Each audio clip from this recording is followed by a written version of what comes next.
Hey, everyone! If you enjoy my quantum audiobooks, you can support me by becoming a Patreon member.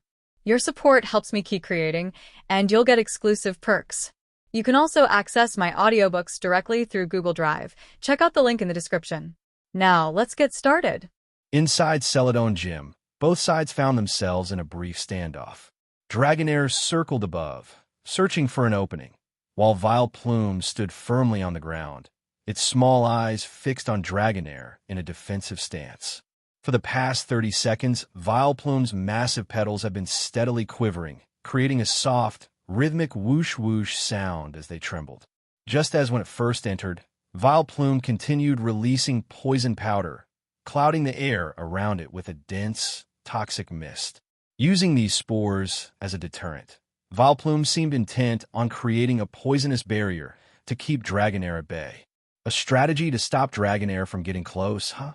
Luo Yuan saw right through Vile Plume and Erica's tactic. The idea was to build up a cloud of poisonous spores as a shield, hoping to prevent Dragonair from landing a boosted hit with outrage. Not an easy situation. Despite Luo Yuan's psychic efforts to keep Dragonair calm, it remained locked in outrage, unable to use other moves. Normally, a single twister could clear out the spores instantly. To make things worse, when the outrage effect wore off, Dragonair would almost certainly become confused. Erica had clearly considered all this, setting up the poison powder barrier from the moment Vile Plume took the field. The battle seemed deadlocked. In front of him loomed the toxic cloud, while behind him was the threat of confusion once outrage ended. A rock in a hard place. But Luo Yuan didn't deliberate long. Second-guessing was never his style. A successful trainer knew when to be decisive. Watching Vile Plume release more and more spores, he realized he had to act. "Dragonair, we're going in," Luo Yuan called out, raising his head to his circling Pokémon. Letting Vile Plume continue spreading poison powder would only put them at a further disadvantage. Rather than sit back and wait, it was time to make a bold move. He bet that Dragonair could take down Vile Plume before succumbing to poison. So decisive, Erica couldn't help but feel a pang of regret. Her original plan had been to delay Dragonair, waiting for it to slip into confusion after outrage ended, then moving in for a finishing blow. But Luo Yuan had acted too quickly. Dragonair, now spurred by its trainer's command, wasted no time. Its sleek body adjusted mid-air as it plunged toward Vile Plume below. Erica quickly cleared her mind of distractions and activated her backup plan. Vile Plume, use Protect. A blue energy shield flared up in front of Vile Plume. Dragonair tore through the spore cloud, its tail smashing into the barrier with enough force to send both Vile Plume and its shield skidding backward. Crack! The powerful impact left spiderweb cracks across the barrier. Boom! The energy barrier shattered with a deafening crash as Dragonair's tail landed squarely on Vile Plume, sending it sprawling. Even with the damage reduced by Protect, the force of the outrage enhanced by Dragon Dance had taken a serious toll on Vile Plume. "Vile Plume, stay with me," Erica shouted. Yet Luo Yuan wasn't celebrating. The fact that the first attack hadn't ended the fight left him uneasy. "Dragonair, finish it," he ordered, suppressing his doubts. Dragonair readied itself to strike again and end the battle. But just then, the poison Dragonair had absorbed from the spores began taking effect, spreading through its body and causing a brief moment of paralysis. What seemed like an unlucky moment was actually the result of Erica's careful planning. "Now, Vile Plume, use Leech Seed." Vile Plume, sensing its chance, pushed off the ground with its stubby legs, rolling onto its back to face Dragonair. The massive flower in its center unleashed 3 seeds, each aimed directly at Dragonair's weakened form. Thwip, thwip, thwip. The leech seeds struck Dragonair and quickly took root. Fine vines sprouted from the seeds, winding around Dragonair's body and emitting a faint green glow as energy was siphoned away and absorbed back into Vile Plume. Labu! Vile Plume looked rejuvenated as the absorbed energy eased its pain. Meanwhile, Dragonair was in a rough state, its scales tinged with purple from the poison, and its strength ebbing from the leech seed. Crisis loomed. Hang in there, Dragonair. Luo Yuan encouraged his Pokemon. He knew they'd missed their best chance to defeat Vileplume, but now, all he could do was provide moral support. With Dragonair unable to switch moves, immobilized by poison, and bound by Leech Seed, there was little else he could do tactically. Cry. Inspired by Luo Yuan's words, Dragonair steeled itself, coiling its body in preparation for one final, desperate outrage. But Vileplume was ready. Vileplume, Seed Bomb, Erica ordered. Still prone on the ground, Vileplume opened its blossom, firing a rapid barrage of explosive seeds that veered Dragonair's tail off course as it fell. The tail smashed into the ground beside Vileplume, sending rubble flying and leaving Vileplume with several cuts and bruises. Neither Erica nor Vileplume seemed fazed by the damage. Now's our chance. Give it everything you've got, Petal Dance. Erica called out, her voice filled with resolve. Countless pink petals launched toward Dragonair in a storm of sharp, swirling projectiles. Whoosh whoosh. Though light on their own, the petals moved faster than Dragonair could dodge. Before Dragonair could launch a third strike, the petals collided with its scales, each one dealing a quick, cutting blow. Cry. Between the poison, the draining effect of Leech Seed, and the final flurry of Petal Dance, Dragonair's energy was finally spent, and it collapsed onto the ground, unable to continue the fight. Dragonair is unable to battle. Vileplume wins, Kiku declared, her voice a bit breathless after witnessing the intense battle. You did well. Come back, Dragonair. Luo Yuan recalled his Pokemon to its Pokeball. In truth, he'd suspected this outcome from the moment the first hit failed to knock out Vileplume. Now that it had happened, he wasn't exactly surprised. Your Vileplume is really something, he remarked to Erica, smiling. He didn't blame Dragonair's loss entirely on the drawbacks of Outrage. While the move's drawbacks had played a part, Dragonair had also benefited from Dragon Dance's power boost in this fight. From Erica's command precision and Vileplume's resilience, it was clear her Vileplume was on a whole different level, exceeding Dragonair's capabilities. Luo Yuan clipped Dragonair's Pokeball back onto his belt, his expression steady. As a Team Rocket executive, setbacks of this level wouldn't faze him. Well then, my second Pokemon. He reached for another Pokeball at his waist. Given his rookie trainer cover, the only Pokemon left at his disposal were Charmeleon and Gyarados. Using Charmeleon was out of the question. He couldn't risk burning down Erica's entire gym.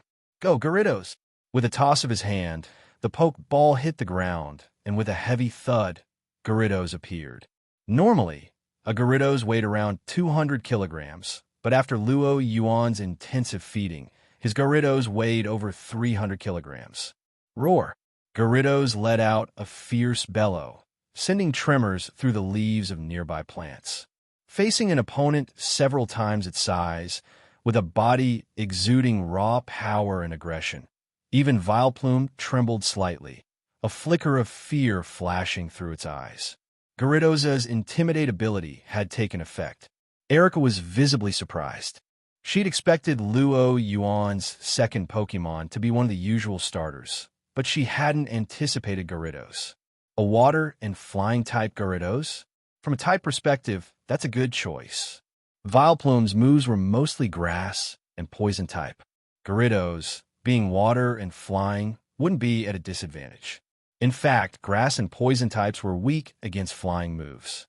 This meant Gyarados had the upper hand here. Luo Yuan smiled, skipping any small talk. After 3 battles, both he and Erica had a good grasp of each other's strategies. Without hesitation, Luo Yuan went on the offensive. Gyarados used Twister. After his experience with Vileplume spores, there was no way he'd let himself get caught again. Gyarados opened its mouth, unleashing a swirling twister that quickly took shape and swept across the battlefield like a massive vacuum, sucking in everything in its path. The spore barrier shattered instantly. As the twister moved closer to Vileplume, Erica called out urgently, "Vileplume, root yourself." In most cases, Ingrain was used to recover health. Here, however, it had a different purpose.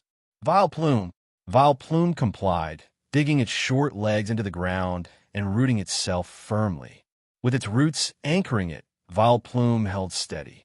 As the twister began to lose its power, Erica launched her next attack. Vileplume used Petal Dance. From Vileplume's flower, a flurry of petals shot out, spiraling towards Gyarados. Yuan remained unfazed. Dragonair had struggled with Petal Dance due to various circumstances, but Gyarados was different. Gyarados, another twister, he ordered, signaling with a subtle upward gesture while mentally instructing Gyarados through their psychic link. Gyarados immediately understood. It opened its mouth and released another twister, catching the incoming petals and pulling them into its spiraling winds. Neither Erica nor Vileplume could anticipate Yuan's next move. Seeing Petal Dance swept up by the twister, Erica smiled. Petal Dance was only the first stage of her plan. Her true strategy lay in the next move. The sun was high in the sky, streaming through the gym's glass ceiling. Vileplume, Solar Beam.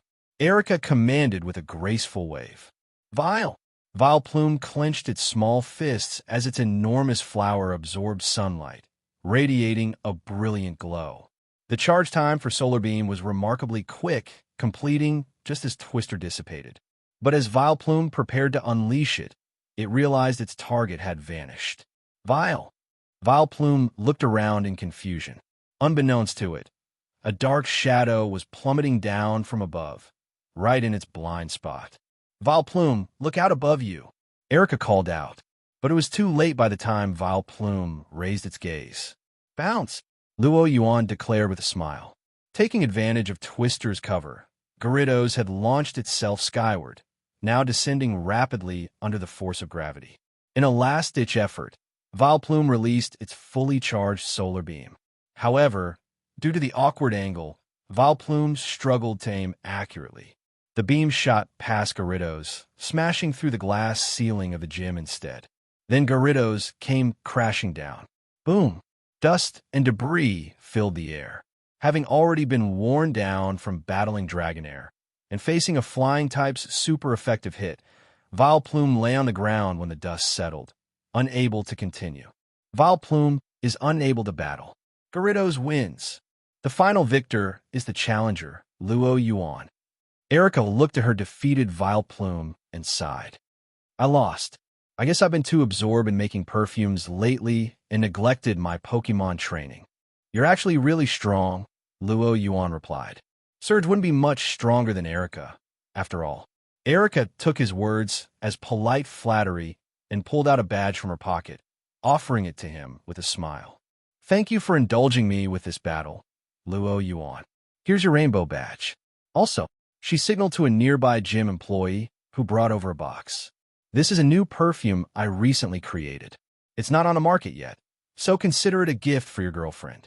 With a playful wink, she handed him the box. Taking the badge and perfume, Yuan heard the familiar chime of his system notifying him of his win, but he only looked at the perfume box, falling into contemplation. He had several girlfriends. Who should he give it to? After reviving Dragonair at the Pokemon Center, Yuan returned to his hotel. The sky had darkened, though Celadon City was still aglow with lights.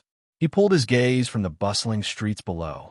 Just as he was about to head down to the hotel restaurant for dinner, his communicator suddenly buzzed. Calling at this hour?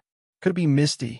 Usually, Misty liked to check in around this time to talk about her day and the challengers at Cerulean Gym. But when Yuan glanced at the device, his brow furrowed. It was more serious than he'd thought. The communicator displayed Team Rocket's emergency channel. He answered immediately. Before he could even speak, Matori's voice cut in. Yuan, we have an emergency. The Sevi Islands base is under attack. What? The Sevi Islands base was attacked. Upon hearing Matori's message, Yuan's first thought was why she was informing him of it. The Sevi Islands were within the domain of the Beast Trio. If the base was attacked, the trio should be the ones handling it. What did this have to do with him? It seemed Matori anticipated his confusion, and she elaborated from the other end of the line. Do you remember that unknown Pokemon that Giovanni assigned you to track? You're saying that Pokemon attacked the Team Rocket base? Luo Yuan asked with a frown. Unlike in the manga, this universe's Deoxys had no known ties to Team Rocket, so it had no reason to target their base. Yes, but that's not entirely accurate, Midori replied. What do you mean, not entirely accurate? Besides that unknown Pokemon, Kanto's Ice-type Elite Four member, Lorelei, was also present at the scene. She continued, Lorelei was tracking Car's whereabouts with her team. Car had managed to lose her and was heading back to the base, but the unknown Pokemon suddenly appeared, colliding with Car's Steelix. The Pokemon retaliated casually, but still left Car in a rough state. Lorelei caught up with him, and he had no choice but to flee, inadvertently leading her right to our Sevi Islands base on Island 5. Though Car managed to escape, nearly all our personnel stationed on Island 5 were captured. Luo Yuan. This was terrible, being caught between an Elite Four member and a legendary Pokemon. As a Rocket member, he supposed he should feel concerned, but for some reason, he found the idea of Car struggling oddly amusing. Of course, it wasn't appropriate to revel in a teammate's misfortune, so he quickly wiped the smirk off his face, putting on a more serious expression. What do you need me to do? Watching Luo Yuan's entire expression shift over the hologram. Suppressing her irritation, Midori cut to the point, her face solemn. At the moment, Giovanni is tied up overseeing the final stages of the Mutwo project on New Island and can't leave. Because of that, the organization has decided to send you to the Sevi Islands to provide support. Your mission is to free our captured members and prevent the League from taking advantage of our reduced numbers to wipe out the base. Are you sure it doesn't matter if my identity as the Tech Hunter gets linked to Team Rocket? Luo Yuan asked. His Dragapult and Gengar were well-known, unmistakable Pokemon. If he appeared on the Sevi Islands helping Rocket, the elaborate ruse he'd constructed to mask any connection between the Tech Hunter and Team Rocket would be ruined. It's no longer necessary, Midori replied. The Mutwo project is nearing completion, and even if the League moves against us now, Mutwo's emergence will make them irrelevant. Once Mutwo is born, Kanto's League won't be able to stop us. She added, those are Giovanni's words.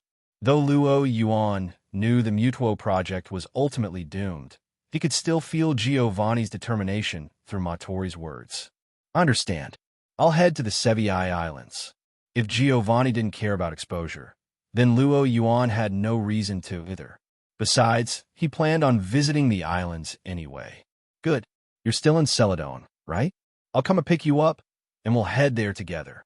Midori was about to hang up when Luo Yuan interrupted. Wait. You're coming too. Giovanni thought you and Car might clash, so he wants me along as a mediator, Midori replied with a faint smile. All right. Luo Yuan couldn't help but admire Giovanni's insight. If he went to the Sevi Islands, there was no way he could resist mocking Car. A confrontation was inevitable. With Midori present, though, Car would have to keep his temper in check. Oh, and pick up Sabrina and Saffron on your way here, Luo Yuan added. Sabrina? Midori asked, confused. I promised to bring her along if I ever went to the Sevi Islands. For some reason, Midori suddenly felt less enthusiastic about this mission. Nighttime. Celadon's city outskirts. A small airship was parked in an open clearing, with 4 or 5 Rocket members standing guard, their Pokemon patrolling the area to keep curious wild Pokemon at bay. Whoosh! Luo Yuan, masked and riding on Dragapult, descended from above. Under the wary eyes of the Rocket members, he dismounted and entered the airship. Though the ship was technically small, it was still large enough to comfortably seat about 20 people, smaller than the original prototype, which could hold over 100. Upon boarding, Luo Yuan immediately spotted Sabrina and Midori seated together, chatting amicably. Midori, Sabrina. Removing his helmet, he joined the two women. Midori rolled her eyes, ignoring him, but Sabrina reached out to straighten his collar. Then, wordlessly, she leaned against him, basking in the comforting aura of his psychic affinity. Luo Yuan suddenly felt like a mobile battery charger. He shook off the thought, turning to Midori with a question. You didn't mention this before, But what exactly is the situation on the Sevi Islands? How many league members are over there? If it was just Lorelei and a few regular league trainers, the Beast Trio could handle it without his help. The situation is quite serious. Aside from Lorelei herself, the Kanto Prosecutor's elite unit, which answers directly to Lance, is also present. This unit was comprised of actual elites, not like the unfortunate agent Sabrina had wiped out on the Saint, and many of these elite trainers had reached the quarterfinals, semifinals, or even finals in previous league tournaments, and under Lance's personal guidance, they were formidable. How did Lance get talked into deploying them? Luo Yuan asked, curious. As far as he knew, Lance treated this team as his prized assets, usually reserving them for handling particularly difficult situations. Apparently, Lance wants to secure a promotion to champion. He struck a deal with Lorelei, temporarily lending her the squad to help her clear her homeland of illicit organizations. In Kanto, illicit organizations was just code for Team Rocket. Ah, that makes sense. Luo Yuan understood. Despite being Kanto's flying type, elite, most of Lance's Pokemon also had dragon typing. All of them, including his Aerodactyl, were weak against ice. If Lance wanted to become champion, he'd need Lorelei on his side. So what's the plan? Luo Yuan looked to Mattori. Since Giovanni had sent them both to the Sevi Islands, there had to be a strategy in place. Mattori nodded. There is a plan, but it's far from complete. A lot will depend on adapting in real time. Improvising is fine, but what's the basic plan? Luo Yuan asked. We've managed to plant a spy within the elite unit that Lance has loaned to Lorelei, Mattori said with a slight smile. He'll send us the layout of the prison facility where our members are held. Once we have it, we can map out an escape route and get them out. As she had warned, it was indeed a minimal plan with hardly any details. Still, having an inside man was often more valuable than the most intricate plan. When did Giovanni manage to place a spy in Lance's most trusted team of inspectors? Luo Yuan asked, curious. After all, joining Lance's elite unit required passing extremely rigorous checks.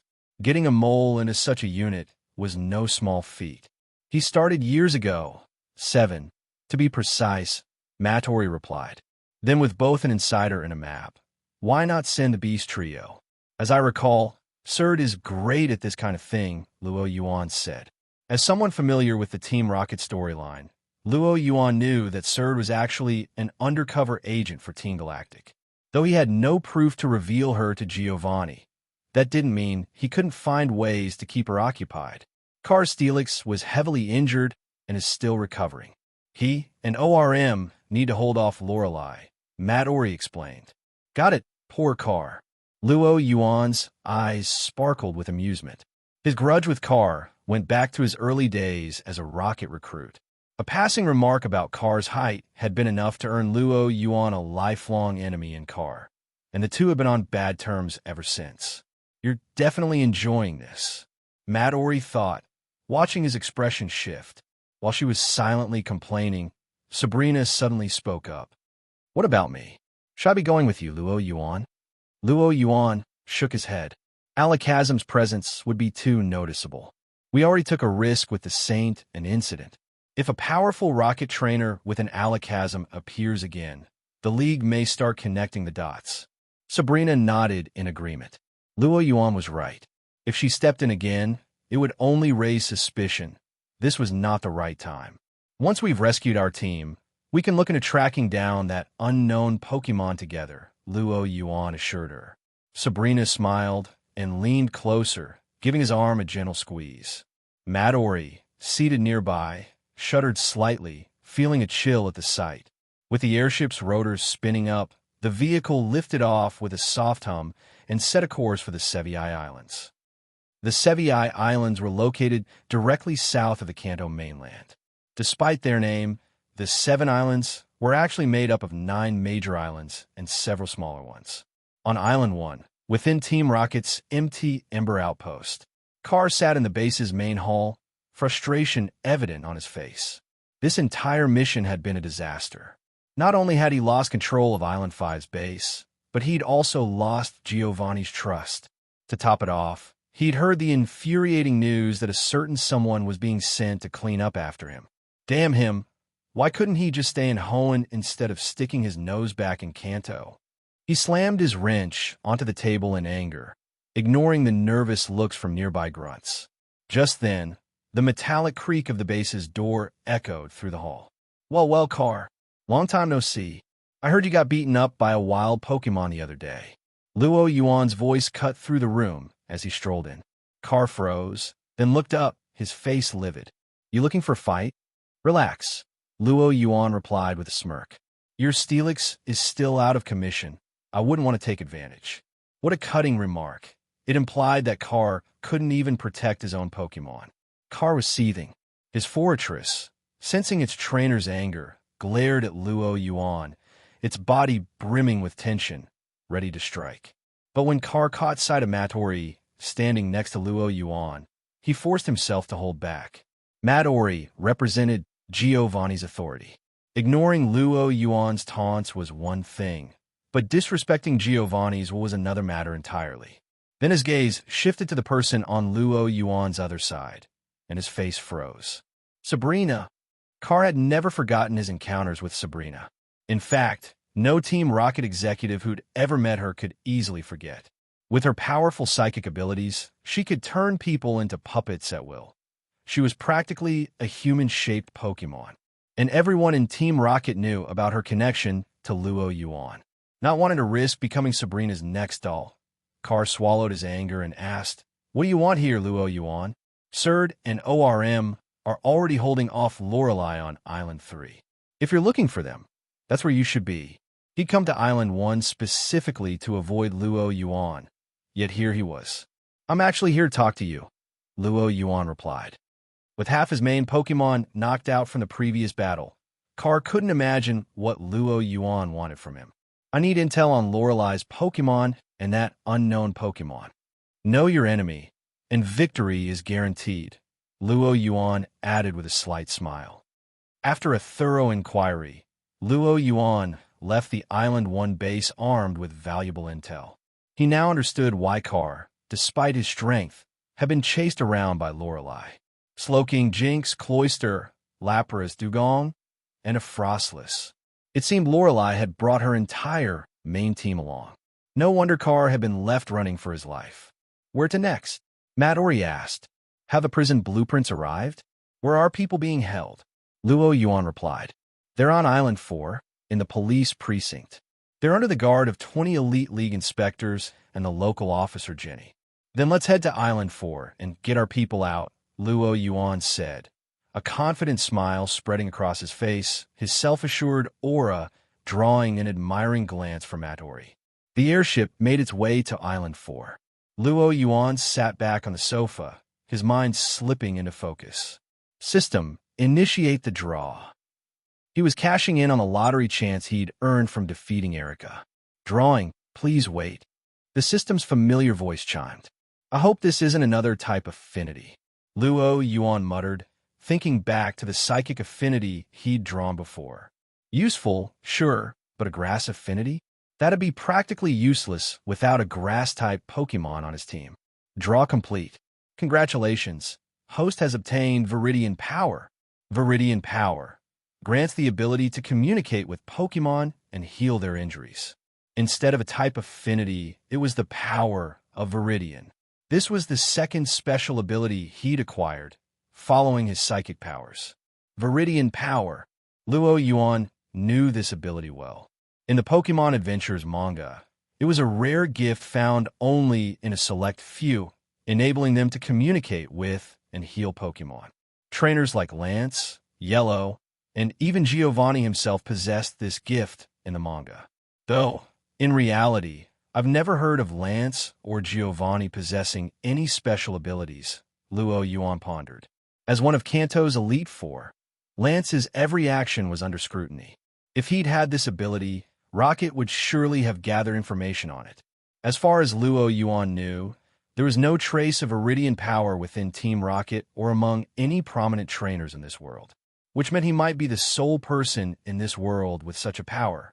The only Viridian Power user, He focused, activating Viridian power and attempting to connect with his Jengar, who is currently absorbed in a ghost story book beside him. Almost instantly, he could feel Jengar's emotions. Amused, intrigued. Jengar's putting itself in the story, isn't it? It was a fascinating new experience. Before, he could communicate with his Pokémon through psychic abilities, but this was different. Viridian power allowed him to sense the complex spectrum of his Pokémon's emotions, not to mention its healing potential.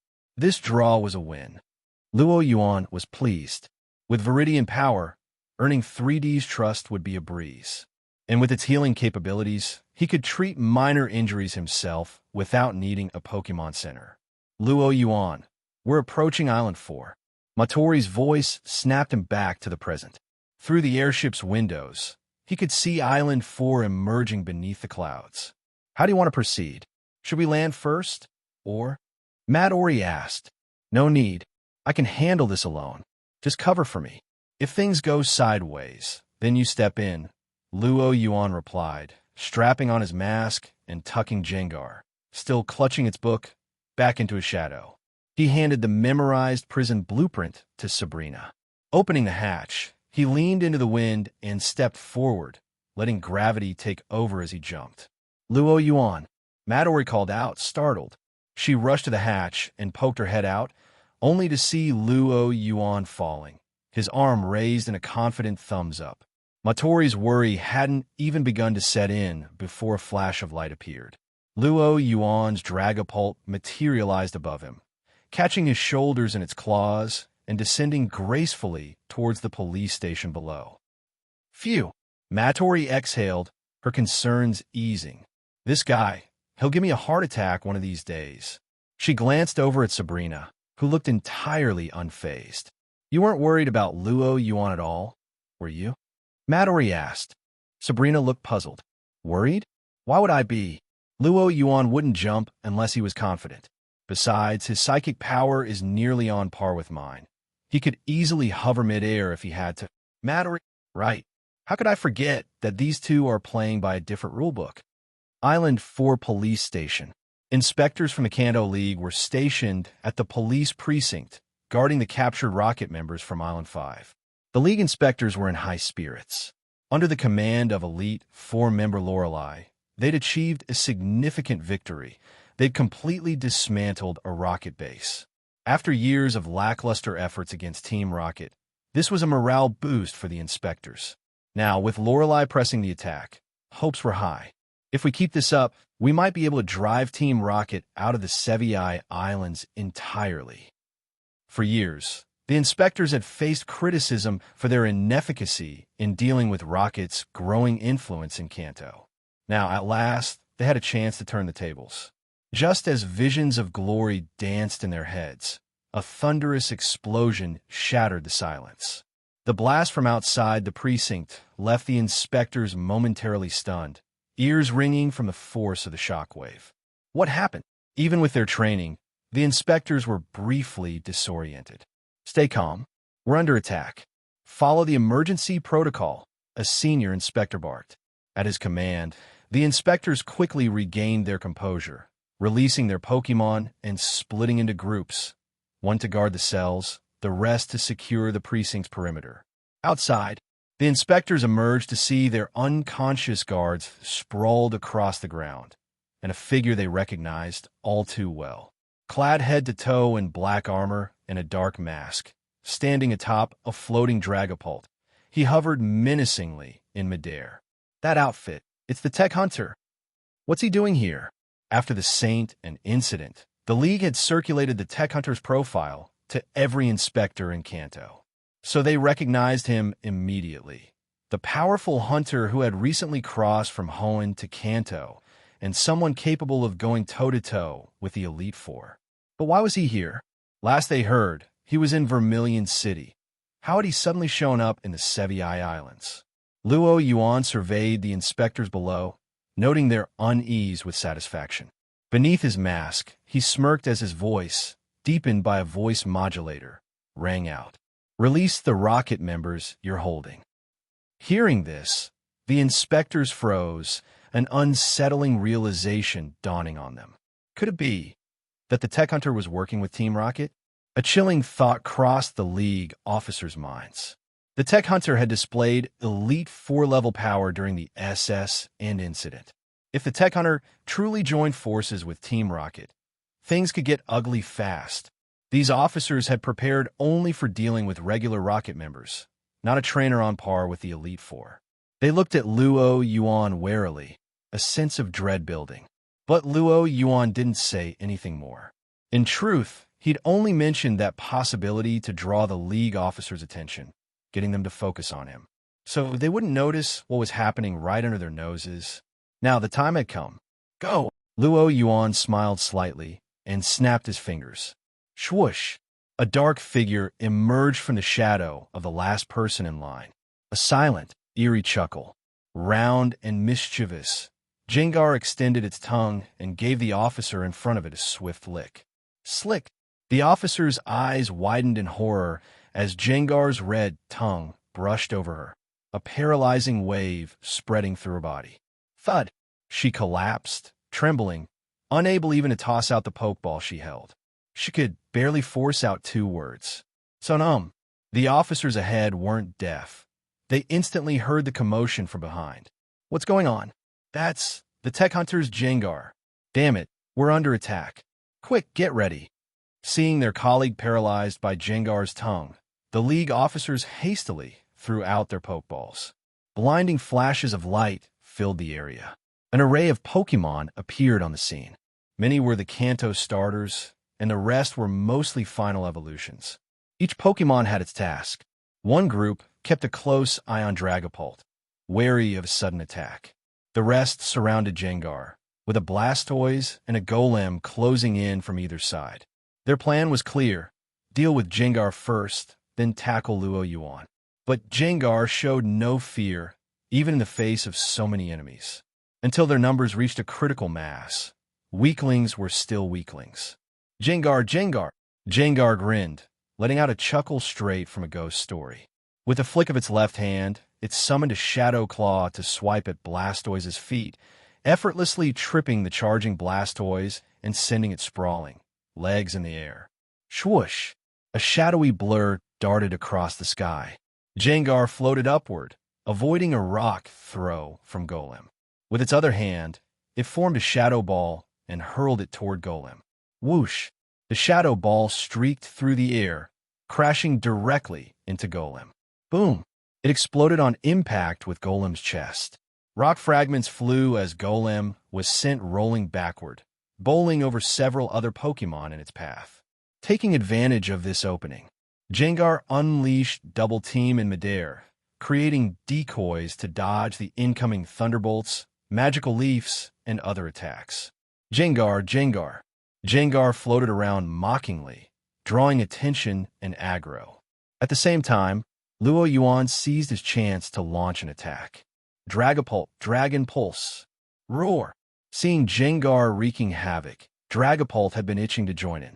Following Luo Yuan's command, it let out a roar, lifting its body and ascending.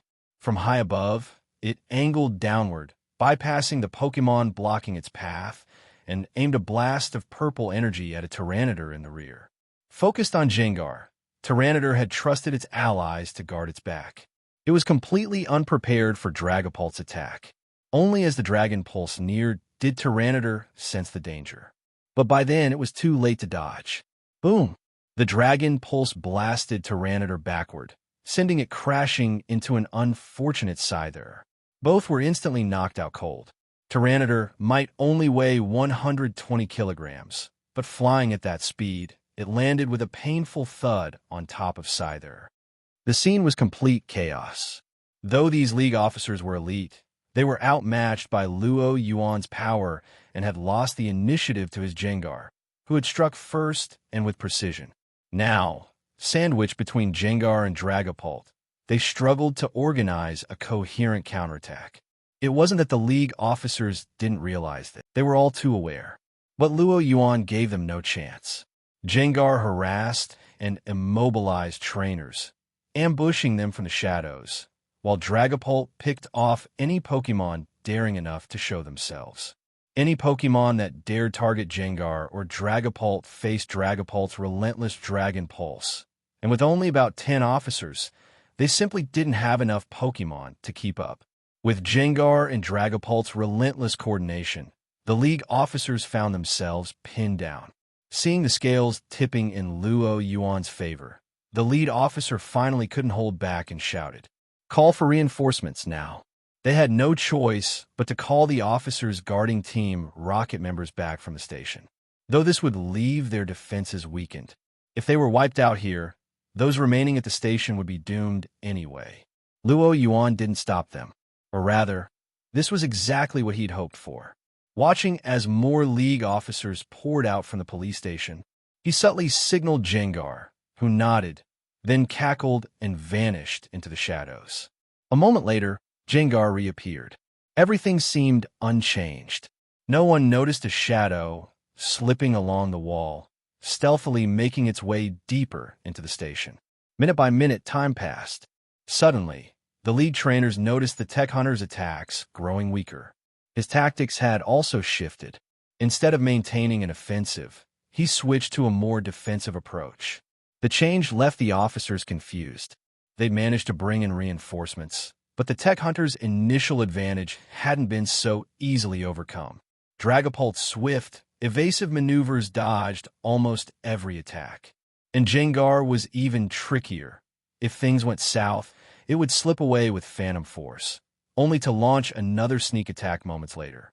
So far, neither Gengar nor Dragapult had sustained any significant damage. But this raised a question. Why was the tech hunter willingly giving up his advantage to switch to defense? Could something have gone wrong on his end? Some officers dared to speculate. Yet just as this thought crossed their minds, reality hit them hard, shoving their faces into the cold cement. Tap, tap, tap. A series of hurried footsteps echoed. Instinctively, the officers turned and saw a group of Team Rocket members, led by a translucent Gengar, emerging from the station. How is this possible? Gengar never left, one officer cried out in disbelief. It's a substitute. With a snap of Luo Yuan's fingers, the translucent Gengar slowly faded away. The substitute move was far more powerful in real life than in the games. In the games, a substitute was just a doll used to block an attack. But in reality, substitute was nearly the equivalent of creating a clone at the mere cost of some stamina. Gengar's substitute gradually dissipated. Behind it, the Team Rocket members stood fully armed. Thanks to a blueprint of the police station provided by an insider, Gengar's substitute had not only rescued the detained Rocket members, but also retrieved the Pokeballs confiscated by the League. It was only now that the League trainers understood why the tech hunter had abruptly changed tactics. He hadn't wanted to waste any more effort on them. But it was too late to realize that now. The number of Rocket trainers here already far outnumbered the League officers. Not to mention, they were up against a single opponent who could suppress them all, the tech hunter. The head officer clenched his teeth. We're retreating. It was a decision made out of sheer necessity. If they didn't retreat while they still had some fighting strength, once Team Rocket surrounded them, escape would be impossible. And they couldn't afford to be wiped out here. Someone had to report back to Elite Four Lorelei that these Rocket members had escaped. With this in mind, the officer directed his men to withdraw, keeping a cautious eye on Luo Yuan and the Rocket members.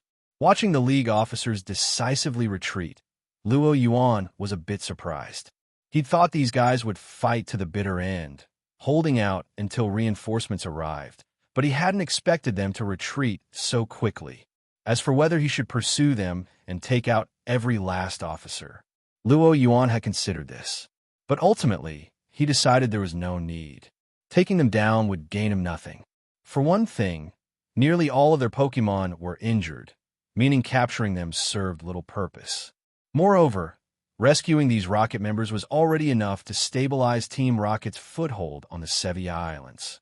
Capturing these officers would merely be overkill. It would only place him, the tech hunter, in the Alliance's crosshairs for retaliation. And with the Sevi Islands not exactly his territory, the ones to benefit from all this would be the Beast Trio, not him. Luo Yuan never did things that hurt himself to benefit others. So, he calmly watched the League officers leave.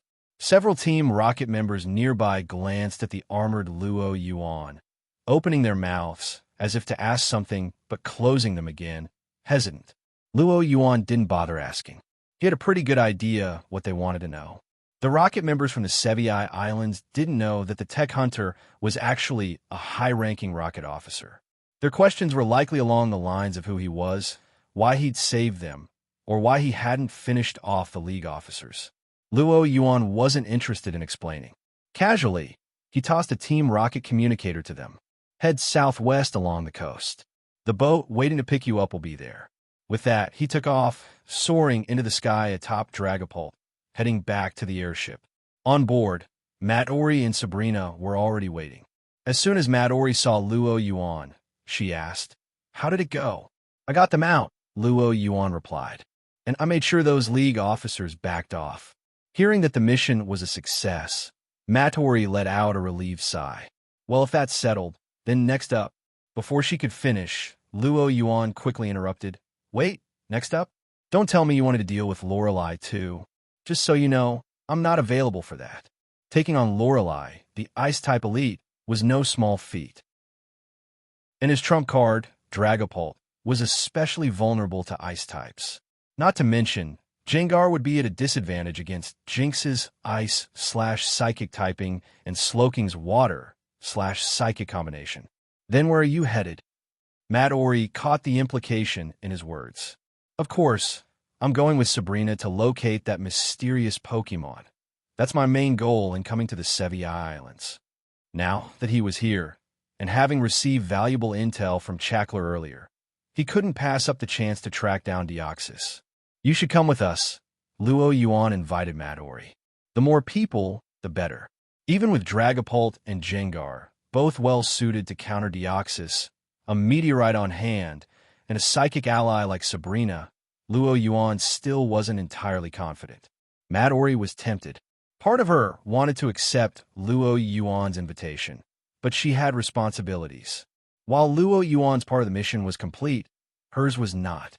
As the acting overseer of the Sevi Islands in Giovanni's stead, she couldn't risk leaving the base. After a moment's hesitation, she reluctantly declined Luo Yuan's offer. If she abandoned her duties to pursue an unknown Pokemon with him, only for the Sevi Islands base to be wiped out in her absence, she'd be in serious trouble. Though she couldn't join him, Matori did authorize a transport aircraft for Luo Yuan and Sabrina. They agreed to reconvene before returning to Kanto. "Well then, Sabrina and I are off," Luo Yuan said. "Stay safe," Matori replied, watching as Luo Yuan and Sabrina departed. She took a deep breath, her expression returning to its usual calm. Switching to the Team Rocket internal channel, she issued orders. All Team Rocket bases within the Sevi Islands are to enter a 1-week silent mode, effective immediately. Elite members proceed to the base on 3 Island to assist in countering Lorelei. The aircraft sped through the clouds. "Luo Yuan, where are we headed?" On board, Sabrina watched Luo Yuan as he examined a map of the Sevi Islands. He hadn't activated a tracker to locate the unknown Pokemon signal, which puzzled her. Hearing her question, Luo Yuan looked up and put away the map. One place in particular, Birth Island. "Birth Island?"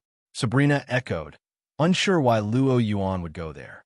He understood her confusion. Truthfully, if not for his own theory that Deoxys was likely hiding on Birth Island, he would have used tech to gradually track it down. "I believe Deoxys is probably on Birth Island," Luo Yuan explained. As he spoke, the clouds parted, revealing a triangular island ahead of them. Birth Island. Unlike the small, game-sized island barely tens of meters across, the Birth Island in front of Luo Yuan was vast. Aside from its triangular shape mirroring the Birth Island from the games, there were few similarities. The aircraft touched down in an open space. Luo Yuan began setting up his tracker on board, uploading the frequency previously recorded by Team Rocket as belonging to Deoxys. Beep, beep, beep. The tracker's indicator lights turned on, and a rapid beeping sounded. "Well, any results?" Sabrina asked. Luo Yuan nodded. "It's here. I can't tell if it's currently on the island, but it's clear that it stayed here for a long time. The air is still saturated with its energy. His theory had been correct. Birth Island was indeed Deoxys' haunt. So if it's true, Sabrina had sensed a powerful psychic energy on the island the moment they arrived. This must be from the mysterious Pokemon they sought. So what now? Sabrina, usually calm and collected, was slightly on edge. Carr had already provided first-hand proof of the mysterious Pokemon's strength.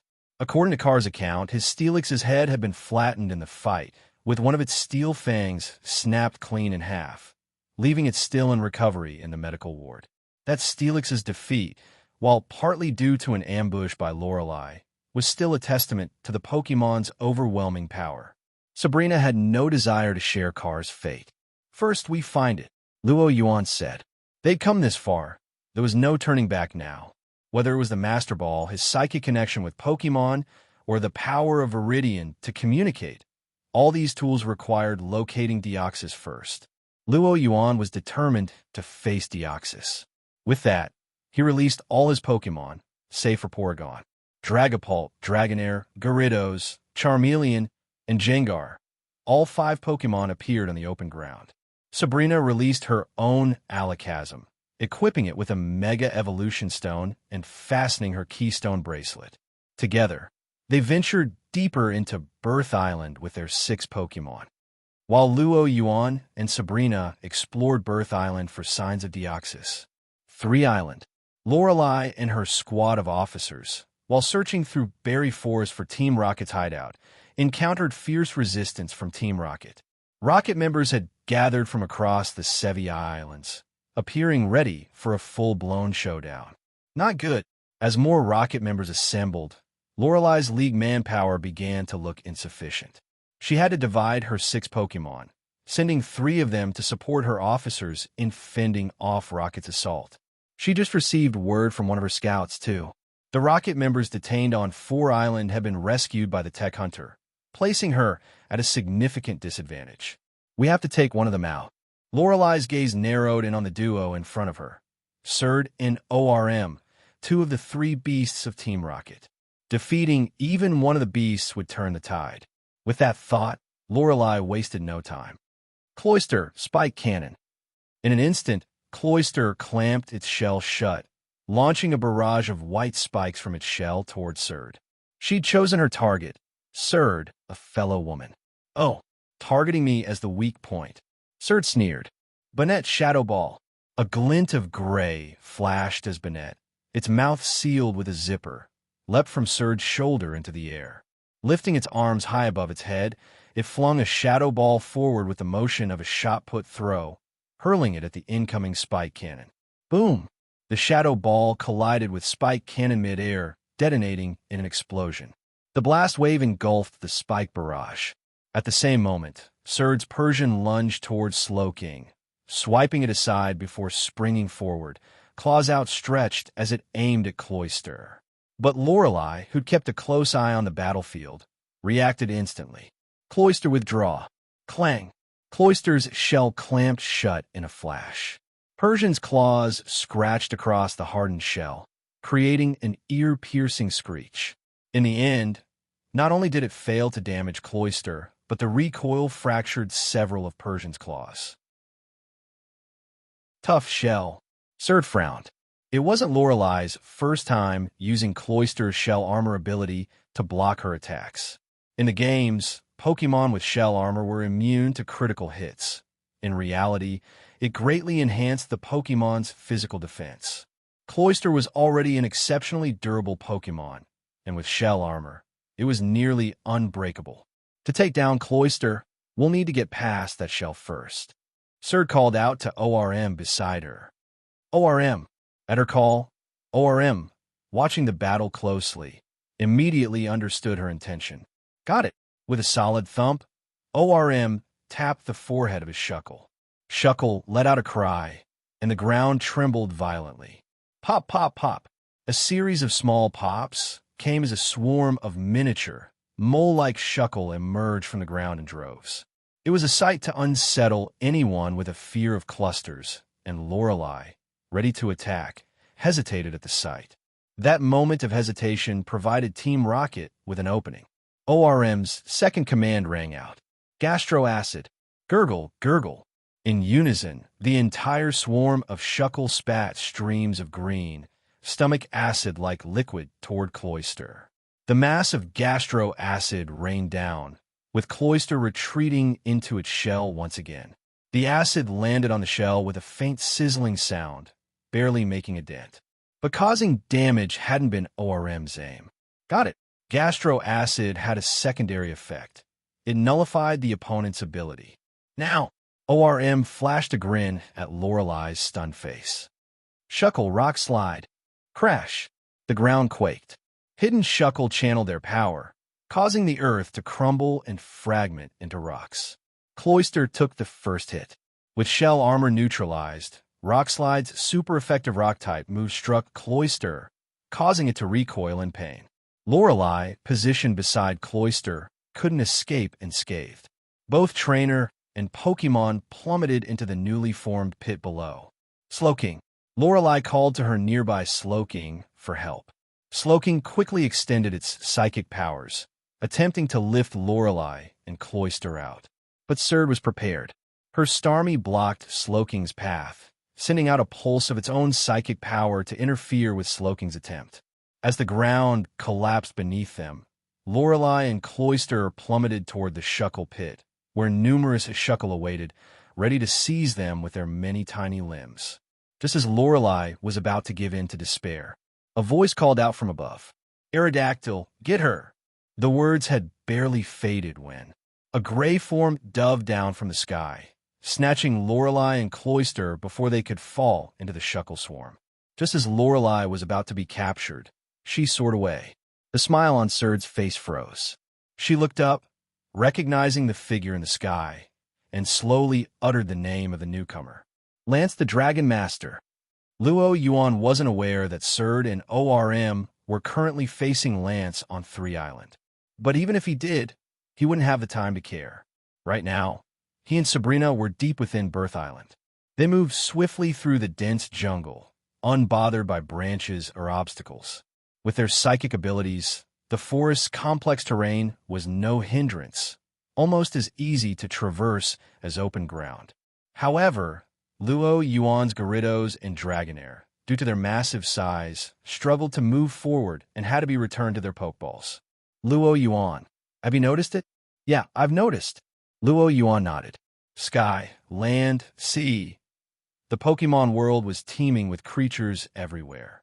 When they first arrived, Luo Yuan had seen Kinglers scuttling along the beach and a few wild Pokemon outside the forest. But once they entered the forest, an eerie silence had fallen. They'd been inside for a while now, yet not a single bug-type Pokemon had appeared. It was unnatural, something strong enough to drive all the Pokemon from this forest. Sabrina's face grew even more alert. Luo Yuan shared her assessment. The outskirts of the forest were home to Pokemon like Nidoqueen and Tyranitar, powerful, high-level creatures. Yet, none of them dared to enter the forest itself. But Luo Yuan had his own theory about why these Pokemon had fled. I think it actively drove out the other Pokemon here. He pointed to a large tree nearby. Look at this. Sabrina examined the tree and saw that about a third of the way up, a clean, deep cut had split it, as if sliced by some invisible force. Half of the tree was severed, leaving only a stump holding it upright. Try sensing it with your psychic power, Luo Yuan suggested. Sabrina extended her psychic senses, then blinked in surprise. There was a lingering psychic energy around the cut, strong and fresh. And the energy felt familiar, matching the aura she'd sensed earlier. This mark is recent, Luo Yuan explained. I've studied the traces left by different moves. The shape here indicates this cut was made by Psycho Cut, meaning there was a battle here. But why would it attack wild Pokemon? Sabrina was puzzled. 2 possibilities. Luo Yuan held up 2 fingers as they walked. The first is territoriality. Once it took over this forest, it might have started driving away the wild Pokemon to protect its domain. And the second, Luo Yuan said thoughtfully. It might have sustained an injury and drove away the Pokemon here to protect itself. Both emotionally and logically, he leaned toward the second explanation. After all, Deoxys was a Pokemon from beyond this world. Birth Island was merely a stopover, so it was unlikely it would develop territorial instincts strong enough to start attacking wild Pokemon. But an injury, that was a different story. This wasn't a random guess. It was based on evidence. Ever since Giovanni had assigned him the mission to investigate Deoxys, Team Rocket's Sevi Islands base had been sending over regular reports. According to the data from their observation records, Deoxys used to patrol the Sevi Islands every 3 days, as if searching for something. But 2 weeks ago, it had disappeared for a time. When it reappeared, its patrol frequency had dropped to once a week. A change like that couldn't be without cause. Something must have happened to Deoxys during that time. A mystery, but seeing the battle scars here made things clearer. Deoxys had been injured during an excursion. Yuan recalled that, in nearly every version, Rayquaza, who viewed the ozone layer as its territory, had always seen outsider Deoxys as an intruder. It was plausible, then, that Deoxys might have fought Rayquaza during its travels. Sabrina frowned. But Carr encountered it before, and it wasn't injured then. But even Carr couldn't confirm its condition. Its speed was too great for him to seem more than a blur before he was knocked out. And considering Carr's skill level, even if it were injured, he wouldn't have stood a chance. Yuan made no attempt to hide his low opinion of Carr's strength. Sabrina had to admit he made a fair point. In any case, we're about to find out, Yuan said, sensing a strong psychic presence up ahead. Sabrina could feel it too, and nodded as they moved forward, following the source of the psychic energy. Pushing through the brush, they emerged into a clearing. In the middle of the open space stood a large, semi-transparent black tetrahedron. A faint but ominous pressure emanated from the strange structure. That's... Sabrina's eyes widened. We've finally found you. Yuan stared intently at Deoxys, who was hovering in its speed form within the tetrahedron. A spark of excitement lit his eyes. Sensing Yuan's gaze, Deoxys lifted its head, meeting his eyes. Man and Pokemon locked gazes. 2 waves of psychic intent collided in the air. Yuan's message was clear. Hello. Let's be friends. And Deoxys' response was equally clear. Leave this place, human. Not exactly the friendliest reception. Yuan raised an eyebrow. He felt his psychic affinity was getting him nowhere. Or perhaps the fact that Deoxys was even willing to communicate with him at all could be seen as a positive. But Yuan didn't dwell on Deoxys' hostility for long. He noticed something else. Deoxys' purple crystal core, its life source, had a visible crack running through it. For Deoxys, the core was the essence of its life. While any other injuries would heal quickly through its natural regeneration, damage to the core was a different story. Core repair was a slow process. This meant his theory was correct. Deoxys was indeed injured. Yuan immediately realized this was his best opportunity to capture Deoxys. Yuan, what do we do now? Sabrina had sensed Deoxys' hostility and looked to Yuan for guidance. This Pokemon didn't seem like it would be easy to handle. We've come this far. No way we're leaving empty-handed. Giving up wasn't an option. They'd come all the way to the Sevi Islands and managed to find a wounded Deoxys. Who knew when they'd have such an opportunity again? Yuan was determined. Capturing Deoxys was now his ultimate goal. Yuan's heart raced with excitement, but he kept his composure. He didn't act immediately, not because he was afraid, but because he wanted to try capturing Deoxys without resorting to a fight. Activating the power of Viridian, Yuan connected with Deoxys, hoping to appeal to it. You seem badly hurt. Why don't you come with me? I can help you heal. His tone was soothing, hoping that the promise of healing might entice Deoxys to come willingly. Deoxys felt the healing energy radiating from Yuan's Viridian aura, and a flicker of interest crossed its eyes. Under the influence of the Viridian power, the pain in its cracked core eased slightly. Its intense, wary gaze softened somewhat, but still, it made no move to approach. Deoxys remained inside the black prism, quietly absorbing the healing energy while continuing to repair its core at a snail's pace. Yuan frowned, realizing that Viridian's power alone wasn't enough to lure Deoxys out. But if Plan A failed, there was always Plan B. With that in mind, he withdrew his Viridian aura. As he did, Deoxys glanced his way, clearly disappointed, as Yuan patted Jengar and retrieved an item from its mouth. A meteorite he'd won in a raffle after his match at the Pewter Gym. He'd suspected that this meteorite was somehow connected to Deoxys. Now was the perfect time to test that theory. The moment he pulled out the meteorite, he noticed Deoxys's gaze lock onto it. Looks like this might work. He moved the meteorite from side to side, and Deoxys followed it with its eyes like a cat drawn to a feather toy. So you want this? How about you become my Pokemon, and I'll give it to you, along with some healing? Deoxys remained silent. This time, however, Yuan sensed hesitation in its response. But even after a long moment of wavering, Deoxys's gaze reverted to its former aloofness, though its eyes stayed glued to the meteorite in Yuan's hand. Seems like we're going to have to fight. He'd figured it out. This Deoxys respected strength, not soft words. Yuan signaled to Sabrina. Understanding immediately, she synced her psychic energy with Alakazam, ready to provide backup. Yuan stroked Jengar's head, his gaze fixed on Deoxys, who remained within the black prism. All right, let's settle this with a battle for this meteorite. If I win, you'll become my Pokemon. How about that? Not waiting for an answer, Yuan gestured sharply. Jengar, Shadow Ball. Jengar, brimming with excitement, sprang into action, undaunted by the pressure radiating from Deoxys. Jengar, a shadow ball launched straight at the black prism. In an instant, the black prism vanished, reappearing at another point in space.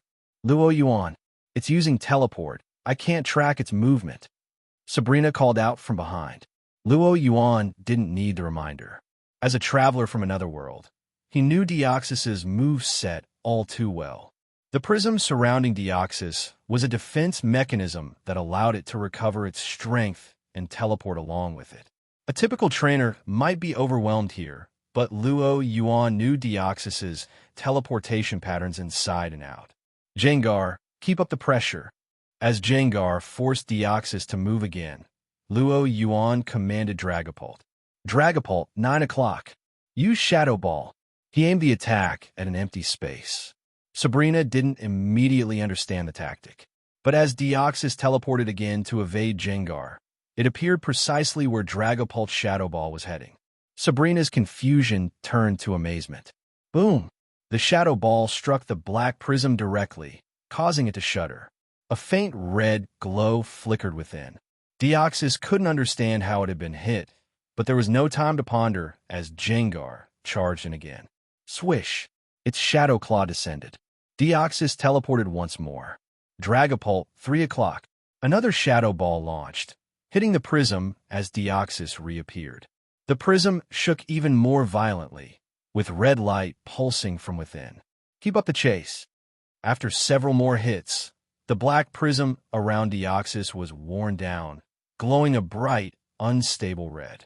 Finally, with a resounding shatter, the prism broke apart, exposing Deoxys's true form to the open air. But this didn't mean Deoxys was out of the fight. In a sense, breaking the prism had freed Deoxys from its constraints. A far more intense pressure radiated from Deoxys now, making the very air feel heavy. Yuan tensed, prepared for the next move. Now, Dragapult, Phantom Force. Jengar, Mega Evolve. Brilliant light burst from Jengar, transforming it into the ghostly white Mega Jengar. Simultaneously, Dragapult vanished into a black vortex, reappearing behind Deoxys with a shadow ball aimed straight at its chest. But instead of being hit as Yuan had anticipated, Deoxys blurred, becoming an afterimage before disappearing. Swish! Deoxys reappeared, splitting into 2, then 4, creating clones with Double Team. Dragapult's tail swung through empty air, striking only a shadowy illusion. As expected from a legendary Pokémon, its speed's incredible even while injured. Dodging Dragapult's attack, Deoxys combined its two tentacles, forming a shadow ball of its own and hurling it at Dragapult. Dragapult, dodge it! Yuan wasn't about to let Dragapult take a direct hit from Deoxys' shadow ball. That would likely be a one-hit KO. Choosing to rely on speed, Dragapult rose sharply into the air, dodging the shadow ball before retaliating with two dragon darts, firing them straight at Deoxys. Deoxys' eyes flashed purple, releasing a psychic shield that blocked the incoming darts. Then, manipulating the barrier's energy, it created a psycho cut, sending the blade slashing toward Dragapult. Dragapult dodged just in time, as the psycho cut sliced a massive boulder in half behind it.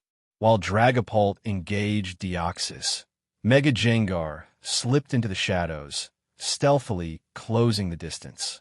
Deoxys' ears twitched as it sensed something, but when it tried to move, it found itself stuck as if glued to the ground. Deoxys looked down in confusion, and Yuan smiled knowingly. Shadow Tag, you're trapped now. December Double Drop. As an outsider, Deoxys was clearly at a disadvantage due to its lack of familiarity with native Pokémon, which made sense. Even though Deoxys was a legendary, it hadn't been on Earth for very long. With over 800 Pokémon species on Earth, some possessing 2 or even 3 abilities, the possible combinations numbered in the thousands. And on top of that, Yuan's Gengar was in its relatively unknown mega form. So, it was understandable that Deoxys hadn't anticipated Gengar's Shadow Tag ability. Pinned by Shadow Tag, Deoxys' speed form was deprived of its greatest strength, its unmatched speed. Although its movement speed was unchanged, it could now only dodge in a limited area around Gengar, drastically reducing its flexibility and range of action. With Deoxys tethered by Shadow Tag, Yuan seized the moment. Now use Shadow Ball. With its speed advantage neutralized, and having not yet adjusted to this fighting style, Deoxys was vulnerable, making this the perfect opportunity to strike. At Yuan's command, both Gengar and Dragapult launched their attacks, firing Shadow Balls toward Deoxys from opposite sides. The Shadow Balls sped forward, closing in on Deoxys within moments. Swish! A flash of white light. Boom! The two Shadow Balls collided, exploding and scattering dust and debris across the ground. But Yuan, who had been watching Deoxys closely, didn't look pleased. A slight breeze blew through, clearing the smoke. When the dust settled, Deoxys' slender figure had transformed. Its body was now solid and heavily built, and its once thin, flexible arms had reshaped into broad, flat bands, encasing its body like shields. Deoxys had shifted into its defense form and managed to withstand the impact thanks to its high defenses. So it can change forms, Yuan murmured as he observed Deoxys. Up until now, Team Rocket's observations had only recorded Deoxys in its speed form, leading Yuan to assume it might lack the ability to switch forms. But that assumption was clearly wrong. One detail caught his attention, however. After shifting forms, Deoxys' aura seemed noticeably weaker. With years of experience as a trainer, Yuan was sure that Deoxys had successfully blocked the Shadow Balls. So, this weakening of its aura wasn't from Dragapult and Gengar's attacks. It must be due to its injuries. The damage to its core must be draining its energy whenever it transforms. That's why it's so reluctant to switch forms, Yuan deduced. While Yuan was deep in thought, Deoxys, after 2 rounds of passive defense, finally launched its first counterattack. Deoxys lunged forward, its band-like arms swinging down toward Gengar. Knockoff. A Dark-type move, Knockoff increases damage when the target is holding an item that can be removed.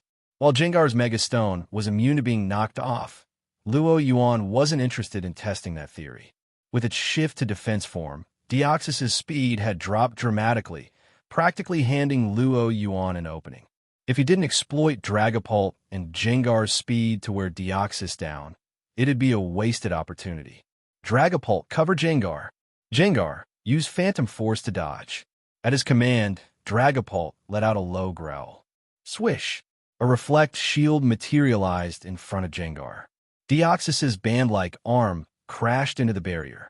The reflect held for barely a second before shattering into pieces, but had bought Jengar enough time. Swish! Jengar vanished into a shadowy void, reappearing behind Deoxys. Now use Curse. Jengar. Jengar's eyes flashed black as a dark, foreboding energy clung to Deoxys. With Deoxys's defenses so high in its defense form, Luo Yuan saw no reason to engage head-on. The curse would continuously drain Deoxys's stamina over time. In its injured state, it only needed to be delayed for Luo Yuan to secure victory. A pragmatist, Luo Yuan knew not to engage recklessly. The curse made Deoxys, already weakened by its core injury, feel even more vulnerable. And vulnerability often breeds anger. Deoxys's frustration with Dragapult and Jengar's hit-and-run tactics was beginning to show. VMM. Deoxys's eyes flared blue as it channeled its psychic energy into its head. Zen Headbutt. This time, Deoxys abandoned defense, diving headfirst toward Jengar, who was mid-attack with a shadow punch. There was no time for Jengar to dodge. Gritting its teeth, Jengar swung its shadow punch with all its might. Bam! The shadow punch collided with Zen Headbutt, releasing a shockwave at the point of impact. But in both strength and power, Jengar's attack was no match for Deoxys's Zen Headbutt. In a direct clash, Jengar was sent flying backward. Seeing that Deoxys was preparing to follow up with another attack, Luo Yuan called out, Dragapult, Dragon Darts. Whoosh whoosh. 2 dragon darts fired off, catching Deoxys mid-chase and making it stagger back. Deoxys turned its gaze to Dragapult. A cold shiver ran down Dragapult's spine, warning it of imminent danger. Alarmed, it darted skyward. At that moment, Deoxys's core emitted a flash, and its body began to change once more. Its head reconfigured, and its 4 band-like arms transformed into sharp, spear-like tendrils. This isn't good. It switched to attack form. Luo Yuan's eyes narrowed. In attack form, Deoxys's offensive power was off the charts. A direct hit could easily be a one-shot. A surge of psychic energy radiated from Deoxys's core, faster than Dragapult's evasive maneuvers as it zeroed in on its target. Dragapult hadn't expected to attract this much aggression and twisted through the air, zigzagging to dodge the relentless psychic assault. But in its enhanced attack form, Deoxys's psychic abilities had become far more potent, its tracking power outpacing Dragapult's every move.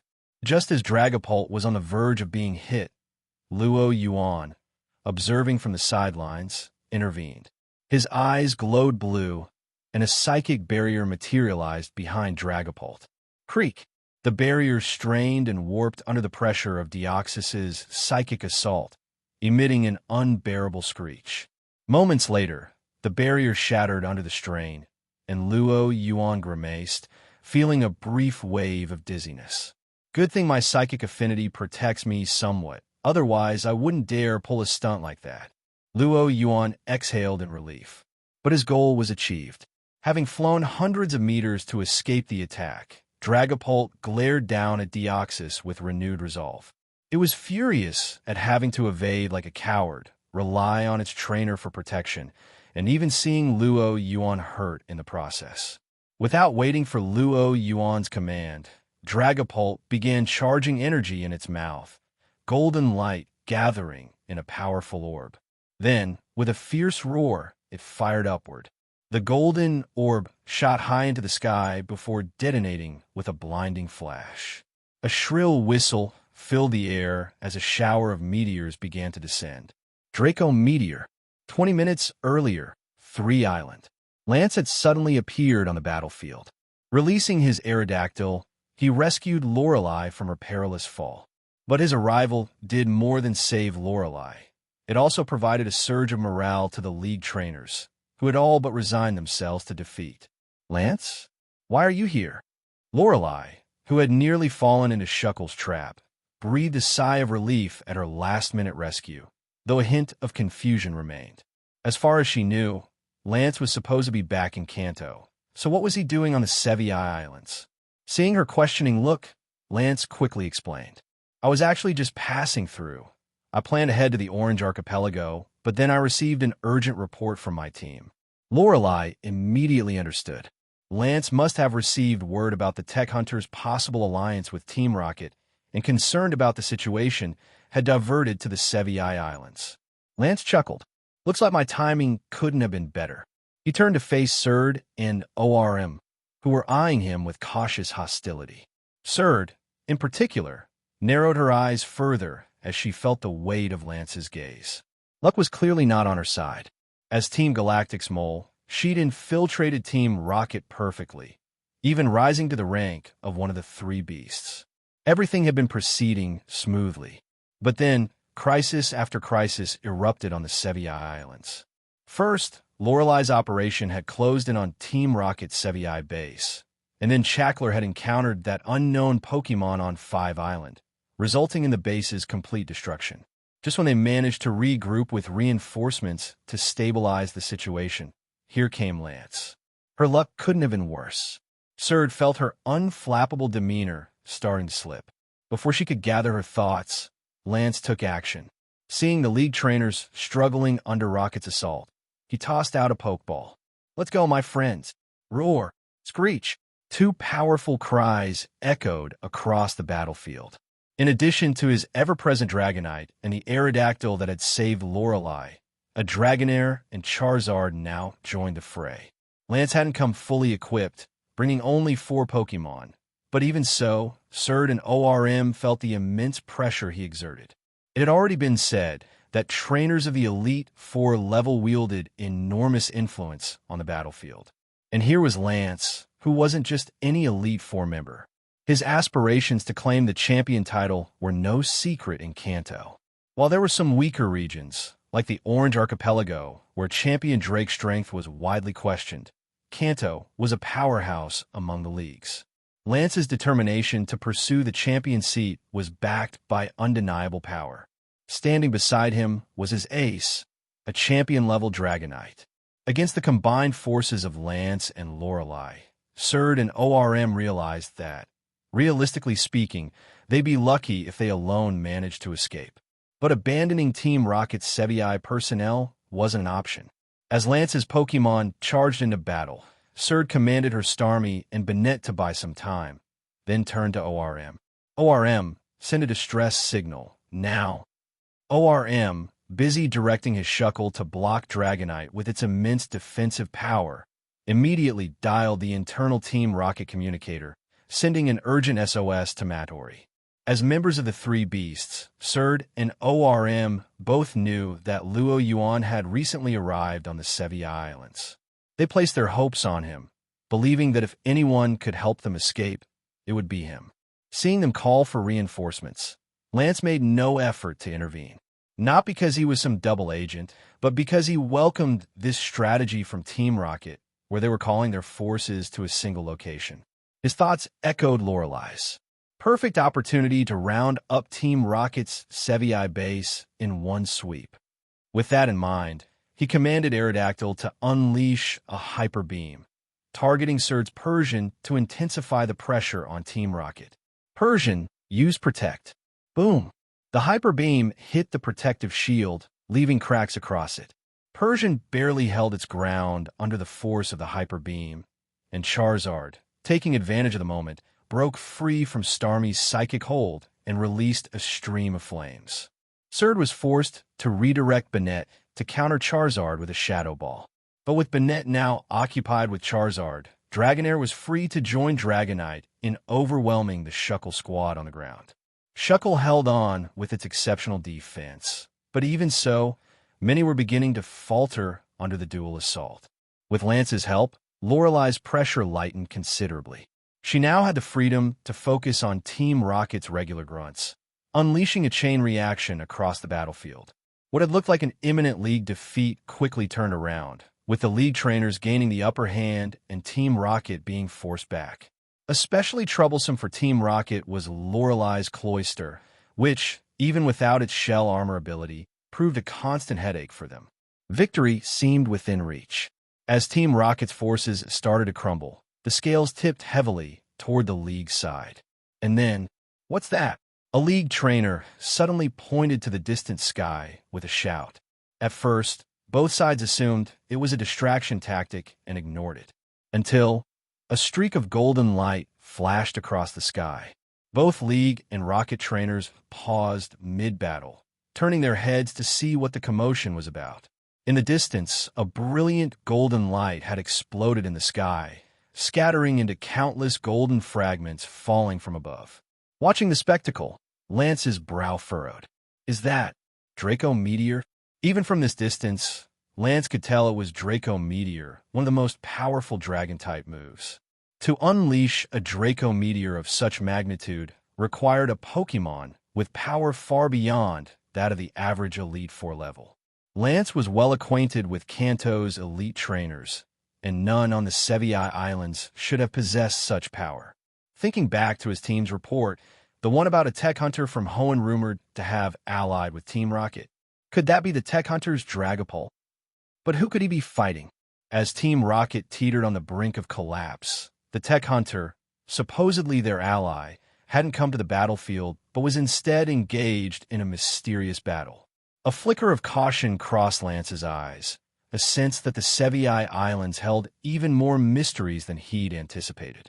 Question: Dragapult has unleashed Draco Meteor against Deoxys, but Deoxys is restricted by Shadow Tag within a small area. How could Deoxys evade it? That was exactly the dilemma Deoxys faced now. Dodge? Impossible. Draco Meteor was an area of effect move, and with Jengar's Shadow Tag binding its movements, Deoxys couldn't escape the impact zone. Dragapult's fully powered Draco Meteor covered an area even larger than Deoxys's limited movement space, unless it could keep teleporting continuously to avoid each strike. But its energy levels were already dangerously low, far too depleted to sustain such demanding maneuvers. Block. In attack form, all of Deoxys's stats were poured into offensive power and speed, leaving both defenses at a meager 20. Trying to tank Draco Meteor with such frail defenses, Deoxys would rather face Rayquaza again. At least that would be a quicker end. So, with Draco Meteor bearing down, Deoxys made the only choice it had left, to change forms. Swish! In an instant, Deoxys reappeared in its defense form. This was its third form switch since entering the battle. Draco Meteor blazed down from the sky in golden arcs, slamming into Deoxys, which had fortified itself with iron defense and light screen. Boom! Boom! Boom! Each explosion echoed across the island. Even though Luo, Yuan, and Sabrina had moved some distance away, the raw power of the attack rippled through the air. Deoxys's damaged core made form switching extremely taxing, draining its stamina with each change. 3 transformations in a row had severely weakened Deoxys's aura, nearly depleting its remaining energy. Now meteor after meteor rained down on Deoxys. Even as it poured its psychic power into maintaining light screen, cracks began to spiderweb across the barrier. Crack! The strain was too great. The cracks grew wider with every impact. Finally, one more Draco Meteor struck, and the light screen shattered with a deafening crash. Fragments scattered as the blast wave rattled Deoxys. The barrier broke. Sabrina said, exhilarated. Yeah. Luo Yuan nodded, his gaze fixed on Deoxys. Yet Deoxys remained unflustered. Facing the last of the falling meteors, it activated Protect, conjuring a blue barrier in front of itself. Boom! A thunderous blast rang out. Protect held strong, deflecting one of the meteors. Next, Deoxys used Psychic to dismantle another meteor in midair, shattering it into fragments. The debris struck Deoxys's iron defense bolster body, inflicting minimal damage. Only one meteor remained. Having just exhausted its psychic power, Deoxys had no energy left for defense. So, with its options gone, Deoxys crossed its band-like arms over its core. Brace yourself. It prepared to endure. Crash. The meteor struck Deoxys directly. It was swallowed by the explosion and a cloud of dust. As the smoke cleared, Jengar emerged from the shadows while Dragapult circled above, observing the battlefield. "What's the status?" Sabrina asked anxiously, unable to sense Deoxys's aura due to the residual dragon pulse energy in the air. "Dragonair, clear the smoke," Luo Yuan commanded. He wanted to confirm Deoxys's condition. Dragonair's pearl glowed, summoning a light breeze to disperse the dust. Just then, a figure shot out from the clearing smoke. "Look out!" Luo Yuan called to Dragapult, but it was too late. Still in defense form, Deoxys had used Zen Headbutt, and with a burst of psychic energy, it sped forward with startling agility, ramming into Dragapult. "Roar!" Dragapult cried out in pain, clearly taking substantial damage. But Dragapult didn't back down. Though it acted docile with Luo Yuan, in the face of an enemy, Dragapult showed its fierce side. Unbothered by its injuries, it forced itself forward, clenching its teeth and charging right back at Deoxys. Dragapult was confident that, after enduring Draco Meteor, Deoxys wouldn't be unscathed either. Its tail gleamed with a powerful aura as Dragapult unleashed Dragon Tail, striking Deoxys squarely. Bam! Hit by the Dragon Tail, Deoxys crashed into the ground, creating a crater. "Is it over?" Sabrina asked. Thud! A band-like arm gripped the edge of the crater, Deoxys's core pulsing faintly as it struggled to rise. "It's still standing?" Sabrina was astounded. Deoxys's resilience was beyond anything she'd ever seen. Luo Yuan, too, was impressed. If Deoxys hadn't been in an injured state, it might have been him taking the beating. But that wasn't the reality today. "It's enough." Deoxys was barely able to move, its energy completely drained, and its fighting spirit all but extinguished. Without further hesitation, Luo Yuan threw the Master Ball he'd prepared. Thunk! Guided by his psychic energy, the Master Ball struck Deoxys dead on. Swish! Deoxys transformed into a beam of light and was absorbed into the Master Ball. The capture was instant. No resistance. No shaking. The Master Ball locked with a quiet finality. Jengar eagerly picked up the Master Ball and handed it to Luo Yuan. Calling down Dragapult, Luo Yuan applied healing ointment to its wounds, using his Viridian power to soothe Dragapult's pain. Then, under the cautious gazes of Sabrina, Jengar, and Dragapult, he opened the Master Ball, releasing Deoxys back onto the field. Pop! Deoxys, still in defense form and visibly exhausted, stood before Luo Yuan. "Hello, Deoxys. Let's work well together from now on." Luo Yuan extended his hand in greeting. Deoxys's core glowed faintly, and under Sabrina's wary watch, it lifted its arm and placed it against Luo Yuan's hand. A wave of thought from Deoxys flowed into Luo Yuan's mind. "Hello. I look forward to it." As Luo Yuan clasped hands with Deoxys, a notification from his system rang out unexpectedly. "Ding! Congratulations, host, for capturing Deoxys and achieving the milestone. A new beginning, legendary Pokemon trainer. You've earned 1 lottery spin." Luo Yuan paused, a bit surprised to see a milestone unlocked for capturing Deoxys, but on reflection, it made sense. After all, this was the first legendary Pokemon he had captured. Reaching a milestone for such an accomplishment wasn't unreasonable. Watching Luo Yuan and Deoxys exchange a friendly handshake, Sabrina visibly relaxed and asked, "What's its name? Did you succeed in capturing it?" Her gaze stayed fixed on Deoxys with curiosity. This was her first time encountering a legendary Pokemon up close. At her question, Luo Yuan snapped out of his thoughts and nodded. "Its name is Deoxys, and yes, I've successfully captured it." This confirmation came after Luo Yuan had sensed the clear, accepting intent from Deoxys itself. For him, capturing a Pokemon didn't just mean physically placing it in a Pokeball. It required mental acceptance too. Otherwise, it could end up as rebellious as Ash's Charizard. And with a legendary, this need for mutual understanding was even more important. Ordinary Pokemon might resign themselves to fate once caught in a ball, but capturing a legendary was never that simple.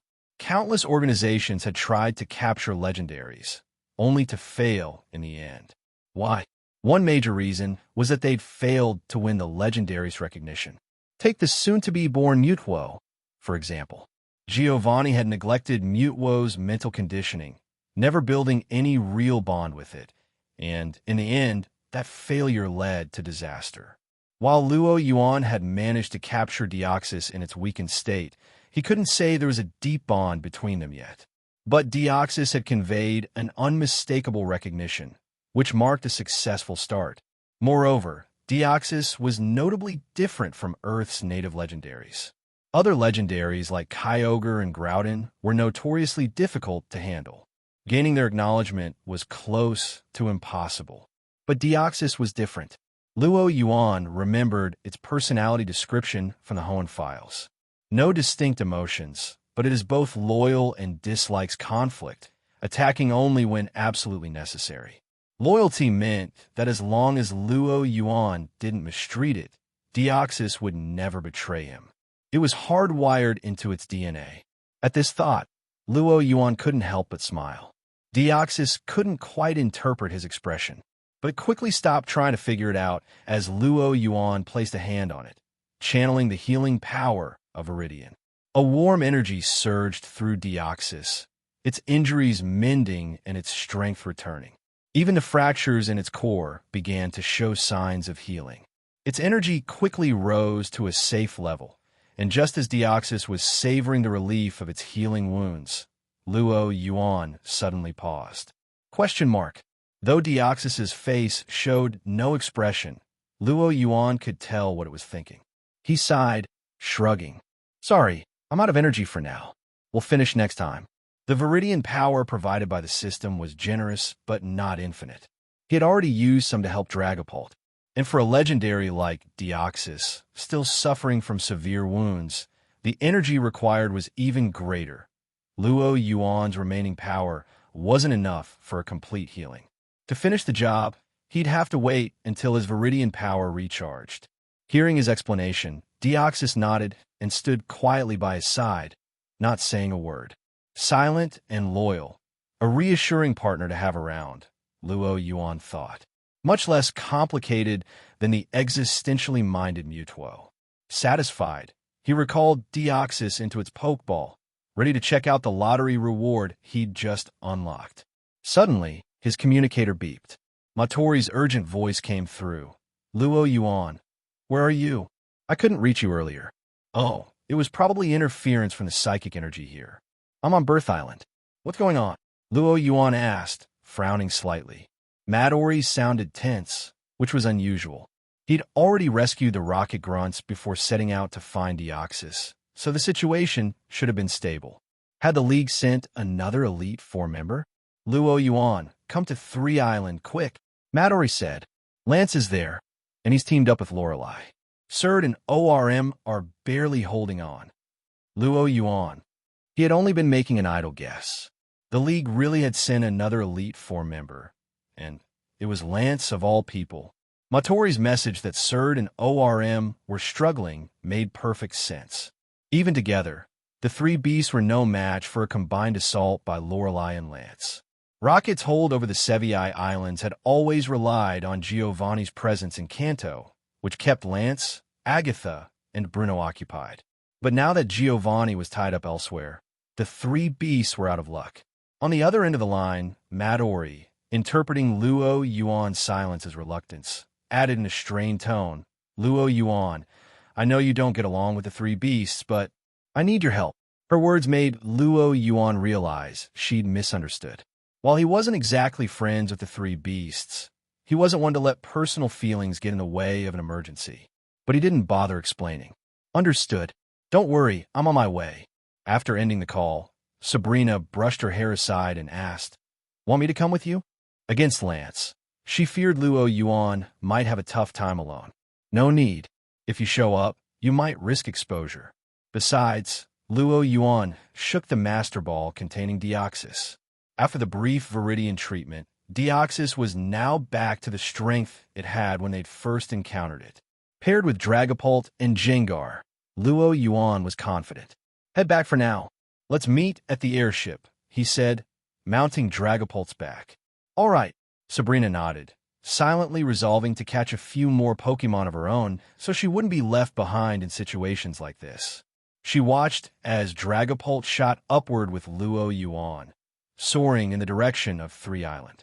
As Luo Yuan made his way to 3 Island, on the battlefield, Surd and ORM, who had been struggling under Lance's relentless assault, finally saw reinforcements arrive.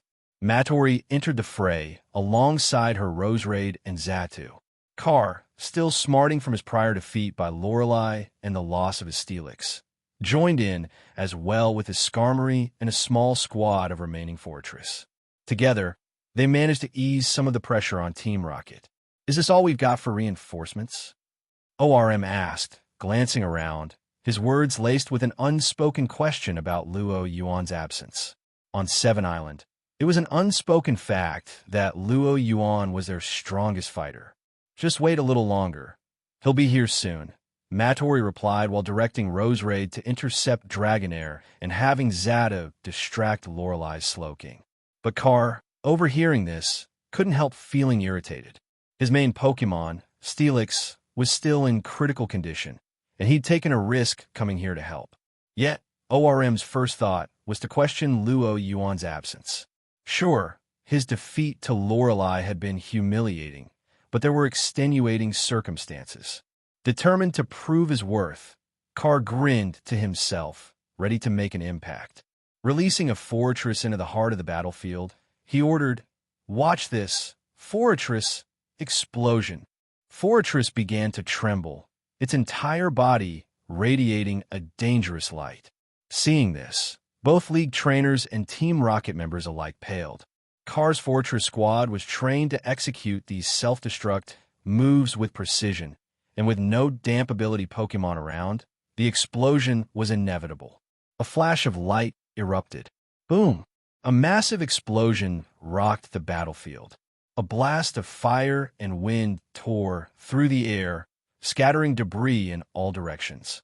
At the center, a Blastoise was sent flying, its shell charred and cracked, and several other trainers, caught off guard, were hurled back by the shockwave. Luckily, Lorelei had her Jinx deploy light screen in time, mitigating some of the damage. Otherwise, multiple League members could have been seriously injured. For Team Rocket, though, it was a different story. Surd and ORM, both preoccupied with Lance, couldn't intervene, leaving their side even more exposed to the blast. The result? Though fewer Rocket members had been in range, the damage they sustained was comparable to that of the League trainers. Surd nearly lost her composure at the sight, inwardly seething. "How'd I get saddled with this fool car? Carr, you idiot! Stop hitting our own side," she yelled. Carr knew he'd messed up, but under Surd's glare, he shrank back, mumbling apologies. Matori stepped in, her expression darkening. "Carr, go hold off Lorelei," she commanded. Deflated and knowing he had no choice, Carr obeyed, focusing his attacks on Lorelei. A fragile balance seemed to have formed once more. Seeing this, Matori exhaled, her spirits lifting slightly. If they could hold out just a bit longer, Luo Yuan's arrival might tip the scales in their favor. But battles rarely go according to plan. Carr, determined to make a difference, spotted an opening in Lapras's defenses, and his eyes lit up with excitement. Skarmory, Steel Wing. At his command, Skarmory's wings glowed, and it slashed toward Lapras with blinding speed. Lorelei's expression flickered with mock concern. Lapras Ice Beam. A beam of icy energy shot toward Skarmory. Though Skarmory was clad in steel armor, it was surprisingly swift, evading the ice beam and closing in on Lapras. Its sharp gaze locked onto Lapras, wings poised to strike. Just as it seemed Lapras was in danger, Lorelei's lips curved into a subtle, triumphant smile. Lapras, use Protect. A shimmering blue barrier materialized around Lapras, blocking Skarmory's attack. Meanwhile, Jinx, having shaken off a minor rocket grunt, turned its focus toward Skarmory, its mouth puffing up to exhale a chilling breath. Icy wind. Caught off guard, Skarmory was struck by the icy wind, its metallic surface frosting over. Although the damage wasn't critical, its mobility took a serious hit. But that was all Lorelei needed. With Skarmory slowed, Lapras seized the moment to fire a close-range ice beam. Lorelei's mastery of ice-type moves was well known. At this range, Lapras wouldn't miss. Wham! The ice beam struck home, freezing one of Skarmory's wings. The bone-chilling cold forced a pained screech from Skarmory. Realizing he'd fallen into a trap, Carr swore under his breath. That manipulative Lorelei had taken advantage of his impatience. Steelix use. He began to call out, then stopped, remembering too late that his Steelix was still laid up in a medical bay. Frustrated, he fell back on his tried-and-true tactic. Fortress explosion. Yet another Fortress flew into the fray. Boom! The blast freed Skarmory, but it also meant Carr was down to his last few Fortress. Surd, watching nearby, muttered to herself, exasperated. This fool's going to get us all killed at this rate. At the rate things were going, they might not survive long enough for Luo Yuan to arrive. Surd's mind churned. Perhaps it was time to shed her three beasts identity. After all, no mission was worth sacrificing her life. But leaving might mean having to evade Madori. Surd glanced toward her, contemplating an escape strategy. Lost in thought, are we? There was no margin for distraction in a high-stakes battle, especially against someone as powerful and experienced as Lance. The instant he sensed her momentary lapse, he seized the opportunity. Dragonite Mega Punch. Grah! Dragonite's wings beat furiously, whipping up a gust as it rocketed toward Surd's Persian with unexpected speed. Bam! Dragonite's punch landed squarely on Persian, sending it crashing into a nearby tree. The punch struck Persian's soft belly. Already fatigued from battling Lance's Aerodactyl, the weakened Persian couldn't withstand a direct hit from a champion-level Dragonite. Persian was instantly knocked out. With that, the fragile balance they had fought to maintain crumbled. Magical Leaf. Madori quickly commanded Roserade to unleash a storm of glowing leaves, creating a momentary barrier that held Dragonite at bay and prevented a complete rout. But it was clear the battle was slipping out of their control. As the situation continued to deteriorate, Madori couldn't help but feel the weight of it all bearing down on her. This is impossible. Luo Yuan, hurry up already.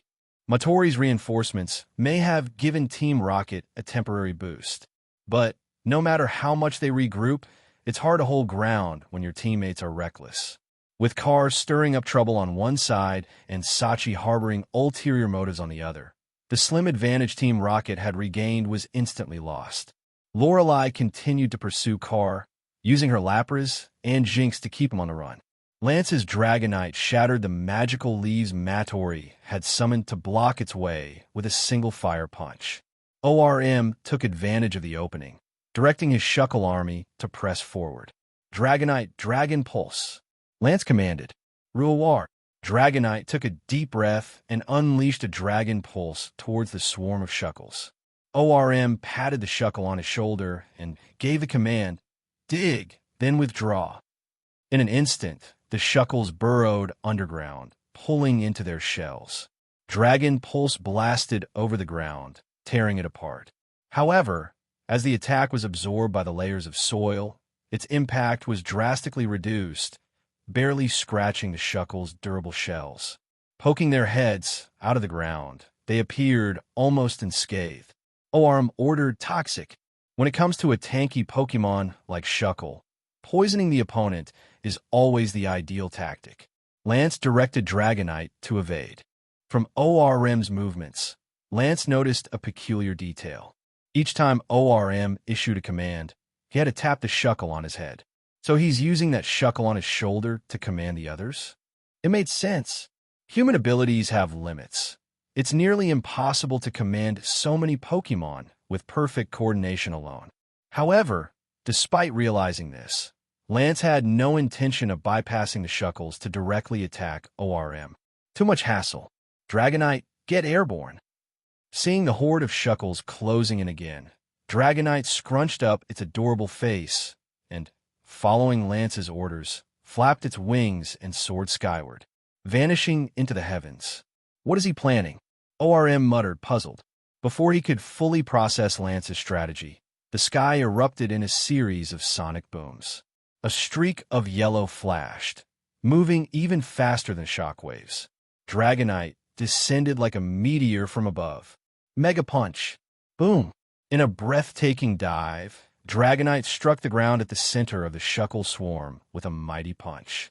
As it plummeted, the impact unleashed a shockwave that ripped apart the earth in a wide radius. The Shuckles hiding underground were exposed to the open air. Now's the chance. Charizard Flamethrower.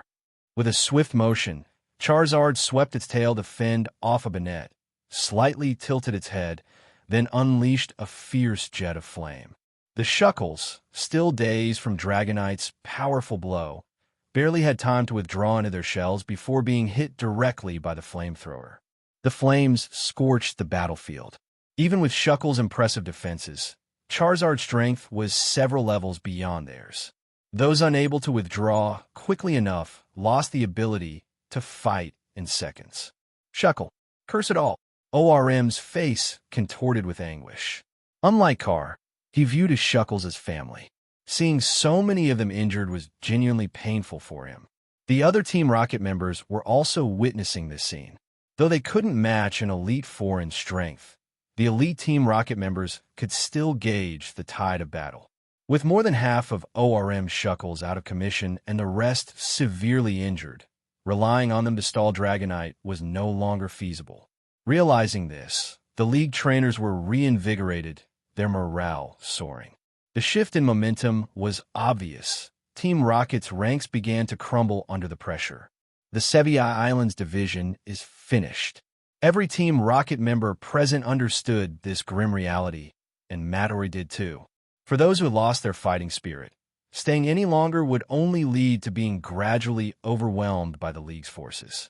Matori was a decisive leader, or perhaps for the sake of not allowing the entire Sevi Islands division to be decimated under her command, she had to be, just as she gritted her teeth, prepared to sacrifice a portion of her team to cover the escape of the officers carrying Rocket's secrets. Whoosh! A distant roar cut through the air. A figure riding on a Dragapult appeared on the horizon, rapidly closing the distance. In the gleeful gazes of Matori and her allies, Dragapult accelerated, coming ever closer. He's here! Even Carr, who despised Luo Yin, couldn't help but crack a smile. Lance also noticed the arrival. He looked at the Dragapult, initially frowning, then smirking. The Tech Hunter. He'd never met this Tech Hunter in person, but the Tech Hunter's raid on the Saint and within Kanto's waters, where he'd stolen a large stockpile of Megastones, was a direct insult to the Kanto League. It had even affected Lance's promotion to champion. In a way, they had a score to settle. So, if he could capture this figure, the achievement would undoubtedly bolster his standing as champion. Both to settle the grudge and to reap the rewards, Lance wasted no words and signaled Dragonite with a swift command. Ice Punch. Dragonite, having developed an instinctive bond with Lance after so many years, instantly understood his intentions. Its claws clenched, cold energy enveloping its fist as it swooped forward to strike Dragapult. Simultaneously, Lance gestured towards his Aerodactyl. It locked eyes on Dragapult, bearing sharp fangs, ready to lunge should Dragapult evade Dragonite's punch. And if that happened, it would grab hold, delivering a devastating blow to Dragapult. Lance felt confident in his preparations. Even if Dragapult avoided Aerodactyl's attack, he was ready with follow-up tactics to keep control of the battle. However, events didn't unfold as he expected. In his line of sight, Dragapult showed no sign of dodging. It soared straight toward Dragonite's fist. What's happening? Is he planning to sacrifice himself? No way. Seriously, the observing trainers could hardly comprehend the Tech Hunter's reasoning. That's an ice punch, and from Lance's Dragonite, no less. Doesn't he know his Dragon-type Dragapult could be one-shot? While confusion filled the onlookers' faces, Luo Yin, from behind his mask, let a small smile slip, subtly pressing the Master Ball in his hand. In an instant, a red and blue figure appeared. Its banded arms crossed in front of it, as a reflective barrier shimmered, metal glinting across its body like a steel wall, shielding Dragapult from the oncoming ice punch. Thud! The cold-tinged fist struck the reflective barrier, penetrating it and colliding with the steel-like defense. Ice began to form. Bang! The red and blue figure braced, taking the full force of Dragonite's ice punch without flinching. Its unfeeling gaze sent chills down the spines of every witness. What kind of Pokemon is this? Although it sounds complex, everything happened in an instant. As Deoxys blocked Dragonite's ice punch, all eyes fixed on it. They looked at each other, realizing that nobody recognized this mysterious Pokemon. Even the Team Rocket members were baffled. Only Mattori, the three beasts, and Lorelei, one of the few who had encountered Deoxys before, gazed at its red and blue body, vaguely guessing its identity. But even they weren't sure. The Deoxys they had seen before looked slimmer and more streamlined. Lance, watching from behind, furrowed his brows as he saw Dragonite's ice punch being blocked, sensing that something was wrong. As an elite trainer, there were few Pokemon in the world Lance hadn't seen. Even rare legendary Pokemon had some records within the League's archives. But he'd truly never seen anything like the Pokemon standing before him now. To deflect Dragonite's ice punch so effortlessly and without a scratch. With his keen instincts, Lance sensed an ominous threat. Dragonite fall back. Faced with the unknown, Lance ordered Dragonite to retreat, hoping to assess the situation. However, Yuan had no intention of letting Lance withdraw Dragonite so easily. Through his voice modulator, Yuan's voice echoed across the field. Deoxys, pursue it. Zen Headbutt. So this Pokemon is called Deoxys. The thought flashed through Lance's mind, and he immediately warned Dragonite. Dragonite, use Protect. Roar. Dragonite quickly turned, crossing its claws in front of its chest as a blue shield formed before it. Deoxys focused its psychic power on its head and charged, ramming into Dragonite with full force. Thud! A heavy, drum-like sound echoed across the field, rattling everyone's eardrums. They watched as Zen Headbutt struck Dragonite's protective barrier, tiny cracks spiderwebbing across its surface. It had cracked. The League trainers stood in shock. Though the shield wasn't shattered, the fact that it was even cracked was astonishing enough. That was Lance's Dragonite, using Protect, the supposed ultimate defense, and it was nearly broken through. Not quite enough power. Yuan didn't seem overly surprised. After all, Deoxys was currently in its defense for me, not its attack for me, and Lance's Dragonite was far from weak. But Lance had seen his Dragonite's near break in defenses, and his caution spiked. He wouldn't risk any more close-range combat with Deoxys. Dragonite, take to the sky. Use Dragon Pulse. Aerodactyl, Hyper Beam. A yellow and white beam shot diagonally from the sky, targeting Deoxys. This time, Deoxys didn't take the hit. Its eyes glowed blue, and its body blurred before vanishing from sight. Teleport. The Hyper Beam and Dragon Pulse struck empty air, sparking an explosion. In an instant, Deoxys reappeared directly behind Charizard, who was currently spraying flames at a rose raid. Deoxys raised one of its ribbon-like arms. Knock off! The arm slammed down with tremendous force, flipping Charizard to the ground. Roar! Nearby, Dragonair saw its teammate hurt, twisting around to lash its tail at Deoxys in anger. At the same time, Dragonite moved in under Lance's orders to flank Deoxys. Speed for me. While Dragapult continued to suppress Aerodactyl, Yuan instructed Deoxys to shift forms. Thanks to Yuan's healing, with Viridian power, Deoxys hadn't fully recovered, but was strong enough to manage a few limited transformations without strain. Deoxys complied. Its body twisted, its core glowing, reshaping itself like clay. Transformation. Speed for me. In Speed for me, Deoxys dodged Dragonair's Aqua Tail with ease. Its tentacles whipped back, sending Dragonair flying, and it looped through the air to come up behind Dragonite. Shadow Ball. Boom. Roar. With a pained cry, Dragonite barely had time to locate Deoxys before it was struck. Like a kite cut loose, it plummeted from the sky. Deoxys didn't pause.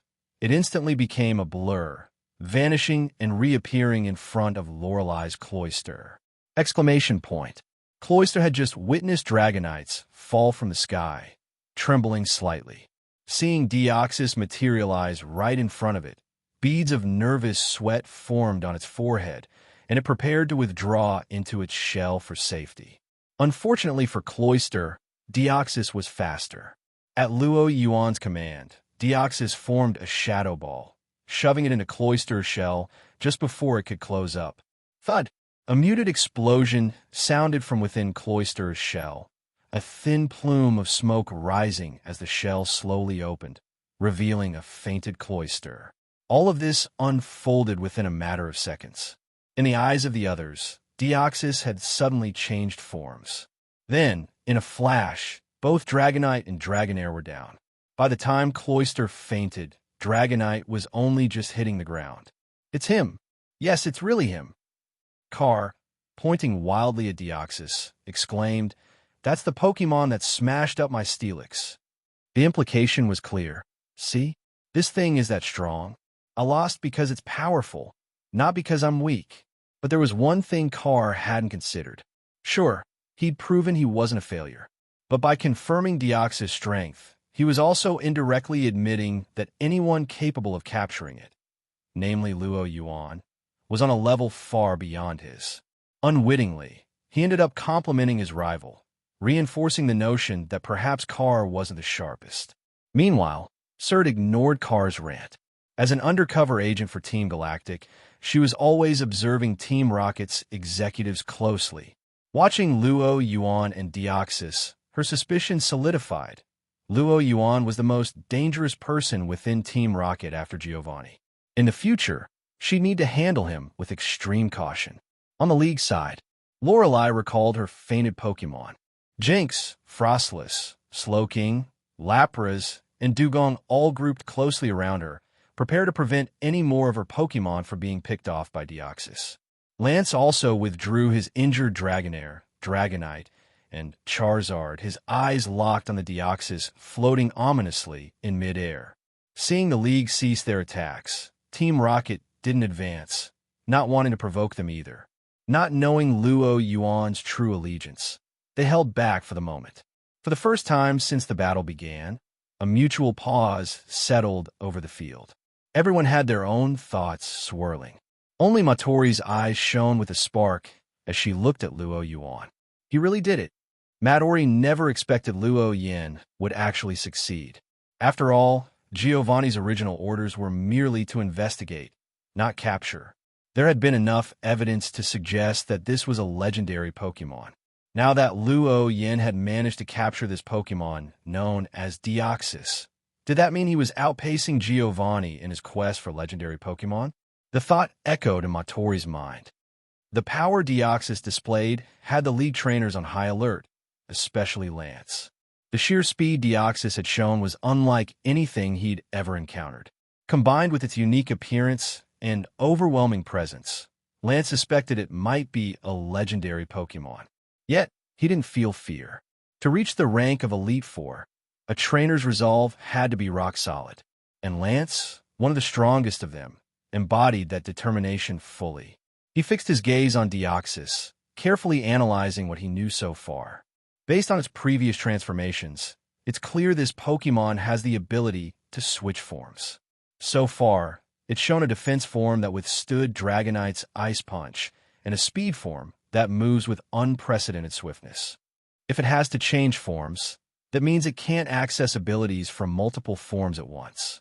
The defense form sacrifices speed, while the speed form lacks defense. To win, I'll need to target its speed. With his strategy locked in, Lance decisively ordered Dragonite agility and follow up with Thunder Punch. Ruhar! Dragonite's fist crackled with electricity as it charged towards Deoxys, wings propelling it forward. Deoxys evade. Luo Yan's expression remained calm. Although Lance's Dragonite was almost twice as fast as an average Dragonite, it was still no match for Deoxys. With a mere flicker of movement, Deoxys had left Dragonite trailing far behind.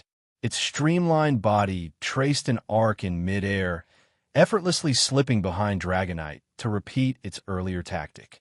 Shadow Ball. This time, Deoxys aimed directly at Dragonite's wings. For a heavy Pokémon like Dragonite, its wings were essential for propulsion.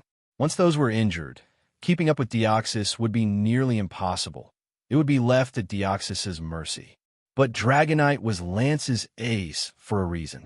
Its battle instinct was razor-sharp.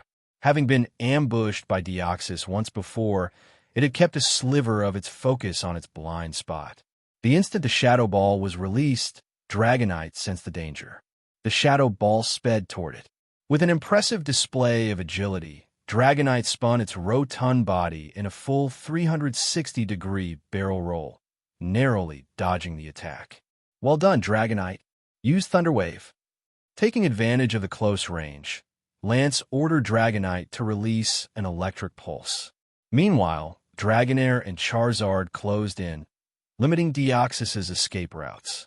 Paralysis could be lethal for a Pokémon that relied on speed. Dragonite understood Lance's intent, its twin antennae sparking as golden arcs of electricity surged toward Deoxys. Seeing the Thunder Wave aimed at Deoxys, Yuan raised an eyebrow. As expected, Lance was an experienced strategist.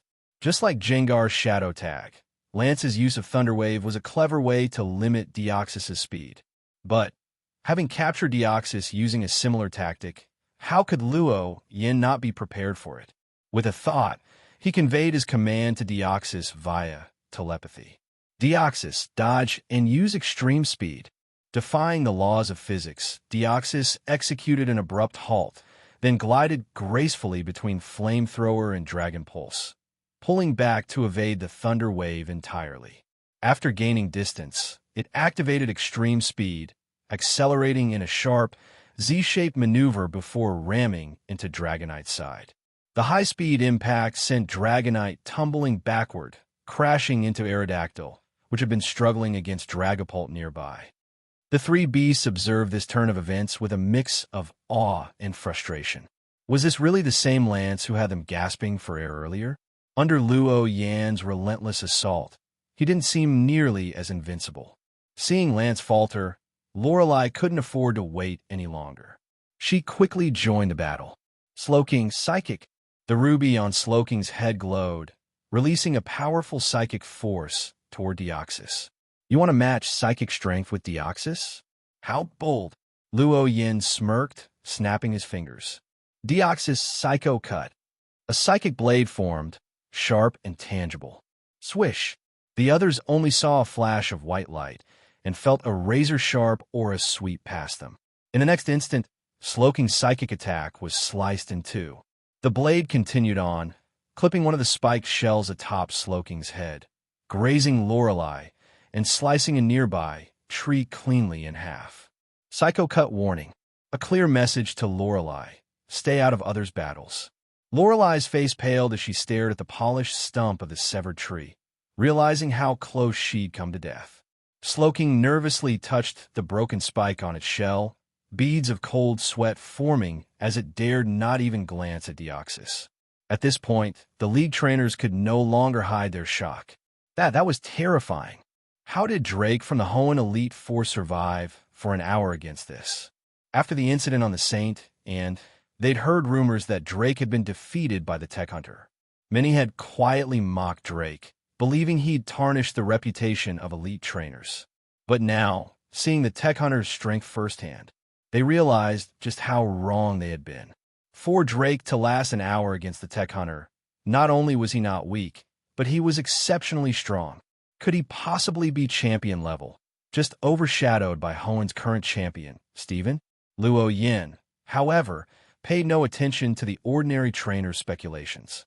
His gaze shifted toward where Dragapult was locked in battle. He couldn't help but admire Lance's battlefield intuition. It was incredibly sharp. While Deoxys dealt with Lorelei, Lance had seized the opportunity to launch a double offensive with Dragonite and Aerodactyl against Dragapult. Dragapult, pinned down, had just taken a hard thunder punch from Dragonite and was looking worse for wear. Was Luoyin panicking, though? Hardly. Seeing Dragapult in danger, he raised his hand and called out, "Gengar, go assist. And Deoxys, take care of Dragonair and Charizard. If necessary, they just trade targets." Lance could see whether his Dragonite and Aerodactyl would eliminate Dragapult and Gengar first, or whether Deoxys would eliminate Dragonair and Charizard first. Though Luoyin had proposed a trade-off, he didn't actually believe Lance's Dragonite and Aerodactyl could defeat his Gengar and Dragapult first. After all, while Lance's Dragonite was powerful, Luoyin's Dragapult and Gengar were no pushovers. Gengar Mega Evolve. The keystone on Luoyin's wrist resonated with Gengar's Mega Stone. In the blink of an eye, Gengar transformed into its pure white Mega form. Watching Mega Gengar, Lance's expression hardened. He knew this was the Mega Stone the tech hunter had seized from Sydney. He quickly searched his memory for details on Mega Gengar. If he remembered correctly, Mega Gengar's ability was Shadow Tag. Lance looked up, but it was already too late. Before he could react, Gengar had vanished and reappeared, linking its shadow with Aerodactyl's. In an instant, Aerodactyl, who had been climbing higher in the sky, felt as if it were chained down, frozen in place. Real hard. Aerodactyl barely had time to understand what was happening before Dragapult's tail came swinging in, growing larger in its field of vision until, wham! A devastating dragon tail strike landed on Aerodactyl's face, visibly deforming it as several teeth flew out, sending it crashing to the ground. Boom! Seeing its ally ambushed, Dragonite lunged at Dragapult. But Dragapult didn't give chase, instead turning and retreating. Below, Gengar took over, letting out an eerie laugh as its eyes flashed with dark energy. It first placed a curse on the stunned Aerodactyl. When Aerodactyl finally struggled to its feet, ready to retaliate, Gengar struck again with a Shadow Claw, shattering its Stone Edge attack and following up with another blow. Enraged, Aerodactyl abandoned Dragapult, focusing its wrath on Gengar. Gengar kept Aerodactyl's attention firmly on itself.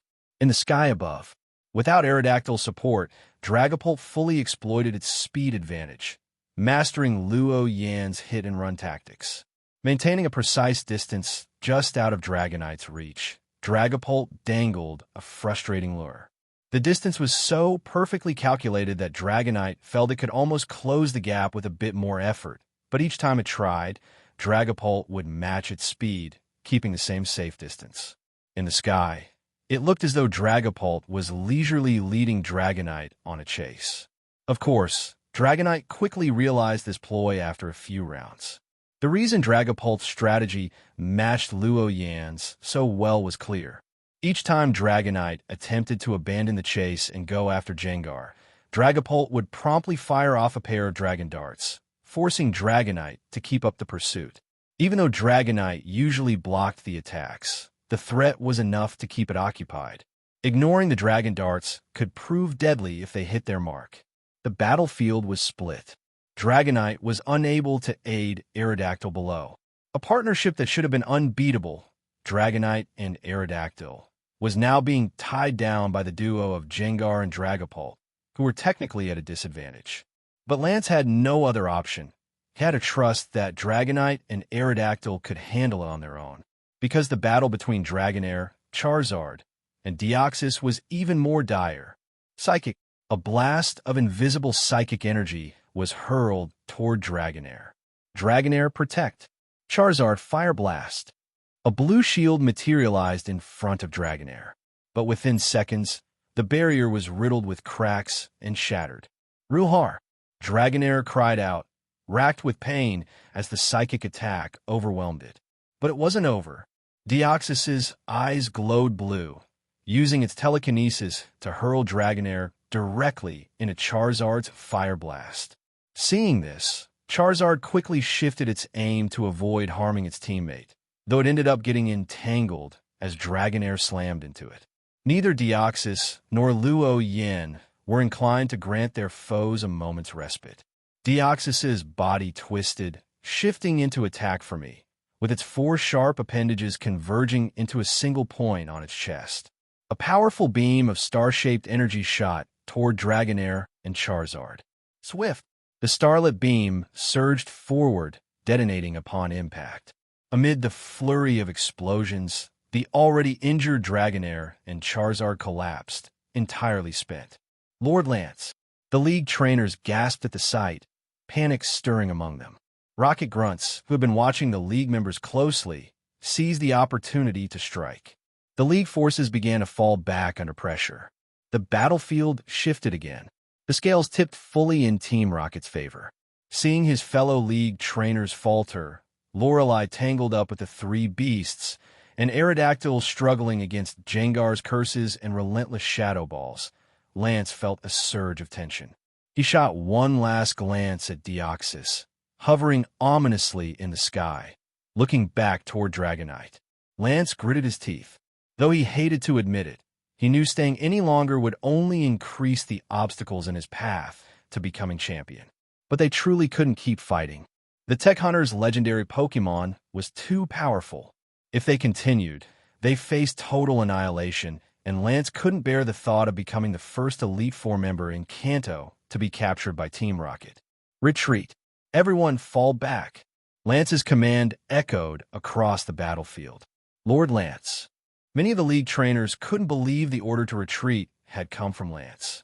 However, those who grasped the situation breathed a sigh of relief. Lorelei, too, relaxed at hearing Lance's command. In truth, she had been considering the same. Deoxys' psycho cut had left her with a lasting impression of fear. Even now, recalling the psychic blade grazing her face, her legs felt weak and her mind clouded. With Lance giving the retreat order, she certainly had no objections. Everyone retreat, directing her Jinx and Lapras to fend off the three beast Pokémon. Lorelei organized cover for the League trainers as they withdrew. Lance recalled his heavily wounded Dragonair and Charizard, calling back Dragonite, his eyes remaining watchful of the Tech Hunter. He was relieved to see that the Tech Hunter showed no intention of pursuing them. Deoxys floated back to Luo Yan's side as Luo Yan merely observed Lance with a calm gaze. Lance took one last wary glance at Luo Yan, swallowing any last-minute bravado. Even a final threat didn't make it past his lips as he followed Lorelei, making a hasty retreat. Watching the League trainers swiftly retreat, Carr grew agitated and barked at Luo Yan. "Why aren't we chasing them?" The moment those words left his mouth, both Luo Yan and Deoxys turned icy stares on him. Luo Yan tilted his head, studying Carr. "Carr, are you teaching me how to do my job? Carr, are you teaching me how to do my job?" Hearing Luo Yan's words and feeling the cold, piercing gaze of Deoxys, the very Pokémon that had dominated the battlefield just moments before, Carr couldn't help but shudder. He opened his mouth, but no words came out. It wasn't just the reprimand. What unnerved him even more was that he'd spoken out of self-interest. This entire alliance raid on Team Rocket's Sevi Islands division had started with him. If he hadn't led Lorelei to the base on 5 Island, none of this would have happened, so he was responsible. But it was more than that. Giovanni was no stranger to setbacks, and could certainly tolerate a few failures. The real issue was that Carr's performance on the battlefield had been disastrous. His 2 critical errors had nearly doomed the entire Sevi Islands operation. Carr was certain that a severe reprimand awaited him from Giovanni. But if Luo Yan could capture the League trainers on the Sevi Islands in one fell swoop, capturing Lorelei and Lance, then Team Rocket's overwhelming victory would overshadow Carr's mistakes.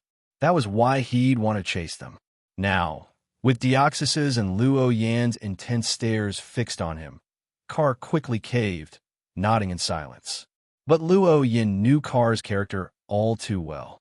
Just by looking at his face, Luo Yan could guess exactly what was running through his mind. "Carr, oh Carr." Luo Yan sighed in exasperation. "Is this really the time for your petty scheming? You knew." Carr's eyes widened. "Come on, anyone could see what you were up to." ORM, who had been applying medicine to his injured shuckles. "Sorry, didn't mean you, ORM." Luo Yin apologized to him. Then, turning back to Carr, he continued, Carr, do you even realize what would have happened if we'd chased them? No, I don't, Carr admitted, now completely under Luo Yan's lead. Luo Yin raised 2 fingers. If we continued the chase, there would have been only 2 possible outcomes. 1.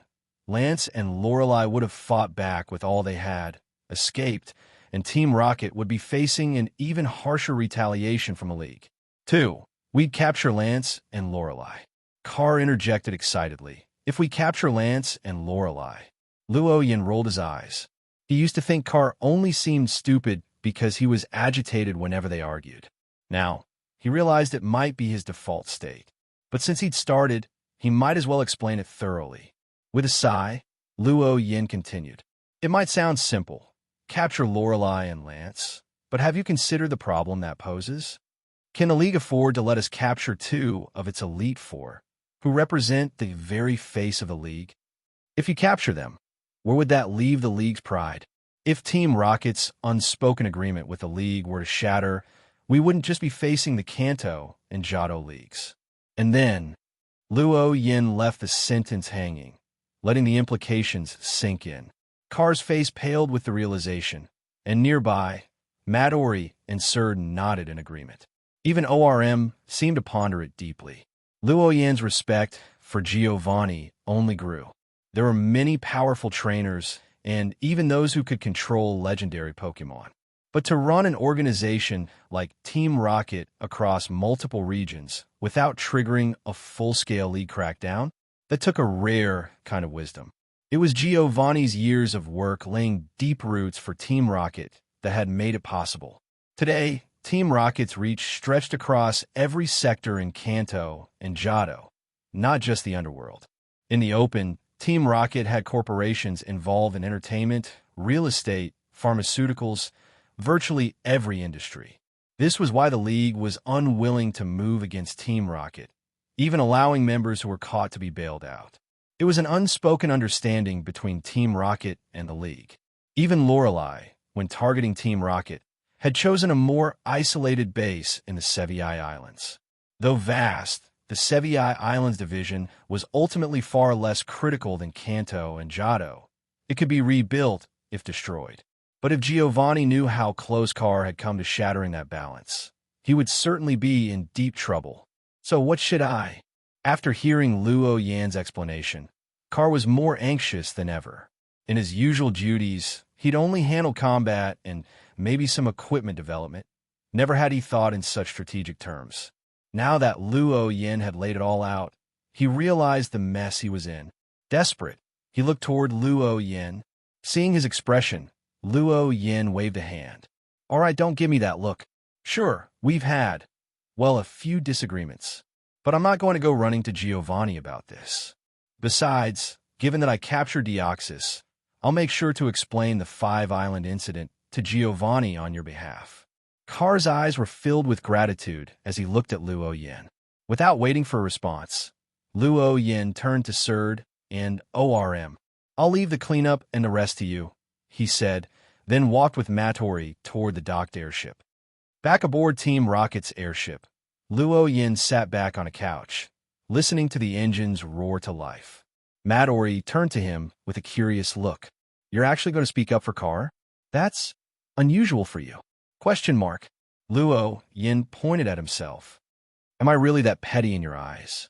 Watching Midori nod without hesitation left Luo Yan speechless. There was no denying it. Midori knew him far too well. All right, I admit there was a reason behind it. For one, with the heavy losses to the Sevi Islands division, Giovanni wouldn't punish a valuable asset like Carr, given our current circumstances. I'm just taking advantage of Giovanni's natural inclination to let Carr off lightly, doing him a small favor. Giovanni would certainly understand that the damage was done, and eliminating Carr now would serve no purpose. Keeping him in line, making him work harder to repay his mistake was the best way to recover the losses. Midori considered it and found it aligned well with Giovanni's mindset, but she still seemed puzzled. But given your history with Carr, people have to adapt to changes, don't they? Sure, Carr's a bit an idiot, but he's strong, and I need his support. Luo Yin patted the Master Ball at his waist, giving Matori a sly smile. Don't you think I now have the strength to form my own faction within Team Rocket? Matori's eyes lit up. Finally, she understood what Luo Yin was getting at. Luo Yan's words left Matori deep in thought. It was true. With Deoxys under his command, Luo Yin was indeed qualified to establish his own faction. The larger an organization, the more intricate it becomes, and Team Rocket was no exception. The 3 executives, the 3 beasts, and the 4 generals. These all represented factions within the organization, though they all ultimately followed Giovanni without a clear leader among them. Even the fledgling Hoenn division Luo Yin had begun establishing counted as its own faction. Building on that, now that Luo Yin was hinting at forming his own faction, Matori couldn't help but consider the implications carefully. Just as she was deciding whether to ask him about it directly, the large screen at the center of the airship's hull displayed an incoming call, interrupting her thoughts. As they answered, Giovanni's image appeared on the screen. Matori, Luo Yin, how is the situation on the Sevi Islands? His expression was severe, clearly indicating that he was not pleased with how things had unfolded. Lorelei and Lance have been repelled, Luo Yin reported. Hearing this, Giovanni's expression relaxed slightly, but then his hand paused mid-stroke on his Persian's fur. Lance? Wasn't it just supposed to be Lorelei? How had Lance gotten involved as well? Under Giovanni's questioning gaze, Luo Yin glanced at Matori, who shook her head slightly. In the chaos, she hadn't had a chance to notify Giovanni about Lance joining Lorelei's forces on the Sevi Islands. Well, then, with a resigned sigh, Luo Yin recounted the events for Giovanni. After listening, Giovanni's face remained expressionless, but beneath the surface, he was shaken. Although he was the one who had originally tasked Luo Yin with investigating the unknown Pokemon, he had never anticipated that Luo Yin would actually be able to capture it and put it to such effective use. After a moment, Giovanni lifted his gaze, giving Luo Yin's performance had been flawless, not only successfully repelling Lance, but also demonstrating a clear grasp of Giovanni's strategic vision. As for Deoxys, Giovanni had no real complaints. He knew he'd contributed only minimal information in this endeavor. Capturing and gaining Deoxys' loyalty was all Luo Yin's doing. Had it been anyone else, they'd likely have ended up severely injured. Carr was a prime example of that. Besides, Giovanni wasn't the type to covet his subordinate's Pokemon, though he felt a slight twinge of jealousy. Well, just a very slight twinge. As Giovanni fell silent, Matori stole a glance at Luo Yin and decided to give him an assist. Boss Giovanni, what about Carr? His mistakes nearly cost us the entire Sevi Islands division. How should we handle that? Carr. With Matori's prompt, Giovanni remembered the true instigator behind this whole mess. Typically, Giovanni would respond to a failure like this by giving Carr a harsh talking to, then assigning him a grueling task to extract any remaining value from him. But now, knowing that his own subordinate had a legendary Pokemon, while he did not left Giovanni in a less forgiving mood. After a moment of consideration, Giovanni waved his hand. We're currently expanding our operations into the Orange Islands. Demote Carr by half a rank, and once the Sevi Islands matter is resolved, send him there. A demotion, even by just half a rank, was no light punishment for a high-ranking Team Rocket officer. Luo Yin recognized that Matori had set this up as a chance for him to speak up, and it was his turn to make his move. Clearing his throat, he coughed twice for effect. Boss Giovanni, I don't think the blame lies with Carr. Deoxys was just too powerful. It was an honest mistake. Don't you think a half-rank demotion is a bit harsh? Giovanni raised an eyebrow in surprise. Luo Yin, who usually didn't get along with Carr, was actually speaking on his behalf? Curious, Giovanni studied Luo Yin's expression, but finding nothing revealing, he dropped the matter. Instead, he mulled over Luo Yin's words. The punishment for Carr had been an offhand decision, after all. And with Luo Yin now holding a major achievement and a legendary Pokemon, This was an opportune moment for Giovanni to bring Luo in closer to his side. So he decided, very well, just transfer him to the Orange Islands to assist with establishing the new division. Additionally, after this Sevi Islands incident, Lance is likely to retaliate. Midori, return to Kanto and oversee our operations from there. Without waiting for her response, Giovanni abruptly cut the call. As the screen went black, Luo Yin chuckled. Giovanni sure is single-mindedly focused on the Mutuo project. He was neglecting the organization's affairs, prioritizing the Mutuo project above all else, something very unlike his usual methodical approach. Typically, Giovanni would never let the organization's activities go unattended, no matter how busy he was. But now, he was entrusting everything to Midori. It was as if Giovanni hadn't realized he was treading on dangerous ground himself. Midori rolled her eyes at him. Thanks to you, stirring things up, you have a legendary Pokemon now. Of course, it's easy for you to say.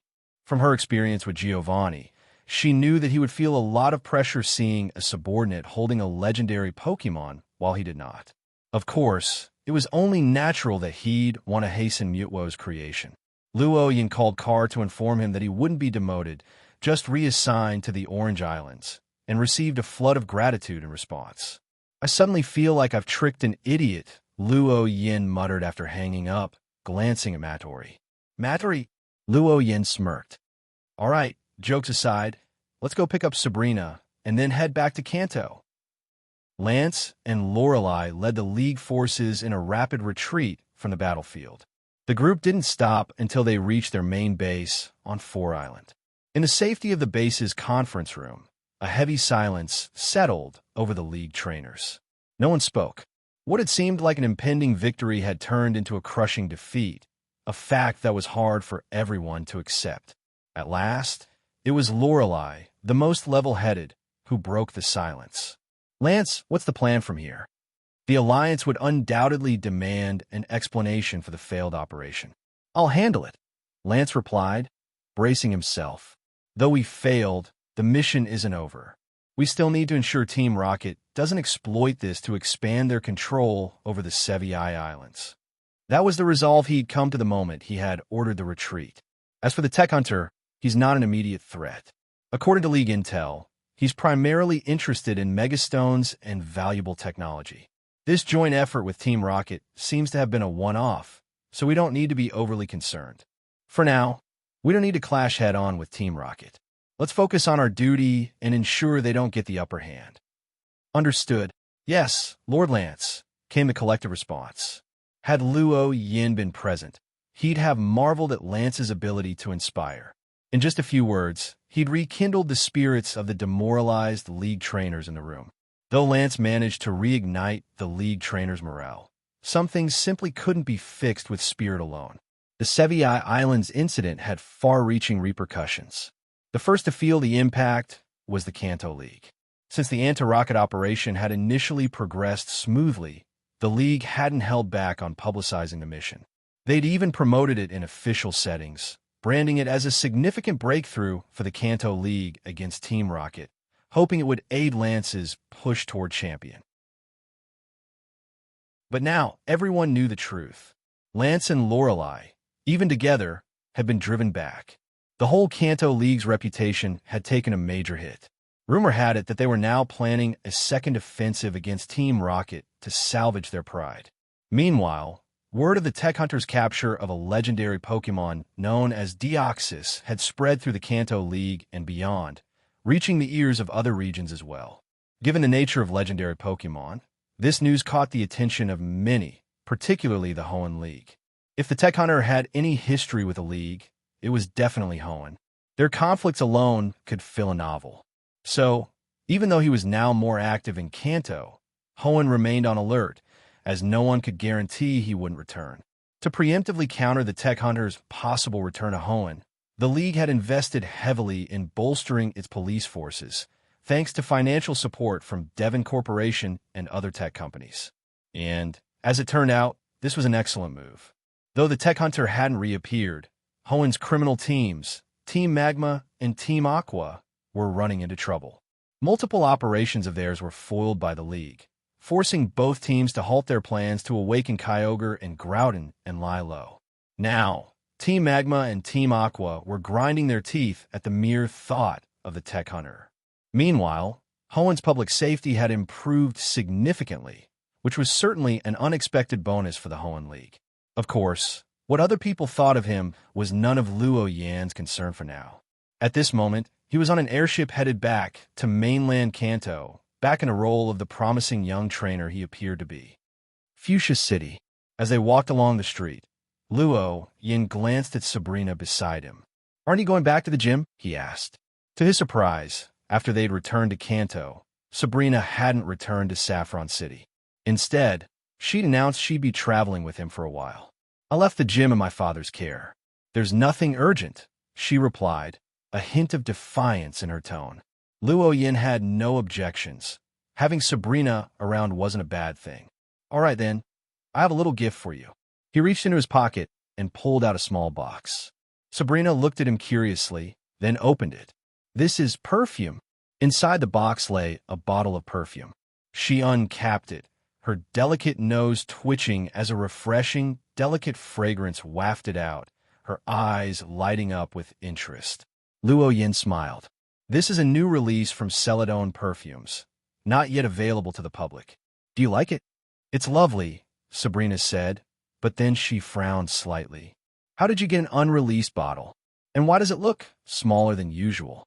She held up the bottle, inspecting it carefully. As a frequent customer of Celadon Perfumes, she noticed right away that the bottle was smaller than what they typically sold. Caught off guard, Luo Yan mentally cursed her keen instincts. He hadn't expected her to notice he divided a single bottle into 3 parts. "It's a sample," he improvised smoothly. "Erica gave it to me as a prize. After all, I'm a VIP member of Celadon Perfumes. As for the smaller size, it's just a trial bottle, so it's a bit smaller," he explained. "Is that so?" Sabrina looked at him doubtfully, but didn't press the issue. She carefully stowed the perfume away in her bag. "So, where are we headed next?" Sabrina's mood was noticeably brightened by the gift. "Well, since we're in Fuchsia City, I'll definitely challenge Koga at the Fuchsia Gym. But first, let's visit the Safari Zone." The Safari Zone was located in the northwestern outskirts of Fuchsia City. The League's original intention in establishing the Safari Zone was to protect wild Pokémon whose habitats have been encroached upon by human activity. It was a good idea in theory. However, after a large number of Pokémon were relocated to the zone, the League soon discovered that many Pokémon adapted far better than expected. Most Pokémon in the Safari Zone were herbivorous species. Without any natural predators, they reproduced at an alarming rate, nearly exceeding the Safari Zone's capacity. Yet, since the reserve had already been built, the League couldn't simply dismantle it. To address this, they passed the Safari Zone Act. Under the Act, trainers could obtain a permit to receive 30 Safari Balls and enter the zone to catch Pokémon.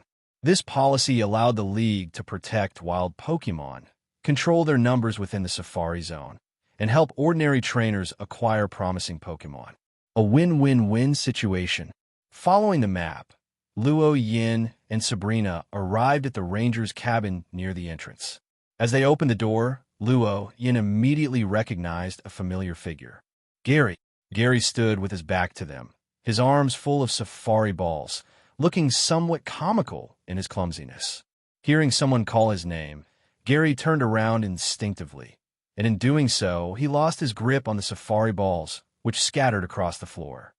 Luo Yan sighed and rubbed his temples. After helping Gary gather the Safari Balls, he looked at him and asked, "What are you doing here?" Gary rolled his eyes. "Obviously, I'm here to catch some Pokémon. What else? What, did they think he came to the Safari Zone just to sightsee?" He wasn't that bored. "By the way, this is..." Gary's gaze shifted to Sabrina. There was something familiar about her, but he couldn't quite place it. "Hello, I'm Sabrina, the Saffron Gym leader." Sabrina introduced herself politely. Upon hearing her name, realization dawned on Gary's face. He remembered now. He'd seen her photo in the League's gym leader guide. He'd actually visited the Saffron Gym not too long ago and had been surprised to find an interim leader in charge of the battles. Now he understood the reason. The actual leader was here with Luo Yin. But a new question arose. Why was Sabrina with him? As he pondered, Luo Yin spoke up. "Sabrina's my girlfriend," he said with a smirk. "Girlfriend?" Gary froze, his face a mix of confusion and skepticism. Had he remembered wrong? Wasn't there another girl Luo Yin had introduced as his girlfriend last time? He opened his mouth to ask, but stopped when he caught Luo Yan's friendly, yet subtly menacing look. Gulp. Gary swallowed hard. A sudden instinct told him that if he asked, he'd regret it. So, he wisely chose to stay silent, pretending he'd seen and heard nothing. Sensing trouble, Gary wisely chose to keep quiet. Still, he couldn't help but feel shocked at the idea that Luo Yin somehow had two gym leader girlfriends. Compared to Luo Yin, what did he have? Just a larger number of girlfriends, that's all. Sabrina sensed the slight tension in the air, but didn't think much of it. Not wanting things to get more awkward, Luo Yin quickly changed the subject, glancing around as he asked, "By the way, where are your girlfriends, Gary?" He knew that Gary was usually followed by his entourage of admirers wherever he went, yet today they were nowhere to be seen. "I came here to catch Pokemon, so I left them behind," Gary replied, loading his safari balls into a basket. Normally, if he were out catching Pokemon, he'd bring his girlfriends along for support. But ever since his defeat by Luo Yin at Lampridge, Gary had resolved to go all out to truly surpass him. If he was going to go all out, then obviously distractions had to be minimized. When Luo Yin heard Gary's answer, he thought over and realized it made sense. He hadn't even seen Gary's iconic red convertible outside. It seemed he was genuinely focused on the hunt today. "So, you're here to catch Pokemon too?" Gary asked in surprise. In his mind, Luo Yin had always been laser-focused on training his existing team, seemingly disinterested in capturing new Pokemon. Even in video calls with his grandfather, he'd heard that Luo Yin hadn't sent any new Pokemon over, not even as many as Ash. Of course, Luo Yin accepted the 60 safari balls from Ranger Caesar, dividing them between himself and Sabrina. He did have plans to expand his roster today. "In that case, why don't we have a little competition?" Gary suggested, eyes gleaming with excitement. "What kind of competition?" "Let's see who can catch the strongest Pokemon. Tonight, let's meet back here, each pick one of the Pokemon we've caught today, and have a battle to see who's stronger." After several rounds of defeat, Gary had concluded that, aside from his lack of experience in their first match, his other losses could be chalked up to Luo Yan's overly powerful Pokemon. If he wanted to win, he needed to try a different approach. This was the perfect opportunity. Pokemon in the Safari Zone were generally of similar strength, and with each trainer limited to one choice, the outcome would rely heavily on skill and strategy. "Sounds interesting. I'm in."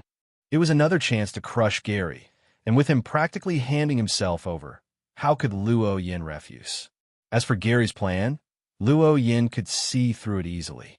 But where had Gary gotten the confidence to think he could outmaneuver him? "All right, I'm heading off."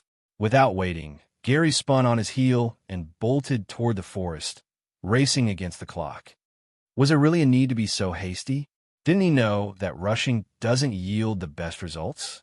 Luo Yin shook his head, then turned to Sabrina. "Let's get going too." Before arriving, he'd managed to get his hands on a map of the Safari Zone from Team Rocket's database, making him thoroughly familiar with the Pokemon distribution here. This was far from a fair competition from the start. The Safari Zone was vast, covering an area almost half the size of Saffron City. To accommodate different Pokemon's habitats, the zone included plains, forests, rivers, lakes, a diverse range of environments. Luo Yin and Sabrina were now standing by a lake, watching a group of slowpoke napping along the shore. Known for their tails, which were considered a delicacy when prepared properly, slowpoke were famously rare and sought after by top chefs. Who knows who started the rumor, but it was said that every great chef owned a slowpoke. Because of this myth, slowpoke had become incredibly rare. Apart from the Safari Zone, only Slowpoke Well offered a comparable gathering of them. "We're really going to catch a Slowpoke?" Sabrina asked, eyeing them with slight hesitation. While she did have a Slowbro Megastone, she couldn't see herself catching one. She simply felt that Slowpoke didn't match her aura.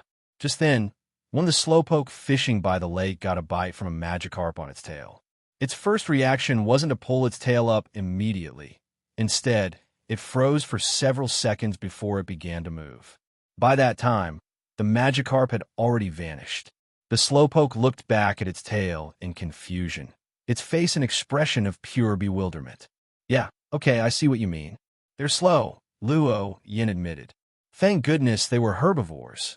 If they were hunters, they'd have gone extinct by now. Still, Sabrina, trust me.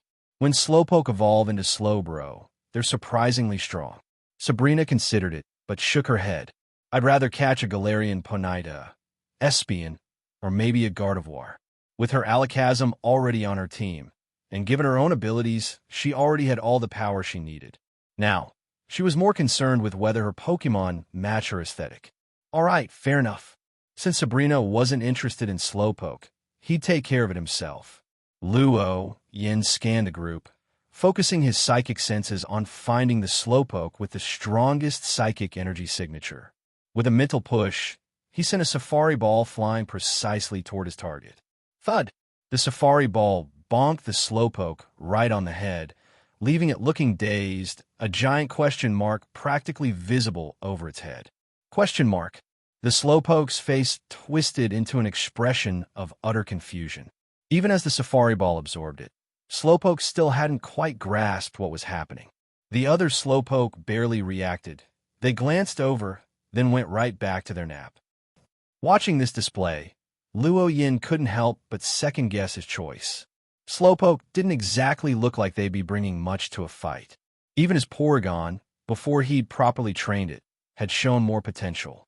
It was clear that with a reaction time like this, Slowpoke wouldn't be useful in battle until it at least evolved into Slowbro. But since he'd already caught it, releasing it would be wasteful and out of character for him. All he could do was hope it would evolve soon. Sabrina stifled a giggle beside him, only stopping when she caught him looking. Yuan, where to next? Yuan pulled out the map, scanned it, and circled a spot. Here, let's head this way. Sure. Look, I think I found something. Alone, injured Eevee had appeared nearby. Moving quietly to avoid alarming it, Yuan crept closer. Then, with a swift motion, he reached out and caught it. Eevee! In a small, startled cry, the brown-furred Eevee found itself lifted by the scruff, suspended in Yuan's grasp. Its tiny paws flailed, but it couldn't escape his grip. Well, what do you think? Yuan asked Sabrina. Sabrina rolled her eyes, unable to comprehend Yuan's strange amusement. Surely he could have just used a Pokeball? But Yuan only chuckled, enjoying the simple fun of it. Turning his attention back to the trembling Eevee, he released a warm green energy from his hand, running it over the injury on Eevee's leg. Eevee felt a light, tingling sensation as it watched its wound miraculously heal, quickly forgetting to struggle. When he set it down, the Eevee didn't run, but instead looked up at him with wide eyes. Realizing he meant no harm, it cautiously nudged him with its head in thanks. Then, just as it did so, a low rumble came from Eevee's stomach. Eevee! Its ears drooped with embarrassment. Here you go. Yuan handed it an energy cube. Eevee's eyes lit up as it took a tentative nibble, quickly breaking into a smile and finishing the treat in a flash. Eevee! It licked his palm eagerly, savoring every last taste. Yuan patted the Eevee's fluffy head. How would you like to come with me? Using his powers, he conveyed his thoughts to the Eevee. Eevee! After a moment's hesitation, it gave a small shake of its head, darting off into the nearby bushes. Watching it disappear, Sabrina chuckled. Looks like you failed, Yuan. I wouldn't say that. He smirked and cast a glance at the bushes. Not long after, there was a rustling sound, and the same Eevee reemerged with another Eevee at its side. Aside from the heart-shaped pattern on its tail, the new Eevee looked nearly identical. Eevee! Eevee! The two Eevee ran up and started rubbing against Yuan's legs. Is that even possible? In all her years as a trainer, Sabrina had never seen a Pokémon bring along a friend to be captured. What can I say? I'm just too popular, Luo Yin shrugged, handing each EV another energy cube. In truth, the EV had shared that they'd been on the run from an Arbok. The first EV had been injured in an attack, and the forest was no longer safe for them. So it had returned with its friend, hoping Luo Yin would take them both in. After they finished eating, Luo Yin knelt down, speaking softly to the heart-tailed EV with his powers. It glanced up at him, then at its friend, and finally nodded. Taking a small hop, it landed in Sabrina's arms. Sabrina instinctively caught the EV, blinking as she registered the weight in her hands. She looked to Luo Yin, who smiled. I told it that I couldn't take care of both, but that it could stay with the pretty lady nearby, he explained. Whether from receiving an EV or hearing Luo Yin call her pretty, Sabrina's cheeks turned slightly pink. Besides, don't you think we look like a couple now? With a grin, Luo Yin placed the other EV on his shoulder. Sabrina followed suit, settling her EV on her shoulder as well. Side by side, the two looked remarkably in sync. Luo Yin pulled out his phone and selfie stick. Let's take a picture. Snap. Boom. As the camera clicked, an explosive sound echoed from somewhere in the distance. Startled by the noise, the EVs trembled, their tiny paws slipping. Clearly unused to being on a person's shoulder, they would have fallen if Luo Yin and Sabrina hadn't caught them with psychic energy. What was that? Sabrina frowned in the direction of the sound, feeling annoyed that her rare moment with Luo Yin was interrupted. Do we have any Team Rocket operations in the Safari Zone lately? Judging from the sound, it seemed like an explosion, a real one, not just a Pokemon attack. That raised questions. Not that I know of, Luo Yin replied. Midori had personally accompanied him to Fuchsia City, so if Team Rocket had any operations here, she would have briefed him. Either way, let's go check it out. Whoever it is, they're causing trouble on our territory. He was curious. Who would dare to stir things up on Team Rocket's turf? Pokemon hunters had been a legal profession for as long as Pokemon trainers had existed. The history of Pokemon hunters could be traced all the way back to the League's founding. Pokemon hunters worked for the wealthy, helping them capture rare Pokemon. Today, with the League actively promoting the profession, the trainer community had grown tremendously. Where there were people, there was demand, and that demand drove change. As it stood, elite hunters like Hunter J still worked exclusively for the rich, but more and more hunters had expanded their business to include the general public, capturing wild Pokemon in bulk and selling them to young trainers who couldn't afford their own Pokemon had become a profitable trade for lower-tier Pokemon hunters. Luo Yin and Sabrina lay hidden on a cliff overlooking a group of hunters below, who were herding a cluster of Kangaskhan into a trap. Seriously? Has Team Rocket's reputation dropped this low? Luo Yin muttered in irritation. These small-time thugs actually think they can hunt on our turf? After all, they'd recently captured Akabe, an executive of Team Flare. She'd come to Kanto fully aware of how dangerous Team Rocket was and had planned to proceed with caution. Now, these hunters were brazenly poaching in the Safari Zone. Clearly, they'd never experienced Team Rocket's wrath. Sabrina, being one of the 3 Kanto executives, had a better understanding of Team Rocket's operations here. This happens every year, she explained. Even though Team Rocket's network covers Kanto, we can't be everywhere at once. These hunters usually work quietly, but now they're using explosives. She frowned slightly. Did the Sevi Islands incident not intimidate them? By now, everyone in Kanto knew that Team Rocket had repelled Lorelei and Lance with the help of the tech hunter. Yet these poachers didn't seem the least bit afraid. Maybe they think it was a one-off, Luo Yin speculated. The tech hunter and Team Rocket may seem like they're cooperating, but Team Rocket stirred up a lot of trouble on the Sevi Islands. They probably assume we're too preoccupied to deal with them. Whatever these Pokemon hunters had in mind, they were clearly underestimating Team Rocket. By poaching on Team Rocket's turf in Kanto, they were essentially throwing down the gauntlet. If they managed to get away unscathed, it would be a slap in the face to Team Rocket. As executives, both Luo Yin and Sabrina had a duty to remind them who really ruled Kanto. How should we approach this? Sabrina asked. No need for disguises, Luo Yin replied. With you here, I won't even need to use my main team. Afterward, we'll call Mad Ori to handle the cleanup. With only about a dozen hunters below, there was no need to overdo it. Luo Yin reached for Gyarados' Pokeball, intending to unleash it and have it blast the hunter's Pokemon with a Hyper Beam. But just as he was about to act, a voice suddenly rang out below. Arcanine, Flamethrower. A jet of flame shot toward the hunters, directed at the man in charge.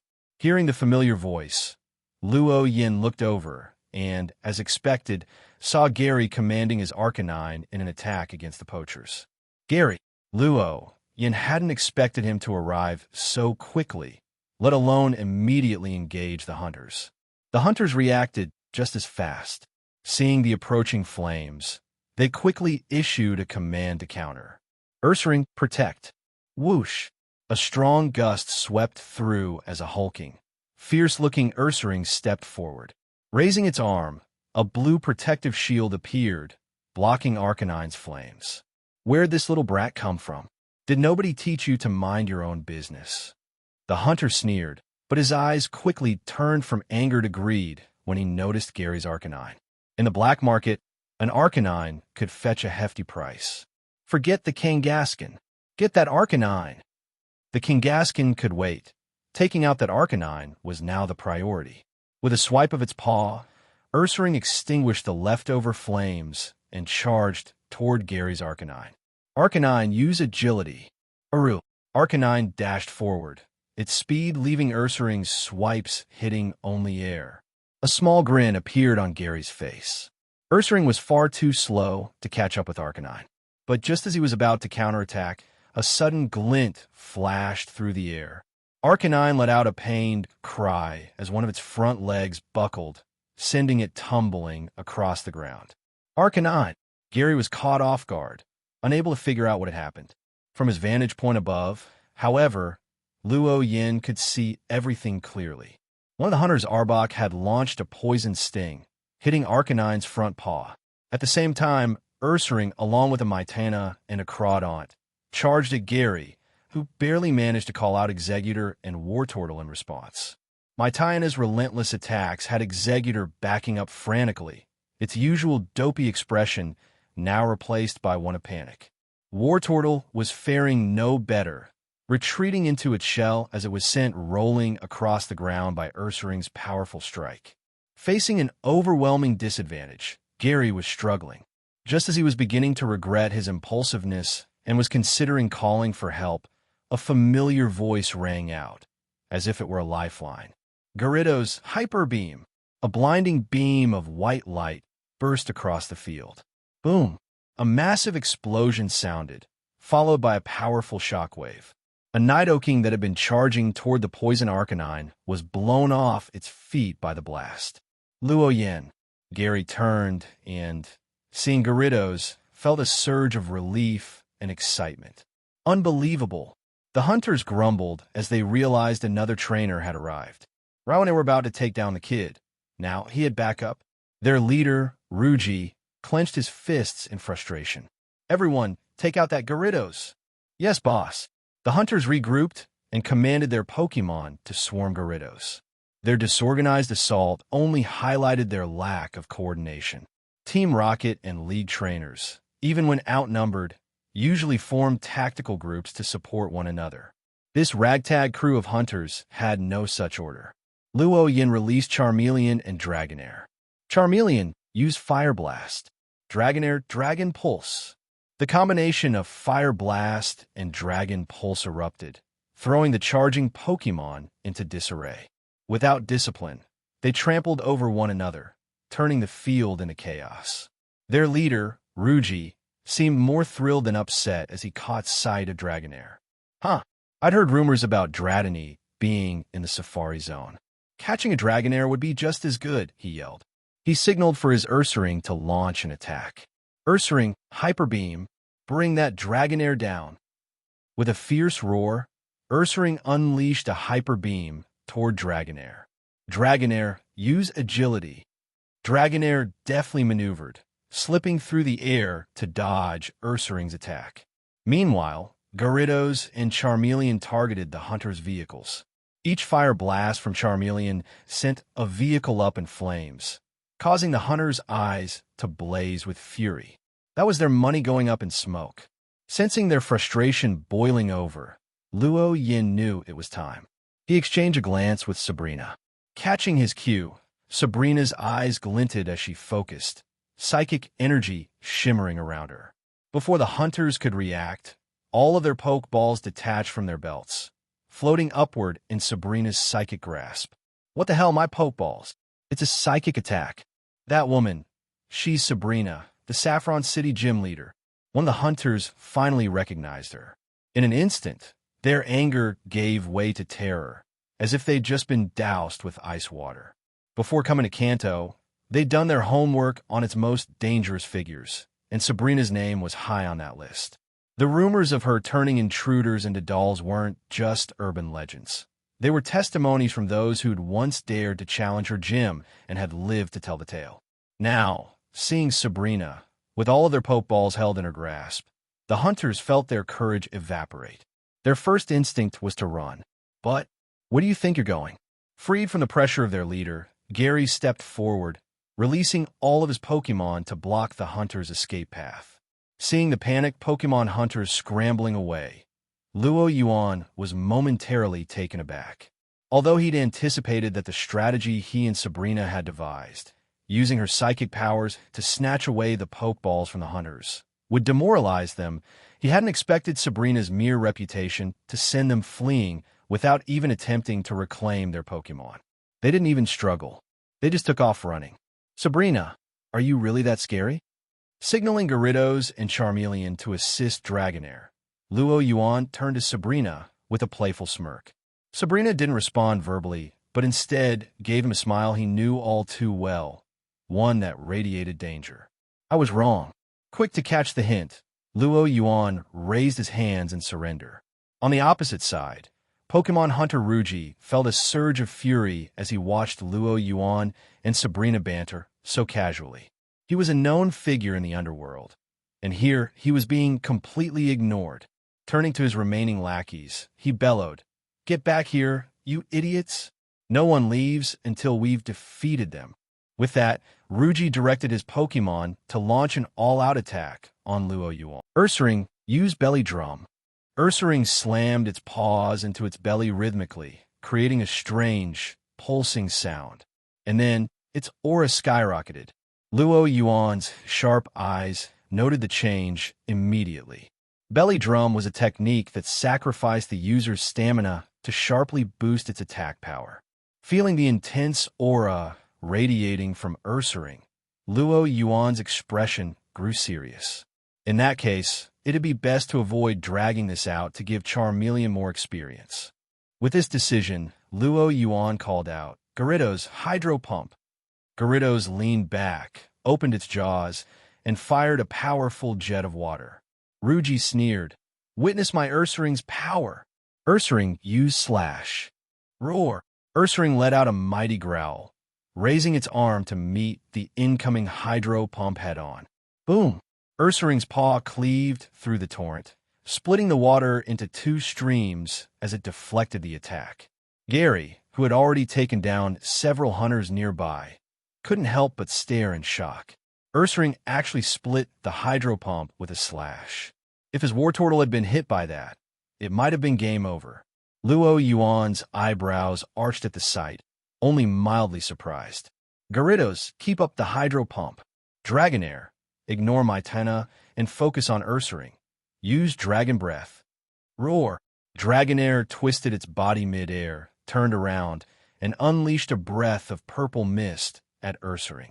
Gyarados fired another blast of Hydro Pump. Double trouble, fair and square. Ursaring tried to dodge the Hydro Pump while swiping at the Dragon Breath to dispel it. However, there was no way that was going to work. The Hydro Pump took most of Ursaring's attention, making it impossible to fend off Dragon Breath entirely. Caught in the blast, Ursaring's body began to seize up. Dragon Breath could paralyze its target, and Ursaring was now trapped in a state of paralysis. Ursaring, muster your stamina. Seeing his trump card in danger, Ruji shouted. At his call, Ursaring's fighting spirit flared. With a furious roar, its aura intensified once more.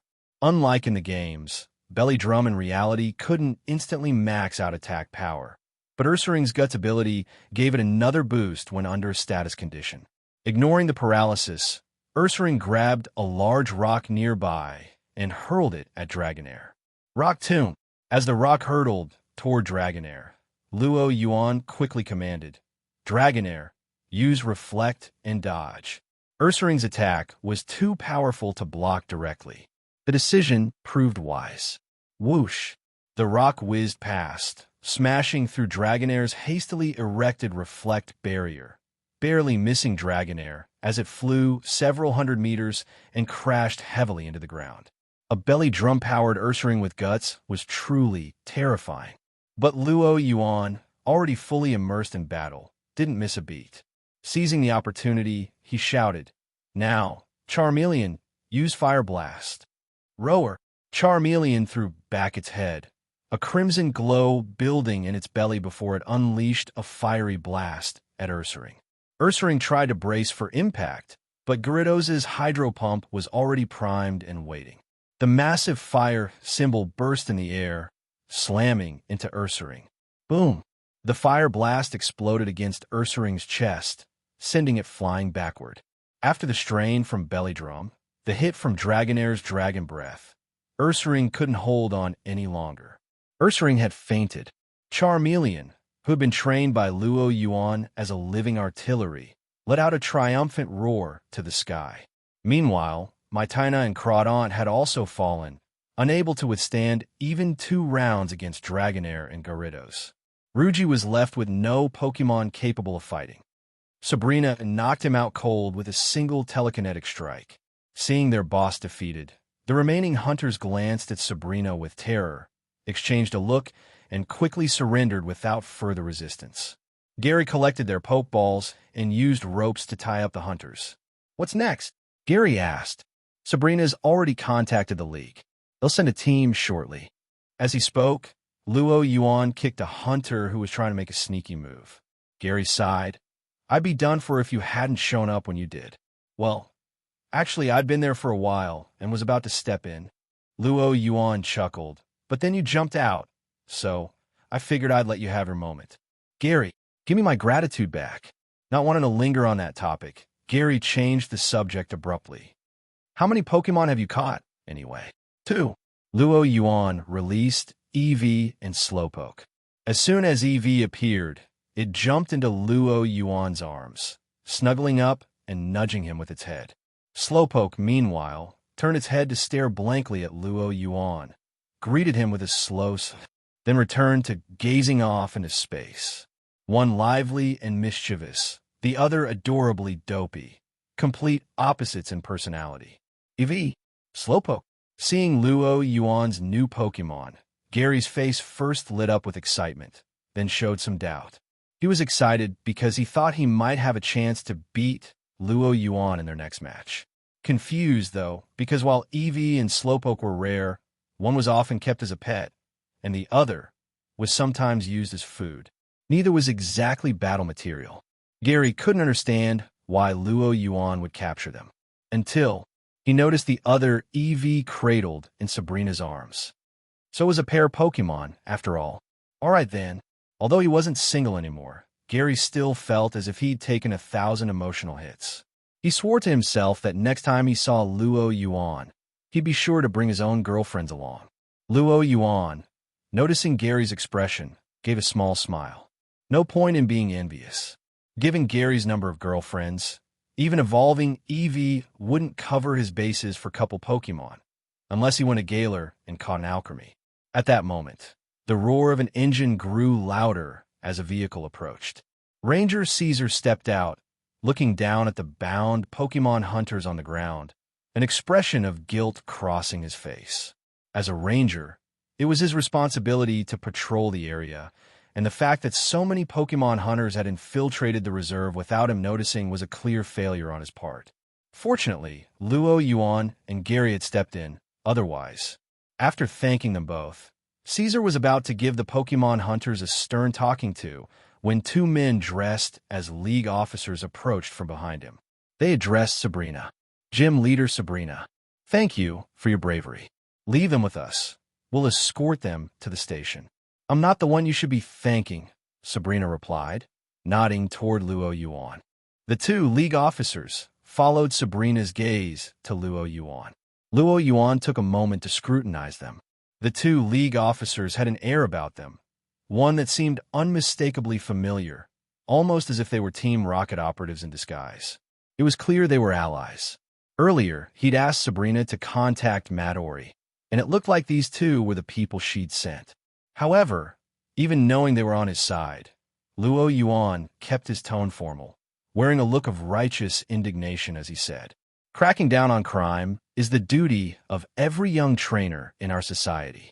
Please ensure these Pokemon hunters are punished severely. If you're going to act, commit fully." Luo Yuan's performance left the undercover Team Rocket officers momentarily stunned. Gary, standing nearby, was practically pumped with patriotic pride. Even Caesar couldn't help but feel moved, lamenting that, in these days of declining morals, there is still a trainer like Luo Yuan with such noble character. Watching the scene unfold, Sabrina finally understood why Giovanni had chosen Luo Yuan for this undercover role. His talent for blending in was truly something to behold. After loading the Pokemon hunters onto the truck and watching it drive away, Caesar turned to Gary and Luo Yuan. "I'll handle calming down the Kangaskhan. You two keep searching for Pokemon." Gary also bid them farewell, leaving for a different reason entirely. It wasn't just that he didn't want to play third wheel here. With plenty of daylight left, he figured he shouldn't slack off and decided to hunt for even stronger Pokemon. "What should we do?" Sabrina asked as she followed Luo Yuan to a quiet spot by the river, where she offered Eevee an energy cube. "Let me check on Slowpoke first."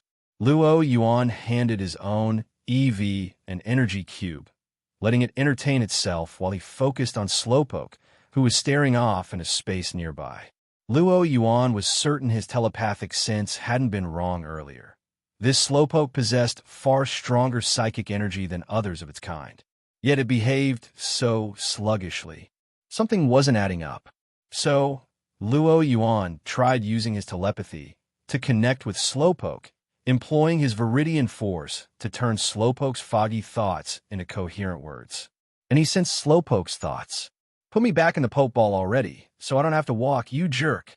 Luo Yuan, staring at the Slowpoke, which looked as blank-faced as ever with no visible expression, Luo Yuan was convinced that, in some odd way, this particular Slowpoke was indeed gifted, far more intelligent than others of its kind. But at the same time, he felt it was only right to teach it a little lesson about respect for one's trainer. Today was turning out to be Ruji's unluckiest day yet. He'd just come here to catch a few Kangaskhan with his team, only to run into these meddling kids. Now, not only had all their vehicles and equipment been destroyed, but they were all in League custody as well. He had no idea how much bail it would take to get them out.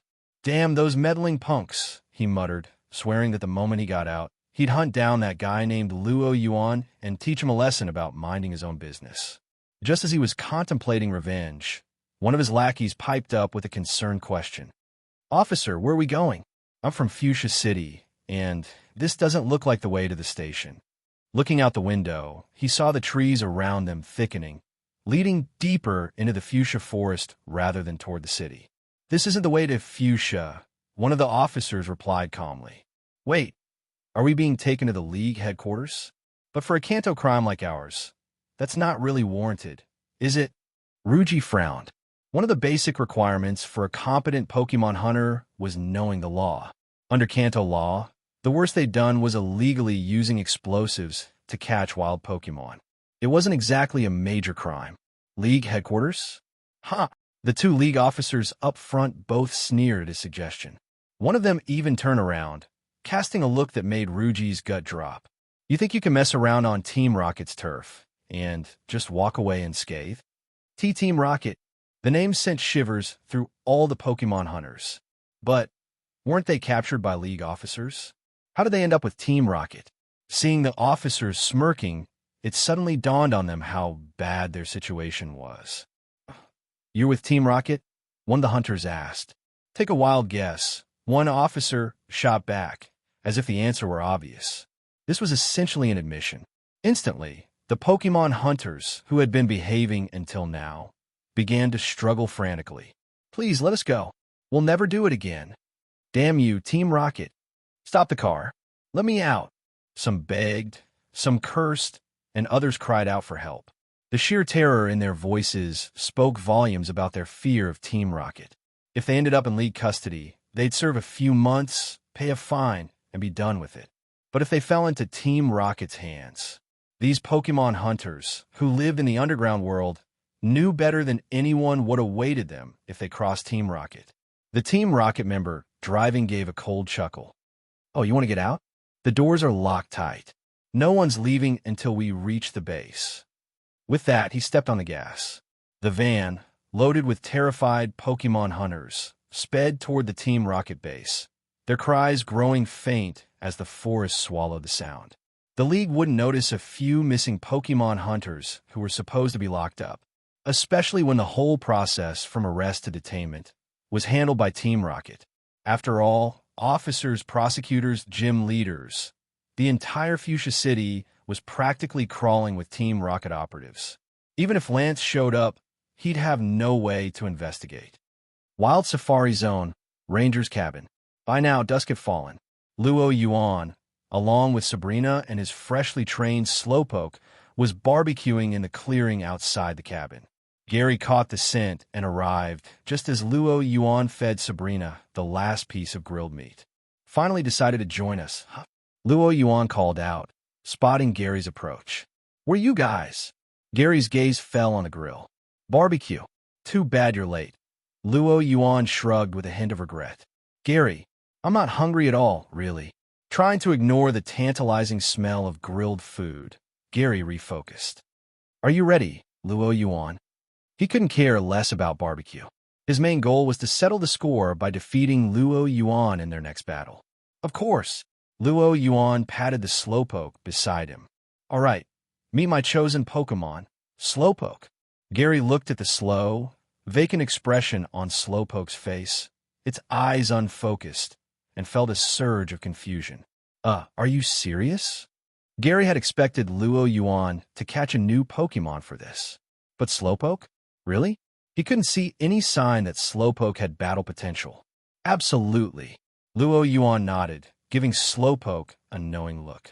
Slowpoke, who had been hoping to take a nap on the grass, seeing Luo Yuan's confidence, Gary didn't press further. After all, this could only work to his advantage.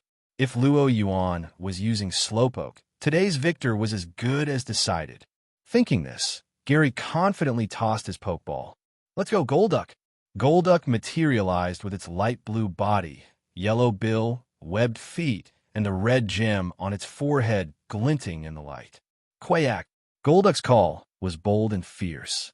A water-type Golduck, compared to its pre-evolved form Psyduck, which shared Slowpoke's dopey expression, Golduck had not only shed its headache issues, but also boasted a boosted stat total of 500. A fairly solid Pokemon. "This win is mine," Gary announced with absolute confidence. "Don't be so sure." In the heated, Gary thought, atmosphere, Sabrina waved her hand. "The battle begins." Gary wasn't about to let his guard down. The moment the battle started, he took the initiative. "Go, Golduck. Use Water Gun on Slowpoke." It was a sound strategy, but the reality didn't go quite as planned. Quack! Golduck glanced over at the vacant-looking Slowpoke, then turned back to Gary with a hint of hesitation. The Slowpoke in front of it didn't look particularly bright. It reminded Golduck of itself before it evolved. It couldn't shake the feeling that attacking Slowpoke would be like bullying an idiot. Gary nearly tripped in exasperation, finally pulling himself together enough to urge Golduck. "Golduck, this is a battle." Having just caught Golduck, Gary hadn't yet had time to develop seamless coordination with it. Luo Yuan noticed this and chuckled. While Gary and Golduck hadn't built synergy, he had spent plenty of time training Slowpoke. This was his advantage. Taking advantage of Golduck's hesitation, Luo Yuan called out, "Slowpoke, use Confusion." Upon hearing the command, Slowpoke's expression sharpened, its eyes glowing with an intense blue light as its psychic energy surged forward. Ordinary confusion, enhanced by a deep psychic affinity, hit with an extra punch. Golduck's eyes widened in pain, clutching its head as it reeled from the attack. Golduck, quack! Perhaps it was used to headaches from its Psyduck days, because Golduck managed to recover quickly. It turned to Slowpoke, its gaze now full of frustration, determined to fight with full force. Water gun. Golduck opened its mouth, launching a stream of water at Slowpoke. The water gun was fast. There was no way Slowpoke could dodge it. Then again, Yuan never intended for Slowpoke, with its paltry speed stat of 15, to dodge anything. No need to dodge. Just take it and use Yuan. Slowpoke adjusted its stance, taking the hit on its well-padded rear. Then, it opened its mouth wide and let out a big yawn toward the unsuspecting Golduck. In real battles, yawn didn't guarantee sleep as it did in games, but at the very least, Slowpoke's yawn put Golduck into a drowsy, semi-conscious state. Hearing the yawn, Golduck involuntarily let out a yawn of its own, halting its water gun attack. It actually worked? Gary was stunned. He hadn't expected Yuan to block Golduck's water gun with a simple yawn. Golduck snapped out of it. Golduck heard Gary's call and managed to resist sleep, but it was still too sluggish to continue attacking. Seizing the moment, Yuan ordered, Slowpoke, use Amnesia. Amnesia worked by blanking out the mind to boost special defense. Seeing Slowpoke's body glowing in a steady rhythm, Yuan grinned. Time to stack up those buffs. After using Amnesia several times, Slowpoke's mind was blissfully blank, while its special defense had skyrocketed. And that wasn't all. Once Slowpoke had boosted its special defense enough, seeing that Golduck still hadn't shaken off the drowsiness, Yuan decided to do a favor. Slowpoke, use water gun. Slowpoke fired a weak jet of water at Golduck, splashing it awake with a start. Now that it was fully alert, the battlefield was hardly the same. Slowpoke stood, glowing with layers of special defense buffs. The tables had turned. Despite Gary's best efforts to have Golduck attack with water gun and water pulse, their effects were minimal on Slowpoke. Gary even tried getting close for a physical attack, but Yuan wasn't about to make things easy. He commanded Slowpoke to use confusion to keep Golduck at bay. Golduck, battered by the psychic attacks, finally succumbed and collapsed, unable to continue. As he stared at his defeated Golduck, Gary looked as if he'd been hit with a dose of amnesia himself, dazedly replaying the battle in his mind. At what point had the tide turned against him? Gary mulled over the battle for a long time, eventually concluding that the problem lay in his lack of synergy with Golduck. He figured that if Golduck had executed his command decisively from the start, seizing the initiative, he could have controlled the pace of the battle. With his discovery in mind, Gary decided to spend some time training with Golduck one-on-one. Not wanting to dampen his spirits, Yuan simply offered encouragement. It's all right, life's bound to have its ups and downs. Every defeat strengthens your mind. Gary, though he felt like there was an undertone to Yuan's words, he still thanked him for the encouragement. Afterward, Yuan and Sabrina returned to their hotel for a good night's rest. The next morning, they made their way to Fuchsia Gym together. Seated on the floor of the gym, Yuan took a sip of tea, smiling across the table. Koga, long time no see. Indeed, it's been a while.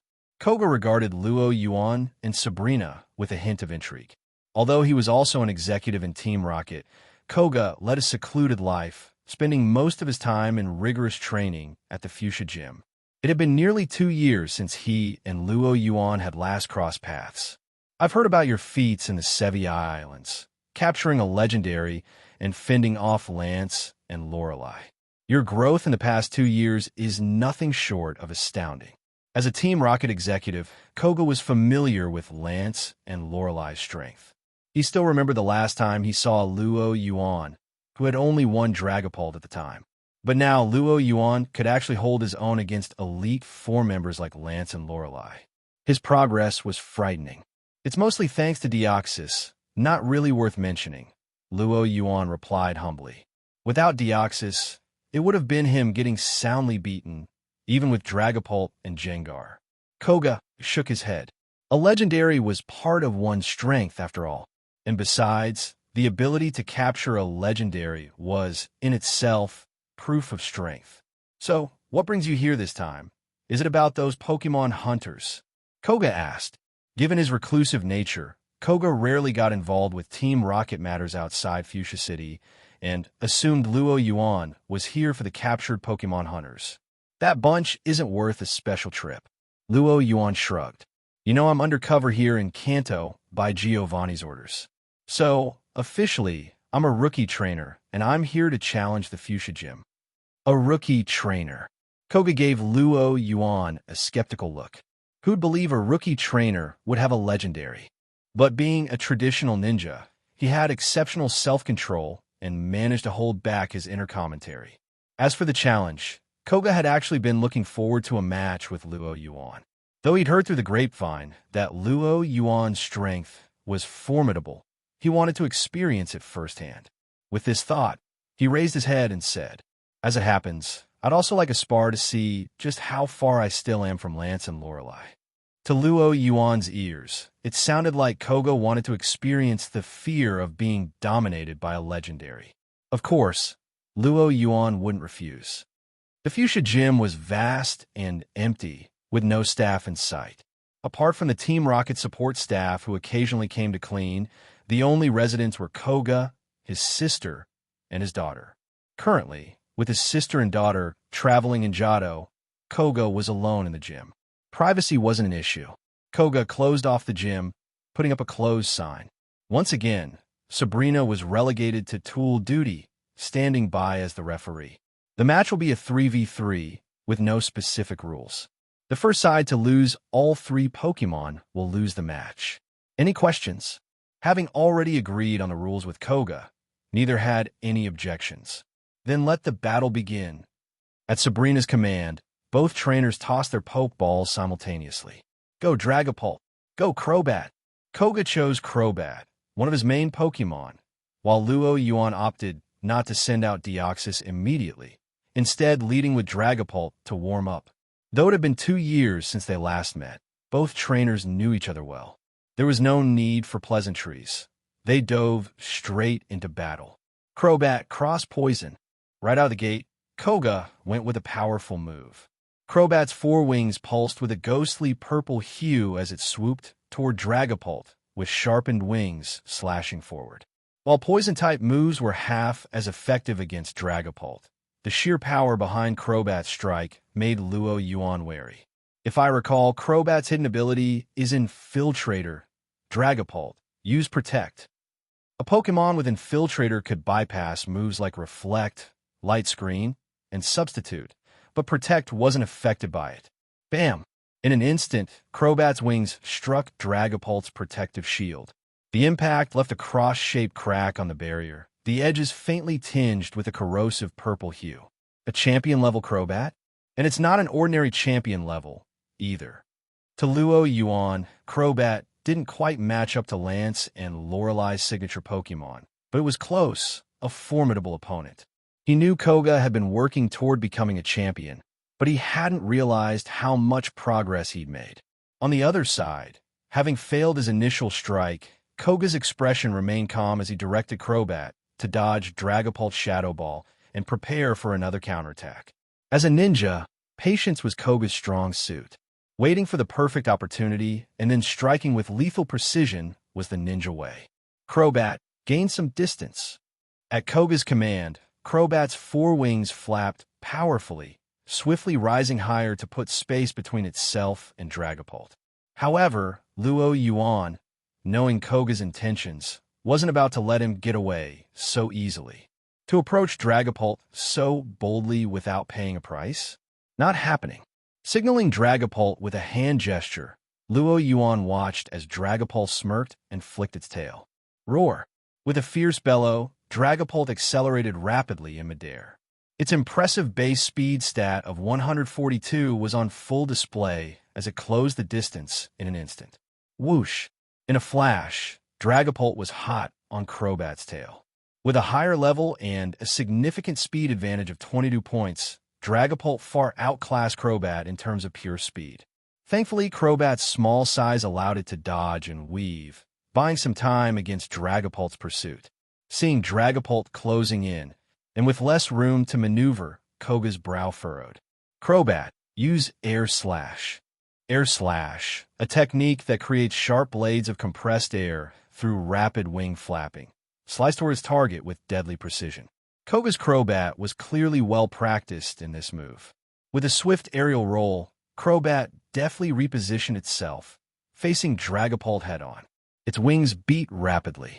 A flurry of razor-sharp air blades shot toward Dragapult, targeting its most vulnerable spots. Dragapult's flight speed was exceptional, but by the time Luo Yuan saw the air blades coming, there was no time for Dragapult to dodge. If that's the case, Steel Wing. Charge through.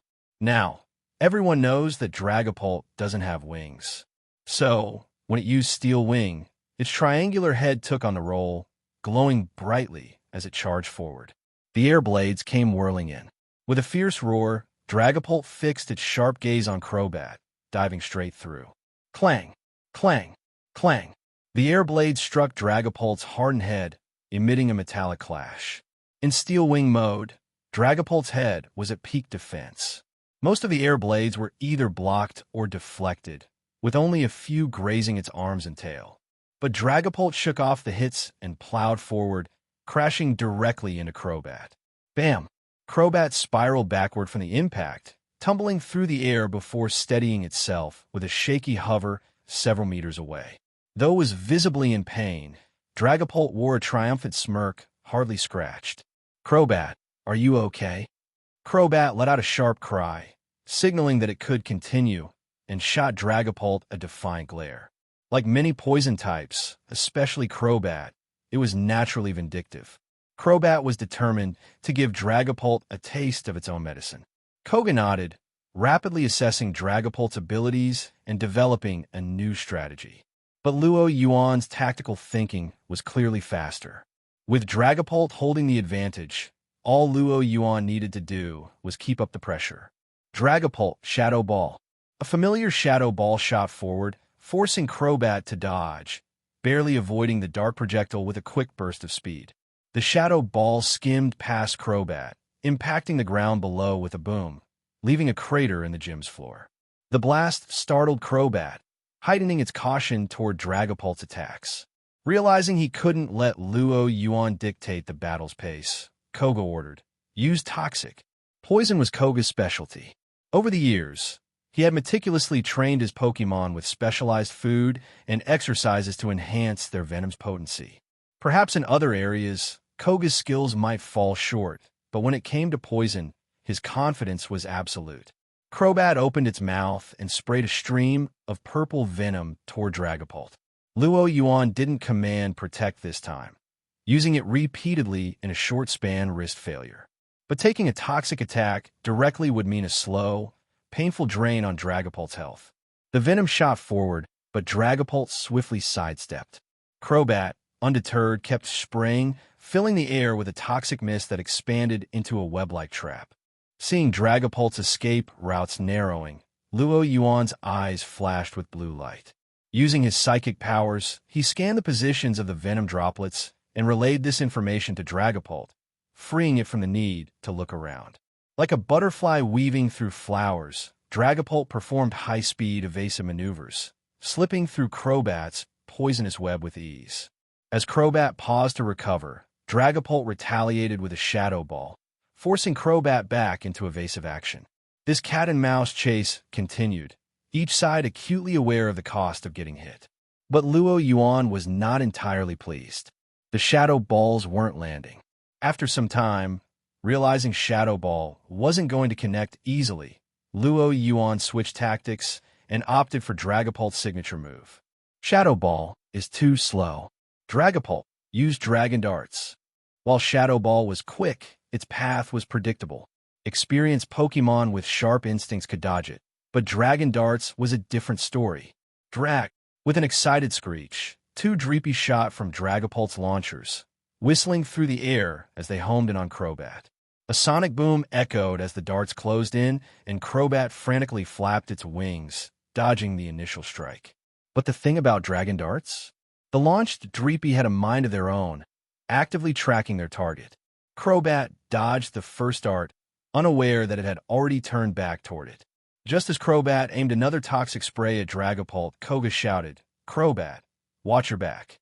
Before Crobat could react, the two Dreepy struck from behind. Though it barely avoided the first dart, the second exploded against it, leaving it spinning in the air.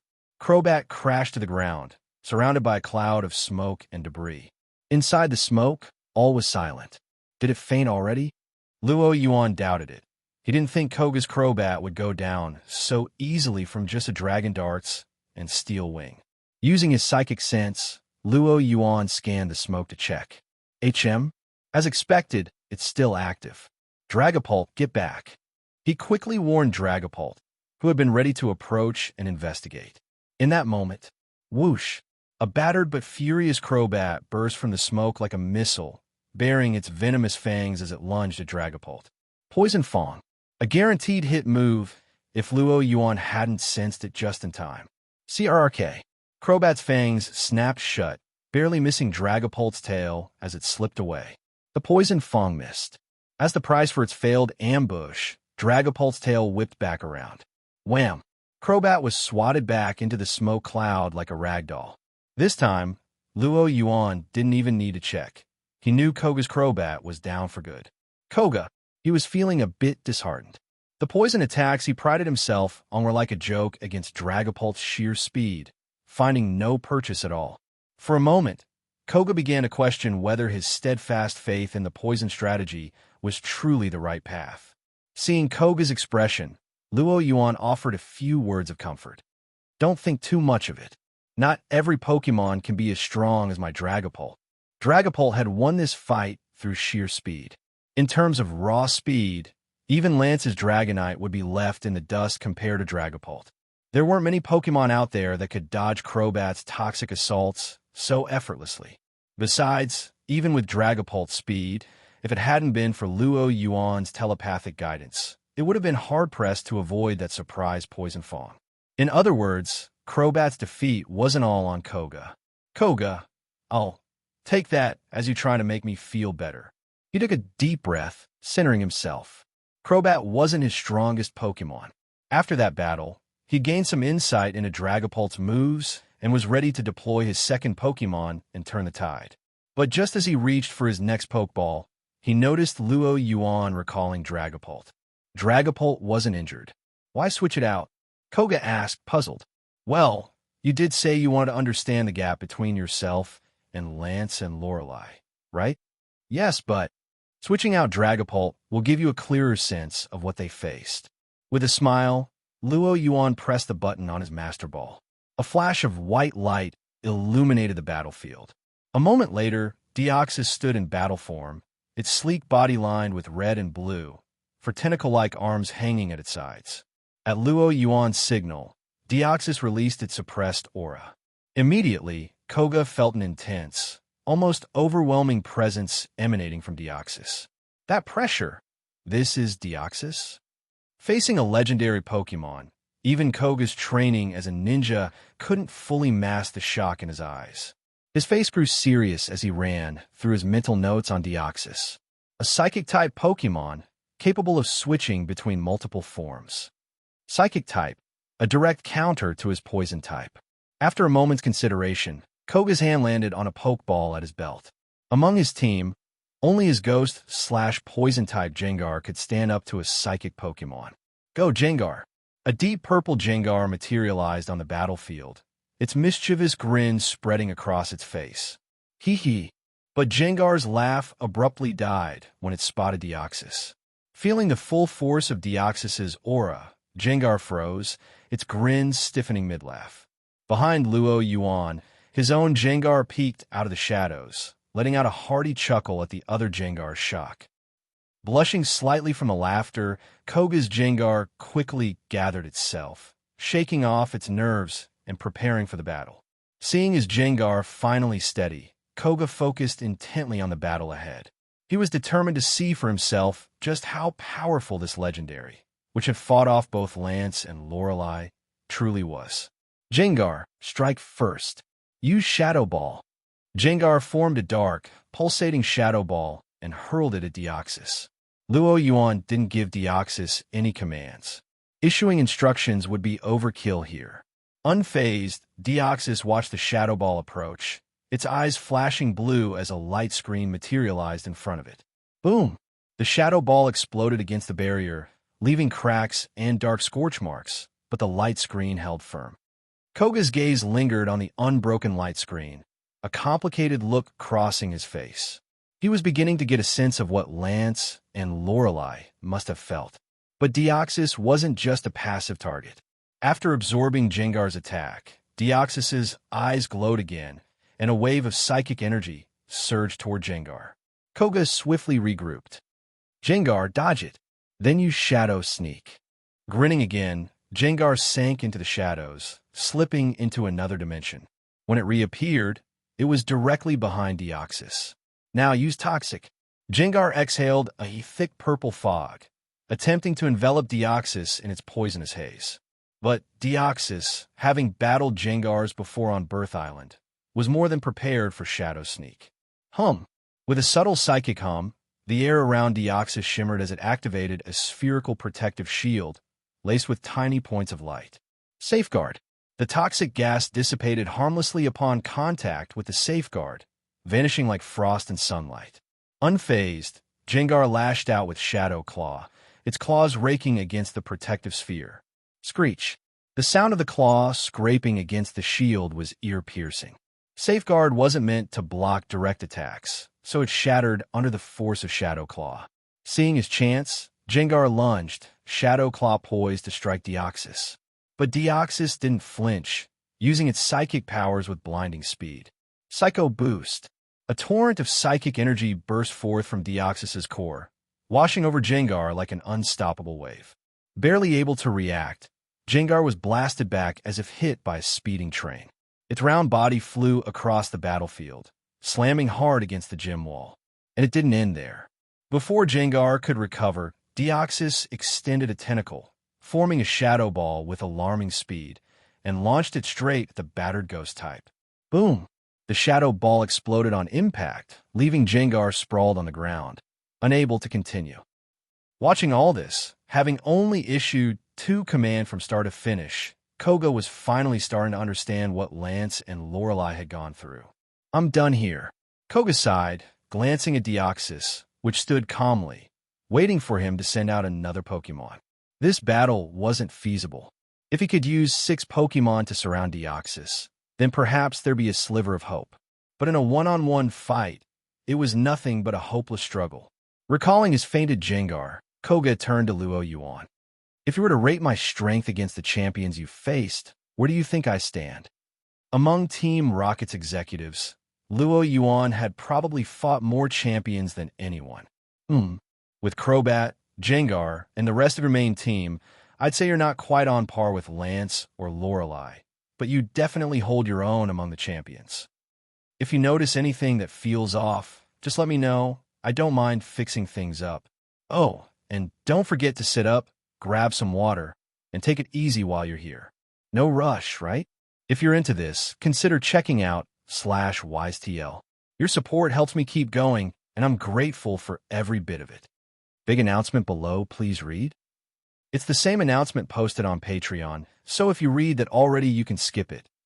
3C. Hear me, mongrels. This week, you have proven yourselves worthy.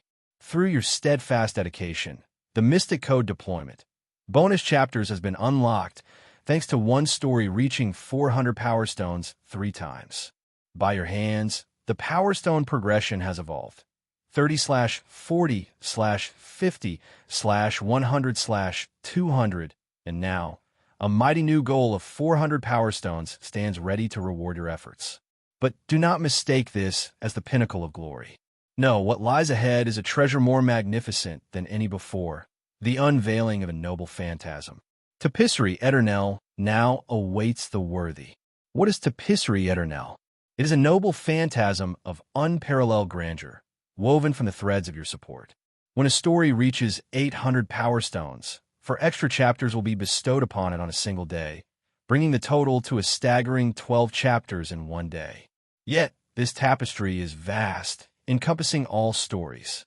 To honor your collective efforts, every other ongoing story shall receive 2 bonus chapters in celebration of this monumental feat. The path to unleash Tapisserie Eternelle. A story must amass 800 Power Stones in a single week to activate this noble phantasm. Tapisserie Eternelle can only be unleashed once per story each month. To summon it again within the same month, another story must achieve the 800 Power Stone milestone. Do you comprehend the scale of this offering? A noble phantasm such as this is not simply given, it is earned. So rise, readers, and let your Power Stone speak. The gates to the eternal tapestry have been opened. The only question now is, will you seize it? Koga felt reassured after hearing Luo Yuan's assessment. He trusted Luo Yuan's judgment, and now his confidence in challenging for the Elite Four's rank grew even stronger. Reaching into his pocket, he pulled out the pink soul badge and handed it to Luo Yuan. Thank you for the sparring session. Hearing this, Luo Yuan felt a bit awkward. After all, he had essentially used Deoxys to wipe the floor with Koga, but since Koga was thanking him anyway, he accepted the badge without saying more.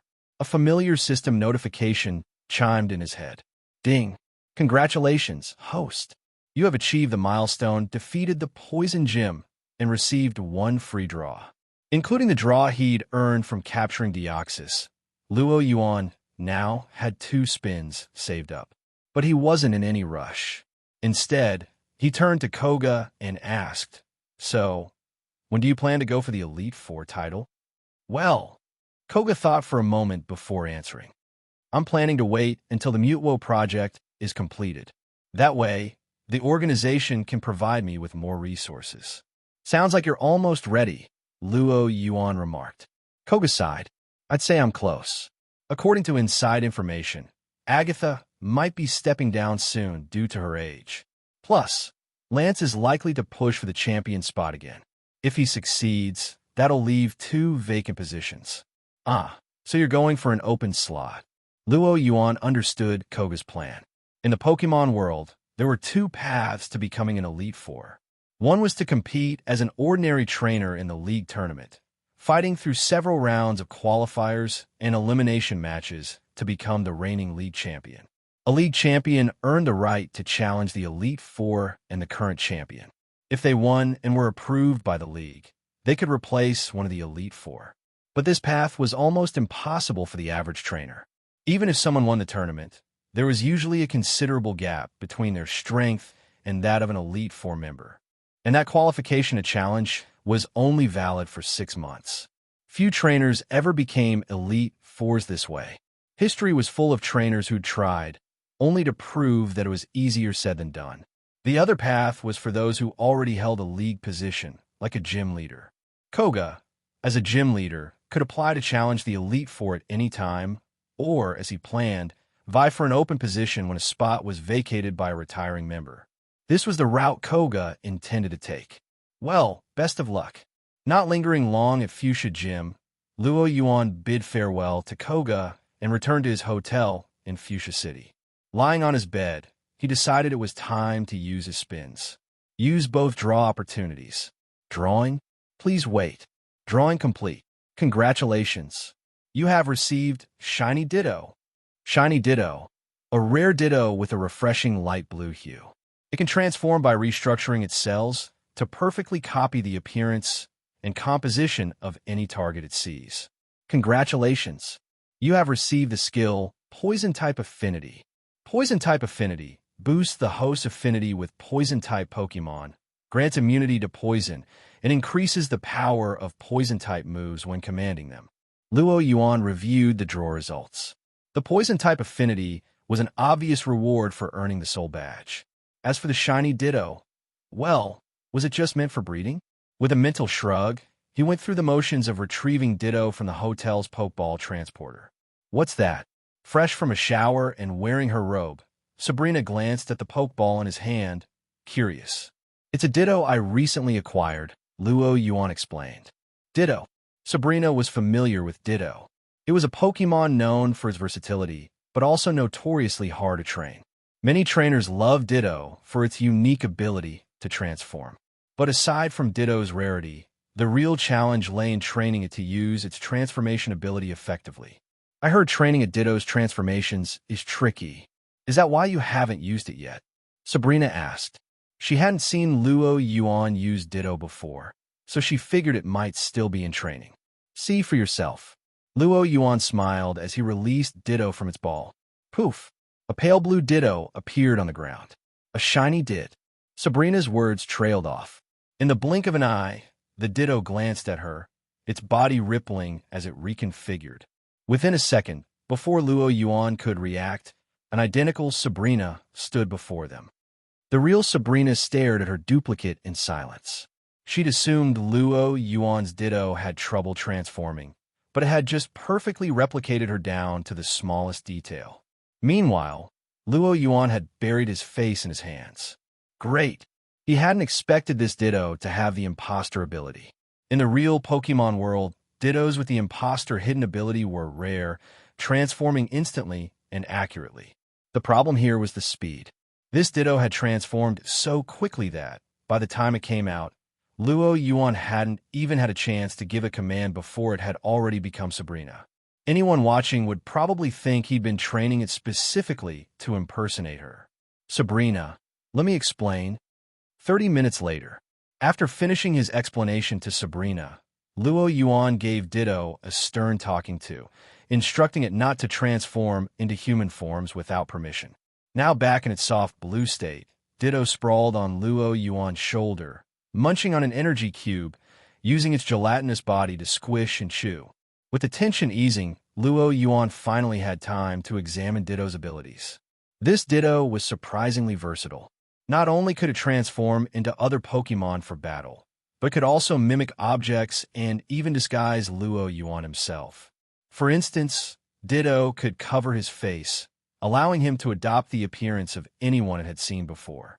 This ability would be invaluable for his work as an undercover agent. Luo Yuan and Sabrina spent a pleasant week in Fuchsia City.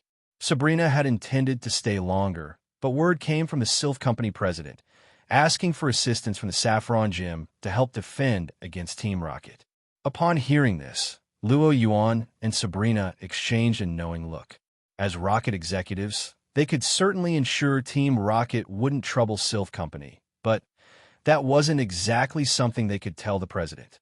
And since Sabrina served as Luo Yuan's representative on Sylph's board, she had no excuse to refuse their request.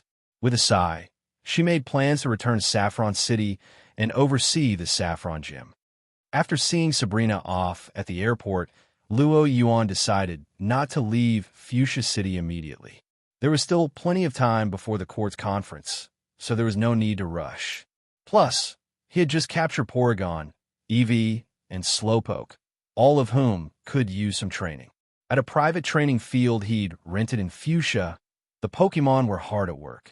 Alongside the usual routine training of Dragonair, Gyarados, and Charmeleon, the newcomers, Porygon and Slowpoke, were getting a feel for sparring.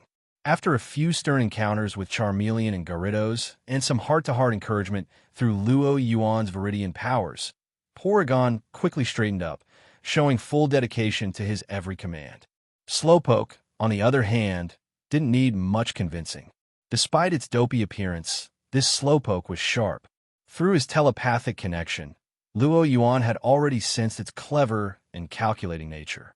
For a Pokemon like this, Luo Yuan had his methods. After their talk, Slowpoke decided to ditch its lazy habits and was now training diligently toward becoming a strong Slowpoke.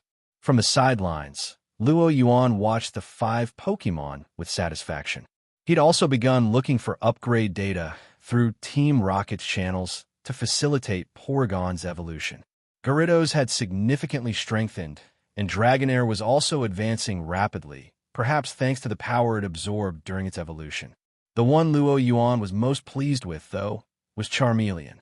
With the Fire-type affinity boosting its potential, Charmeleon had made tremendous strides, and after a steady regimen of training and energy replenishment, the flames within it had reached their peak. Charmeleon was now on the brink of evolution. We just need to find the right opponent for Charmeleon's evolution. He mulled it over, then turned his attention to the EV nestled in his arms. EV. EV cooed contentedly. It was true. Petting EV was addictive, especially its long, soft ears. Absolute perfection. Wah. Ching from the side, Ditto blinked its beady eyes, observing EV, then Luo Yuan. After a brief moment of thought, and noticing that Luo Yuan hadn't forbidden it from transforming into Pokemon, Ditto's body wobbled and reshaped itself into an EV, hopping into Luo Yuan's arms as well.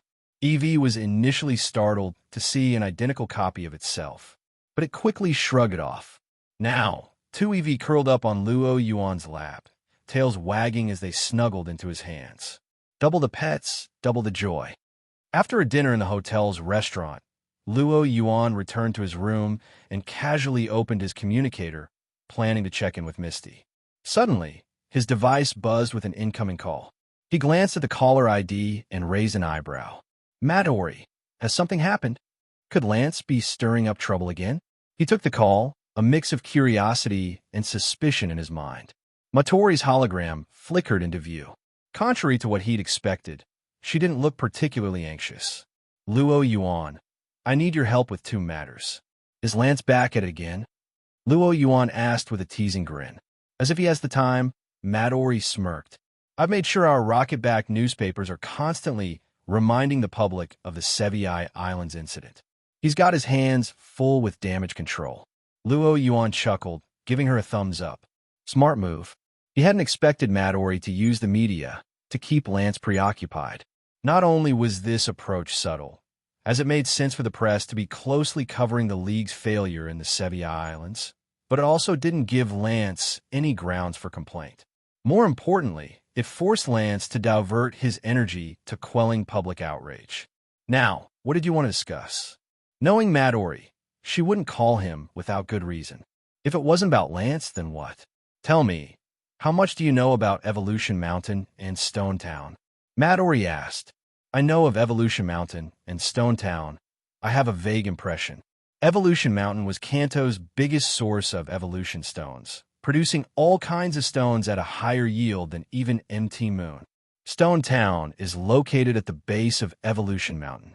The stones mined from the mountain are initially sorted and processed there before being refined, cut, and packaged in Stone Town for sale.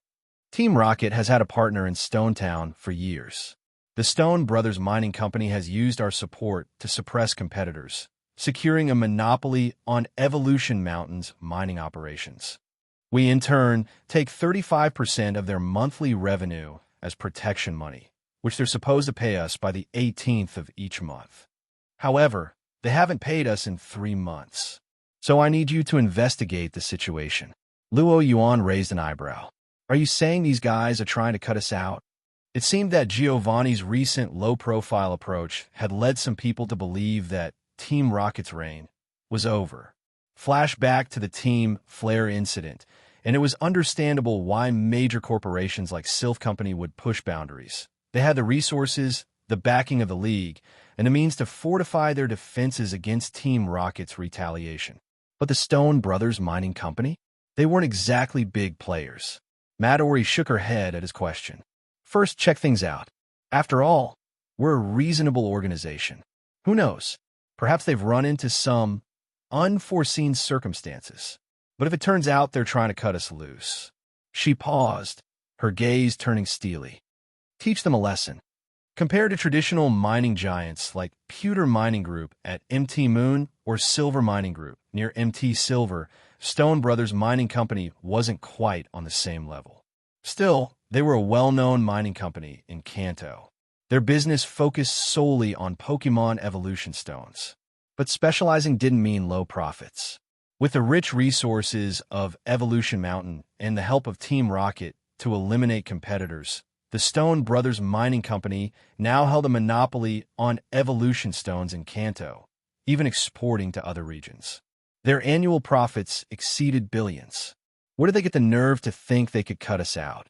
Luo Yuan muttered, flipping through the documents Matori had sent him. That's precisely what we want you to investigate. Mattori replied over the call. No problem, but you're going to need to assign me a few people. You don't expect me to handle this investigation alone, do you? Luo Yuan asked. If it was simply a matter of giving those guys a warning, he could handle it easily. But getting to the bottom of why Stone Brothers Mining Company was behaving this way, that was going to be time-consuming, and Luo Yuan wasn't about to take all that on himself. Mattori's face took on a troubled expression. You know as well as I do, there's a lot of heat on us right now. Plus, some of our people have been reassigned to New Island by Giovanni. Manpower is limited, so there's no one available. Luo Yuan frowned. He loathed tedious jobs. Not exactly. There are some, but they might not meet your standards, Mattori said after a moment of thought. Send whoever you have. I'm not picky about this. All right. One day later, in a forest near Evolution Mountain, Jesse, James, and Meowth were gathered, somewhat disgruntled. Jesse, never on good terms with Mattori, huffed in annoyance. What's with that terrible woman anyway? She didn't even say what kind of mission this is. Just tells us to come here and wait. Come on. She's Giovanni's secretary. Show a little respect, Naya. Meowth mumbled around a mouthful of rice ball. The trio had just blown through their latest advance from Team Rocket, leaving them to scrape by on cheap rice balls. Jesse's brow furrowed. Whose side are you on, Meowth? Well, I think Meowth is right. Besides, I heard we'll be reporting to a high-ranking officer for this mission, someone Giovanni trusts. If we do well, Giovanni might finally notice us. James added, his eyes shining with dreams of a brighter future. Jesse's expression softened, intrigued. Maybe we could become executives ourselves. Then I'd never have to see that bratty secretary's face again. And I could drive off that Persian and be Giovanni's favorite again, Naya. The three of them sank blissfully into their fantasies. Luo Yuan, who had just arrived in disguise with Ditto posing as a black-haired youth, couldn't help but feel a headache forming as he watched the trio. He really should have seen this coming. Who else would Mattori send with such a strained expression? Only this team. Still, they were better than nothing. Unreliable as they were, they'd be more help than doing this alone. Watching as the trio remained absorbed in their daydreams, oblivious to his presence, he cleared his throat. Ahem. The trio snapped out of their reverie at once, startled. Annoyed, they turned to find the source of the interruption. Who do you think you are? Jessie snapped. She reached for a pokeball, ready to teach the stranger a lesson for intruding on their little fantasy session. But Luo Yuan's next words made them freeze in place. Oh, did I just hear someone bad-mouthing Mattori? The three stiffened, eyes widening as they stared at Luo Yuan. Who are you? Ordinary people wouldn't know Mattori's name, and this guy spoke of her with familiarity. I'm a supervisor for this operation. Codename K. Mattori should have briefed you. To prove his point, Luo Yuan showed them his Rocket Executive Badge. Officer K. Their faces went pale as they scrambled to salute, anxiously exchanging glances. They'd been caught red-handed. The trio could already imagine Mattori putting them through endless petty humiliations for their remarks. Luo Yuan didn't offer them any reassurance. After all, with his connection to Mattori, letting Jesse stew a little seemed only fair. He wanted them under pressure to remind them to think before speaking out of turn. He wasn't quite finished either. Casually, Luo Yuan walked up to them, addressing each in turn. I know who you three are. You, Jesse. Your mother was a Rocket veteran, and you graduated from Team Rocket's elite academy. James, from a wealthy family, you ran away to avoid an arranged marriage. Another elite academy graduate. Meowth, Giovanni's former pet. Hearing Luo Yuan calmly recite their backstories, the trio felt both anxious and flattered. Who was this executive to know their history so well? And did this mean they were actually valued members? This operation is of utmost importance and could involve over $1 billion in funds. $1 billion. Even James, coming from a wealthy background, gulped at the number. Meowth and Jesse's eyes practically sparkled. This mission has high stakes. I hear the organization loaned you a hefty sum recently.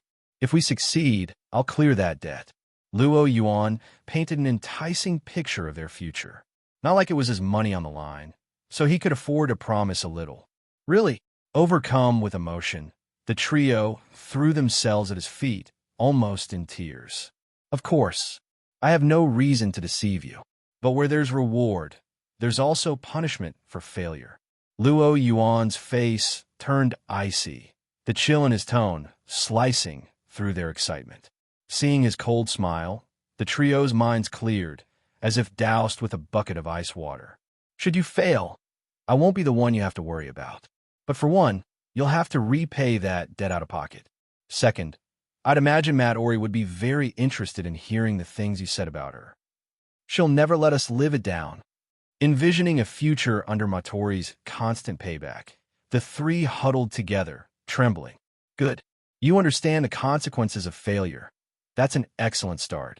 Now, let's move on to the next step. Oh, hey there, traveler. Leaf Fluttering and Wind, my friend here, is the one bringing these stories to you. Quite the talent, wouldn't you agree? If anything feels off, just give him a nudge. They're always happy to make things even better. Now, don't forget to take a moment to rest.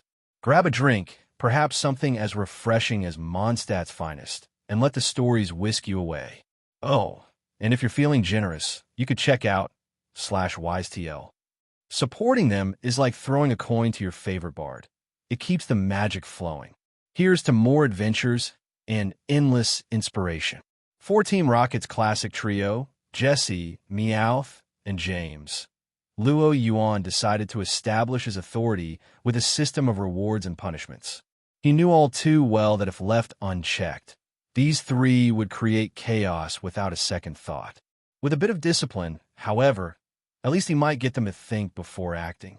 The next step, Jesse, Meowth, and James looked at each other in confusion, unsure what Luo Yuan meant. Our mission plan. Snap. With a snap of his fingers, Jengar floated up silently from the shadow behind him. The trio watched as Jengar opened its mouth and produced 3 sets of black uniforms. What are these? Put them on, Luo Yuan instructed. You know we're supposed to be keeping a low profile right now. The 3 nodded in understanding.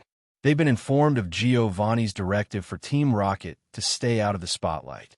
Though, in their minds, catching Pikachu to impress the boss was way more important than keeping a low profile, so they hadn't exactly been diligent in following the directive. But seeing the uniforms, void of any rocket insignia, they instantly grasped Luo Yuan's intention. Once they were suited up in black, Luo Yuan handed each of them a dossier. Our target for this mission is the Stone Brothers Mining Company. We're here to investigate why they failed to pay Team Rocket our share of their profits. I need you to infiltrate the Stone family manor in Stone Town tonight to figure out what's going on. Use force only if absolutely necessary. Yes, sir. The trio saluted, standing straight in their new uniforms, looking the part of a highly trained elite team. Luo Yuan held back a smile. These 3 might look like elite agents and even have the title of elite unit within Team Rocket, but he knew better. If anyone truly believed that, they were in for a big surprise. With a nod to Jengar, he gave his silent signal. Key. Jengar's eyes gleamed as it slipped back into the shadows, specifically into Meowth's shadow, much to the latter's horror. Why did it go into my shadow, Naya? Watching Jengar's faint silhouette lurking within Meowth's shadow, James and Jesse shivered in sympathy. I heard that when Jengar's around, the temperature drops and it can drain energy by hiding in shadows, James whispered helpfully. Meowth turned ghostly pale, imagining its life energy slowly slipping away. Luo Yuan rolled his eyes at their wild imagination. Not letting the theatrics drag on, he stepped in. That's enough. Jengar won't harm you. There's a chance we'll face unknown enemies during this infiltration, possibly League trainers or agents from other regions' criminal groups. Jengar's job is to help you infiltrate and assist with your escape if things go south. With this clarification, the trio relaxed. What they didn't know was that Luo Yuan fully intended to use them as bait to test the waters at Stone Brothers Mining Company. He felt no guilt about this. He was simply following the example Giovanni had set in the original series by sending the trio on missions in various regions. Plus, he'd given him Jengar as an added safeguard. Take a break and get ready for tonight, he continued, pulling a set of boxed meals from his backpack and handing them out. Woo! Seeing the deluxe meals, the trio, who'd been surviving on cheap instant noodles and rice balls, almost burst into tears of gratitude. They even briefly entertained the thought of giving up on Pikachu altogether and pledging loyalty to Officer K for good. That night, with their gear ready and their spirits high, the trio set off with renewed determination under Luo Yuan's watchful gaze. From his vantage point on a hill, Luo Yuan watched through night vision binoculars as they scaled the wall of the manor and entered the grounds. A faint smile crossed his lips. Stone Brothers Mining Company. Let's see who's given you the courage to defy Team Rocket. Just then, an explosion echoed from within the manor grounds, breaking the quiet night with shouts and the sounds of alarm. Seconds later, Luo Yuan spotted Jesse and James fleeing in terror, carrying Meowth between them. Above them, Jengar hovered in the air, flinging shadow balls to cover their retreat. But, roar! A deafening roar shattered the night. A voice followed. Salamence, use Dragon Pulse. A Salamence shot up from the manor grounds, a figure astride its back, unleashing a powerful purple shockwave at Jengar and the trio. Jengar responded without hesitation, countering with a shadow ball. The attacks collided in midair, resulting in a fiery explosion. Taking advantage of the momentary distraction, Luo Yuan adjusted his binoculars, finally getting a clear view of their opponent. Hunter J. Unlike Team Rocket, which operated with a code of conduct in the Underworld, Pokemon Hunter J was notorious for her lack of principles. She would do anything for money. Cold, ruthless, and relentless, she was infamous for her disregard for Pokemon or human life. Luo Yuan hadn't expected to find her here. Did we accidentally stumble on a Pokemon Hunter nest or something? They're coming out of the woodwork lately. Between the Pokemon Hunter outbreak at the Safari Zone and now Jay showing up here in Stone Town, it was clear the situation was more complicated than he'd expected. As Jay's henchmen flooded out of the manor, Luo Yuan realized that the Stone Brothers situation was bigger than a simple failure to pay up. It's a good thing Matt Ori sent me instead of Koga. Even with his skill, he'd have had a hard time handling this many people. After all, Jay was on par with the Elite Four, and with a force of henchmen at her command, things could easily spiral. In the time it took him to assess the situation, the trio, still shielded by Jengar's shadow balls, had managed to escape the town's outskirts and were heading up the hill toward him. Looks like keeping a low profile is out of the question. I'll have to trust Giovanni to handle the fallout from a tech hunter reportedly siding with Team Rocket in Fuchsia's vicinity. With that, he tossed his Pokeball into the air. Roar! Matching Salamance's roar, Dragapult materialized in front of Luo Yuan and, to the trio's astonishment, soared into the sky to confront the Salamence. Wait, this Pokemon, isn't it the same one that saved us back in Lamplitch? James asked. Does that mean Officer K was the one who helped us? Jesse, Meowth, and James shared a stunned look, each seeing their amazement mirrored in the other's eyes. Luo Yuan had no idea that Jesse and the others had recognized him as the mysterious tech hunter who had once saved them in Lamper. Of course, even if he did know, he wouldn't care. After all, both Rocket Admin K and Tech Hunter were merely disguises he used. Even if someone figured out that these two identities were one and the same, at most it would only lead the League to suspect that the Tech Hunter was aligned with Team Rocket. Team Rocket might face increased scrutiny from the League, but as for him, rookie trainer Luo Yuan, not in the slightest. Dragapult soared into the sky, swiftly positioning itself right beside Jengar. It opened its mouth and fired a Dragon Pulse directly toward the Salamence speeding toward them. Dragapult moved at lightning speed, and the darkness of the night served as a perfect camouflage for the Ghost-type Pokemon. The opposing Salamence didn't notice Dragapult's presence until the Dragon Pulse was already barreling towards it. Dodge it! Hunter J, seasoned in battle, reacted instantly the moment she saw the Dragon Pulse. The Dragon Pulse roared towards Salamence, the purple energy distinctly visible against the dark sky. Salamence quickly adjusted its altitude, narrowly dodging the edge of the Dragon Pulse. Hunter J could even smell a faint whiff of burnt air. Dodging that sudden attack, Hunter J sighed in relief. She glared at Dragapult. Suddenly, something clicked in her mind, and her face turned pale. At that moment, a voice distorted by a voice changer sounded out. Well, who would have thought that Hunter J, active in Sinnoh, would make an appearance in Kanto?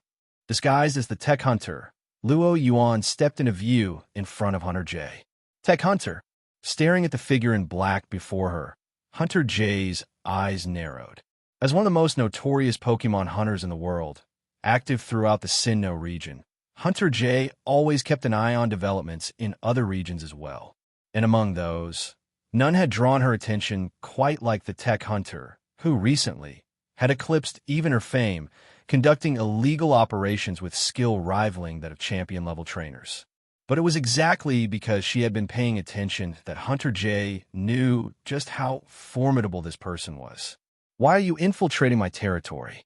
Hunter J demanded, staring at Luo Yuan. Your territory? I'm pretty sure this is Kanto, and I'm standing in the Stone family's estate, Luo Yuan replied, glancing around, as if verifying he was in the right place. You know full well where you are. Your target is the Stone family, isn't it? Hunter J's face darkened as she processed Luo Yuan's words. Her worst fear had been confirmed. The Tech Hunter was here for the Stone family. Indeed. I don't know what your relationship with the Stone family is, but you might want to tell them that after 3 months of no payments, it seems Team Rocket's leader is getting rather impatient. I never thought the mighty Tech Hunter would stoop to being Team Rocket's errand boy. Hunter J sneered. She had been keeping an eye on the rumors lately. Since the Saint and incident, the previously independent Tech Hunter had started operating in tandem with Team Rocket. Errand boy. Bold of you to say that, Luo Yuan scoffed. He was a senior executive in Team Rocket and the future head of their Hoenn division. Even Giovanni himself wouldn't dare to refer to him as an errand boy. But Luo Yuan saw no need to explain this to Hunter J. He wasn't about to waste his breath discussing such matters with her. Enough talk. I don't know what kind of deal you've struck with the Stone family, but your presence here has already begun to threaten Team Rocket and my interests. Additionally, since you entered Kanto without permission, should I consider this an act of hostility towards both Team Rocket and me? Hunter J sidestepped his question. Team Rocket is already in decline. Even when Lance and Lorelei challenged them directly, their leader didn't show up, instead leaving an outsider to deal with the trouble. Are you really going to align yourself with Team Rocket? Such an obvious attempt to drive a wedge between us. Luo Yuan remained unaffected. If he really were the Tech Hunter, independent of Team Rocket and wielding power over legendary Pokemon, then maybe there would be some appeal to going solo. But he was a senior executive in Team Rocket. Besides, what good would leaving Team Rocket do him? Start his own organization? That'd be more hassle than it was worth. Dumping all the headaches onto Giovanni and living a relaxed life as a well-paid executive suited him just fine. Hunter J's attempt at manipulation was completely ignored. Facing such an uncompromising, monstrously powerful Luo Yuan, Hunter J was finding the situation increasingly difficult to handle. Yet abandoning her relationship with the Stone family was not an option either. Seeing her conflicted expression, Luo Yuan suggested, "Since you seem so torn, how about this? I'll give you a chance to walk away. Surrender now and come with me to Team Rocket's headquarters. Our new regional branch is in need of someone with your particular skill set.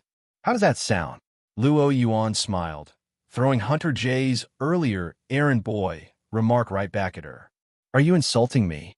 Hunter J saw no sincerity in Luo Yuan's offer to negotiate. Luo Yuan tilted his head. Insult?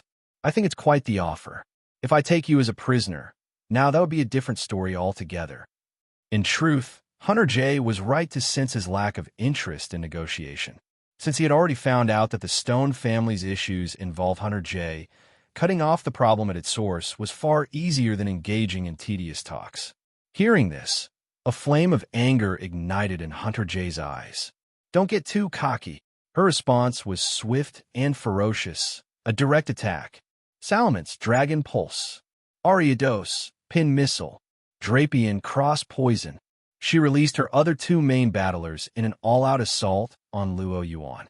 Her target was none other than Luo Yuan himself. As expected of the ruthless Hunter J, 3 elites, all champion level, Luo Yuan assessed, having crossed paths with enough champions to gauge her Pokemon's strength in an instant. He remained calm. Dragapult, Reflect. Gengar, Shadow Ball. The Shadow Ball blasted apart the incoming Dragon Pulse. Luo Yuan used his psychic abilities to assist Dragapult in setting up a Reflect barrier. The resulting wall was incredibly durable. The Pin Missile and Cross Poison hit the Reflect, leaving only faint, web-like cracks and failing to shatter it. Too weak. Your Salamence doesn't hold a candle to Drake's.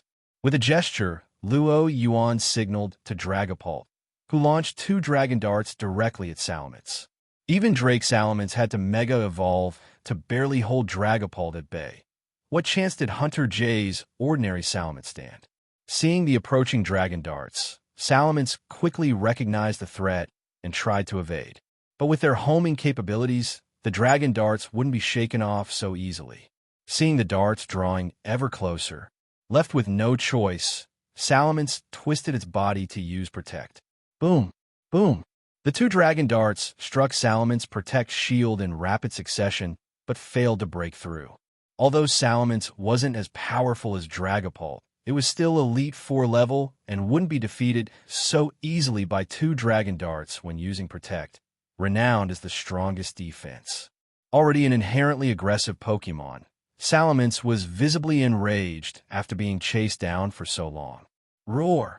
It let out a furious roar, preparing to unleash a flamethrower toward Dragapult below.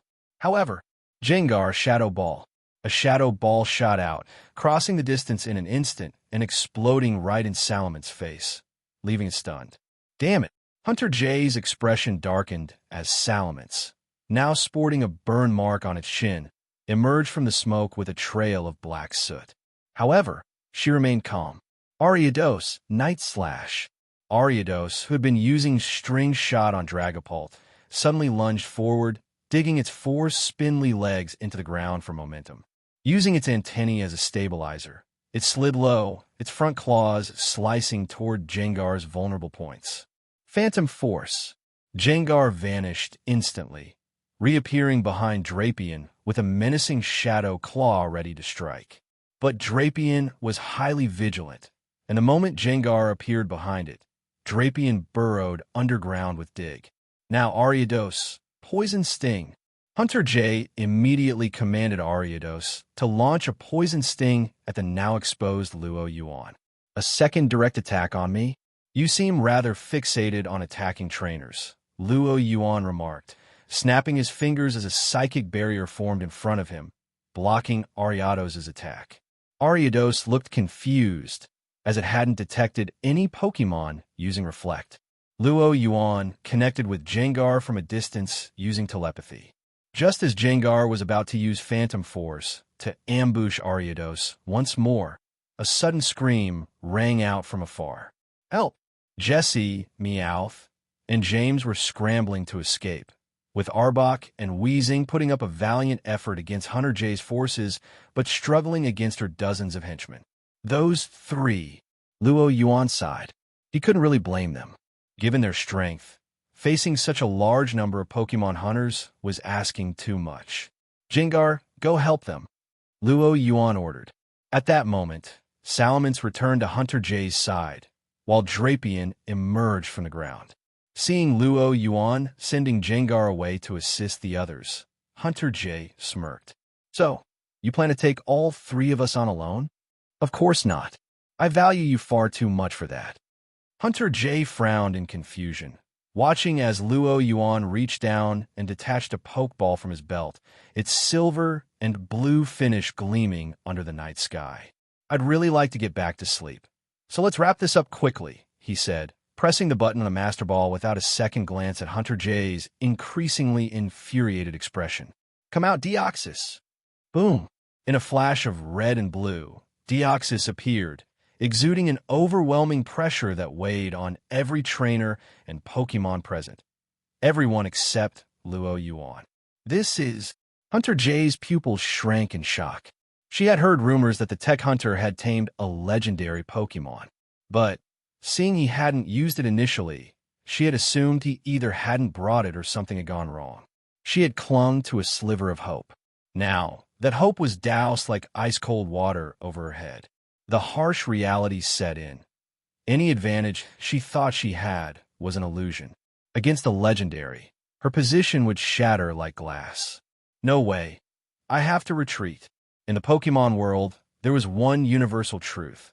Without technology, only champions and legendaries stood a chance against legendaries. This thought spurred Hunter J into action. Ignoring her subordinates, she mounted Salamence. Salamence weak. Before she could finish, she watched as Deoxys shifted forms in an instant. Speed form. Luo Yuan's voice reached her ears. Hunter J's high-tech visor flashed a warning, showing a blur of red and blue hurtling toward her at impossible speeds. Protect. She ordered Salamence to use Protect. Attempting Protect multiple times in rapid succession carried a high chance of failure, but she had no other choice. Hunter J was lucky. Salamence successfully managed to raise a shimmering blue energy shield between them. But she was also unlucky. The Protect shield provided little defense against the assault. Appearing in front of Salamence, Speed Form Deoxys condensed its psychic energy into a blade so intense it distorted the air around it. Swish! The psychic blade sliced into the Protect shield like a hot knife through butter, shattering it instantly. Although the blade's energy diminished slightly as it cut through the shield, it continued its path toward Salamence. Hunter J shouted, "Salamence, use Flamethrower." She knew this was her only chance. Whoosh! Salamence unleashed a torrent of flames, engulfing Deoxys. Shing! In an instant, Deoxys switched to defense form, its ribbon-like arms crossing over its chest as a faint blue psychic shield materialized around it, effortlessly blocking Salamance's flames. Before Hunter J could formulate her next move, Luo Yuan's command rang out. Zen Headbutt! Deoxys concentrated its psychic energy onto its forehead, then slammed it into Salamance's head. Boom! The force of impact compressed the surrounding air, which then exploded outward in a shockwave. Salamence, as if struck by a speeding train, was hurled backward, sending Hunter J flying nearly 100 meters. Hunter J, her body bruised and battered, struggled to get up. Glancing at Salamence beside her, it was clear it hadn't fainted, but was on the verge of being unable to continue. Realizing her escape chances were nearly zero, she issued one last desperate order. Focus all attacks on that Pokemon. Target Deoxys. Gyarados and Drapion sprang into action.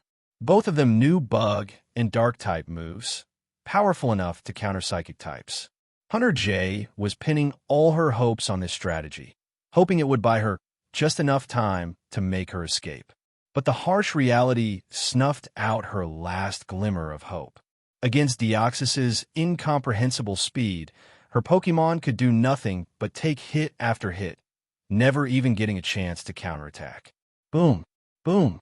One by one, her Pokemon were struck down by Deoxys. Then she was suspended mid-air, bound by its psychic energy, left helpless and struggling. At this point, all three of Hunter J's Pokemon had been subdued and were held in place by psychic energy. Damn it! Seeing this, Hunter J raised her right arm, aiming the device mounted there at Deoxys. This machine was specifically designed to capture Pokemon. Once the target was hit, their body would be encased in a nanofilm coating, turning them into a statue. Although the odds of success were slim, she was desperate to try on Deoxys. However, before she could make her move, her body stiffened. Her entire form was engulfed in the same blue psychic aura as her Pokemon. Deoxys had seized control over her, too. Lady J, seeing this, her henchmen abandoned their pursuit of the Team Rocket trio and commanded their Pokemon to charge toward her, hoping to free her through sheer numbers. Ordinarily, Even an elite 4-level trainer would be wary of facing so many skilled trainers at once. But Luo Yuan, with Deoxys at his side, was undeterred. Deoxys psychic. An invisible wave of psychic energy pulsed from Deoxys's core. Luo Yuan didn't instruct Deoxys to target the Pokémon. Instead, he focused on Hunter J's henchmen. Thud thud. As expected, targeting the trainers first was the quickest way to end the battle.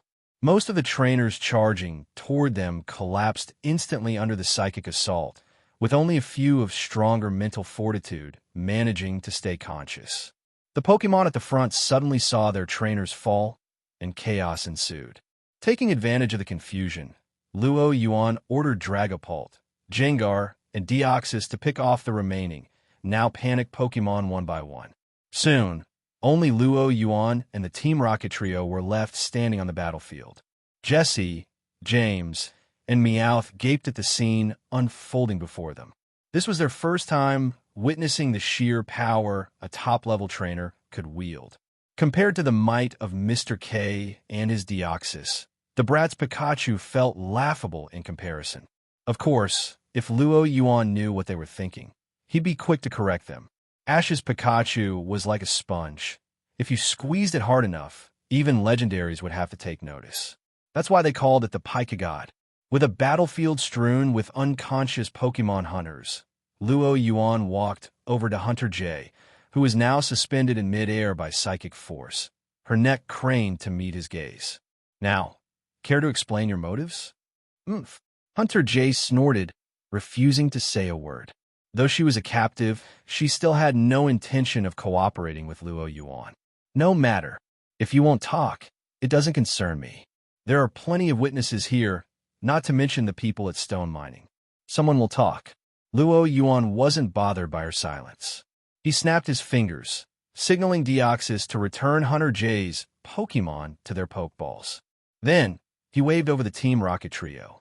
Having seen Luo Yuan's overwhelming power firsthand, and being aware that he was still their superior, they immediately trotted over when he beckoned. "Sir, what would you like us to do?" They were careful with their words, avoiding any mention of his rocket codename or the term boss that could hint at his identity. The trio clearly understood how to read the room. Luo Yuan felt their skill in reading people must have been maxed out. Without wasting words, he said directly, "Find some rope to tie these guys up, then contact Matori and have her send a team to take custody of the captives. Also, I recall that Hunter J has an invisible airship. Tell Matori to search for it.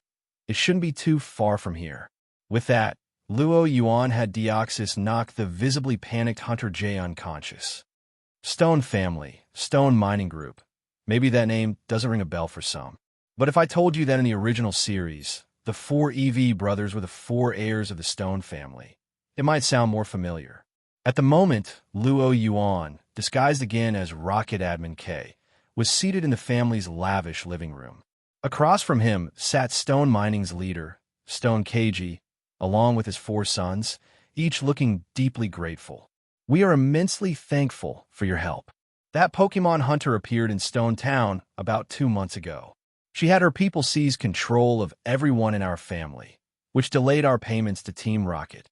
If not for your intervention, we'd still be trapped in her grip." As Stone KG recounted the events, Luo Yuan was able to piece together the story. Apparently, Hunter J had suddenly shown up in Stone Town, and for some unknown reason, forced the Stone family to work for her.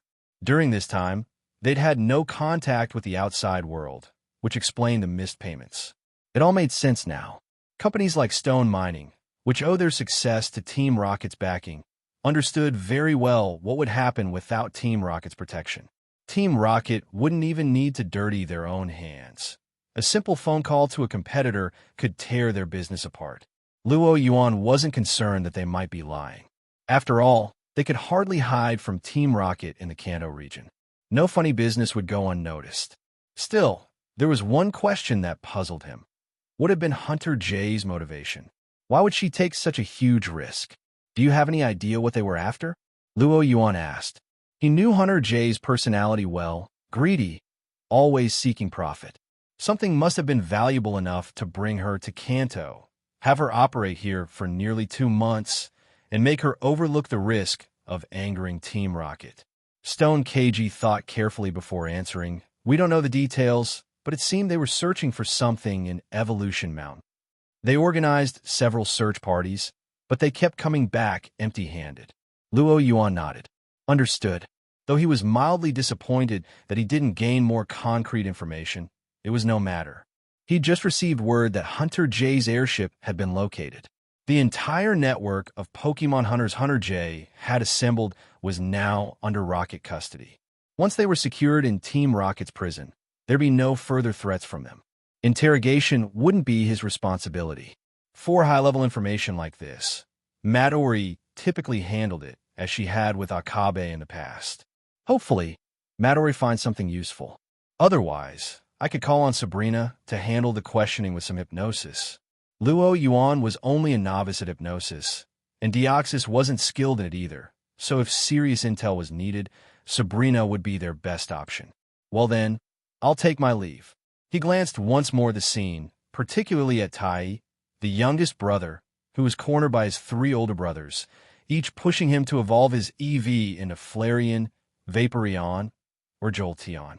Luo Yuan chuckled at the scene, then turned and left Stone Town, heading toward his next destination. The capture of Hunter J by Team Rocket had been kept under wraps. For one thing, the confrontation had taken place at night, making it difficult for anyone to see what had happened. Secondly, the battle occurred in Stone Town, where most residents were employees of Stone Mining Company, a company deeply entwined with Team Rocket. They weren't about to spill any secrets. So all the League had heard was that a skirmish had taken place near Stone Town between Hunter J and the Tech Hunter. As for any further details, reason, unknown. Process, unknown. Result, unknown. In other words, don't ask.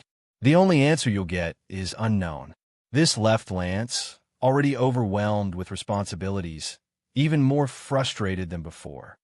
Meanwhile, Luo Yuan, who had originally planned to visit Dark City, found himself redirected by Midori. He now stood on board Hunter J's. Well, it was now technically his invisible airship. Luo Yuan had never had his own mode of transport, a slight mismatch given his position as a senior Team Rocket executive. So he decided to keep the airship for himself, with Giovanni's blessing. Hunter J's airship was highly advanced, not only equipped with a state-of-the-art optical camouflage system, but also powered by high-efficiency ion thrusters, a step up from Team Rocket's usual turbine engines. Sir, Luo Yuan's arrival prompted a chorus of salutes from the Team Rocket elite operatives stationed around the ship. These were subordinates he'd requested from Giovanni, assigned to handle the piloting and maintenance of the airship. He waved them back to their tasks and made his way to one of the ship's chambers. Pushing open the door, he found Midori standing by a one-way mirror, observing the interrogation room where Hunter J, her wrists cuffed, sat in captivity. Even in defeat, Hunter J's face showed no trace of resignation. She maintained her usual icy expression. Luo Yuan turned to Midori. How's it going? Has she talked yet? No, she's tight-lipped, Midori replied with a shake of her head. Troublesome. Luo Yuan raised an eyebrow, though he wasn't particularly surprised. Hunter J was nothing if not defiant. If she had spilled her secrets easily, he would have suspected a trap. When the leader is uncooperative, sometimes you have to target the underlings. Any luck with the others? Luo Yuan asked. Pokemon hunters and Team Rocket operatives were quite different. These hunters were strictly mercenaries, driven by profit alone. Without loyalty or ideology, there was no reason for them to keep secrets. It would be much easier to gather intel from them.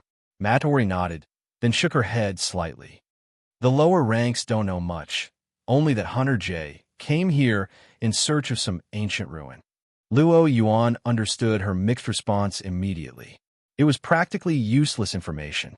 Ancient ruins weren't always valuable, and there were simply too many of them in the Pokemon world. To what extent? So many that even raising fish could warrant a dedicated ruin. For example, in Hoenn, there was the ancient tomb that Team Magma mistook as connected to Groudon. It turned out to be nothing more than a site constructed by ancient people to raise Relicanth, and that was a well-known ruin. The world was full of ruins hidden in forests, mountains, even under the sea, a testament to how commonplace they were. Without knowing if the ruin Hunter J sought held any real value, Team Rocket couldn't afford to throw resources at a search she'd spent 2 months on without results. Unless, I checked with Saffron City, Sabrina can't come. Hunter J has undergone special training, so standard psychic hypnosis doesn't work on her. Matori must have anticipated Luo Yuan's question and provided the answer up front. Looks like I'll have to do this myself. Luo Yuan stared at Hunter J through the glass, then pushed open the door and entered the interrogation room, with Matori following closely behind him like a personal assistant. Taking a seat across from Hunter J, he tapped his fingers on the table. Your subordinates have already told us everything. Don't you have anything to add? Hunter J remained expressionless. This mission had been kept highly classified. She knew for a fact that her subordinates had no knowledge of its true objective. Luo Yuan wasn't bothered by her silence and kept tapping the table rhythmically. Let's make an educated guess, shall we? You're a Pokemon hunter, so the ruin you're after is obviously related to Pokemon. You've traveled all the way to Kanto, risking detection by Team Rocket, and spent 2 months here. That means whatever you're after isn't ordinary. It could very well be connected to a legendary Pokemon. Now, you operate primarily in Sinnoh, and I know a fair amount about the myths in Sinnoh. Which Pokemon could you be after?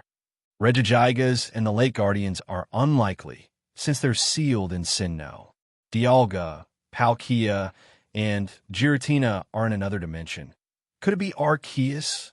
Luo Yuan's deductions were intentionally blunt, almost far-fetched. He knew there were countless other possibilities. Hunter J could just as easily be on a job for some rich client, hunting for something else entirely.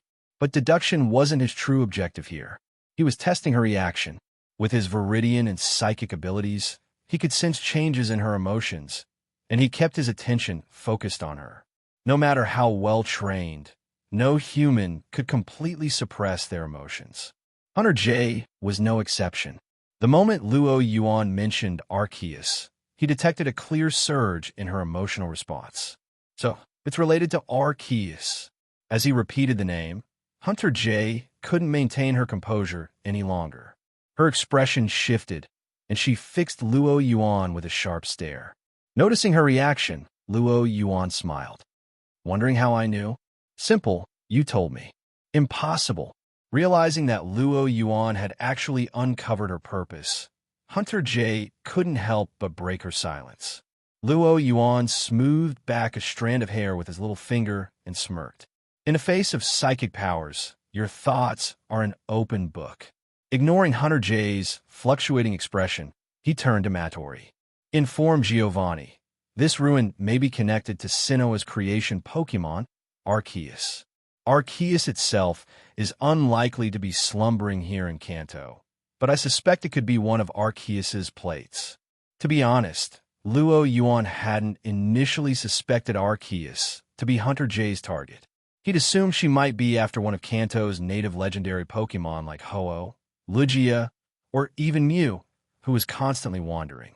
He'd only started with Sinnoh's legendaries as a way to gauge her response, hoping it might lower her guard. He hadn't expected to actually uncover Hunter J's true objective. As for why Hunter J would risk coming to Kanto in search of one of Arceus's plates, after thinking it over, Luo Yuan surmised that she might have been hired by Team Galactic, a Sinnoh-based organization. After all, it was well known that Team Galactic's goal was to control Dialga and Palkia to destroy the old world and create a new one.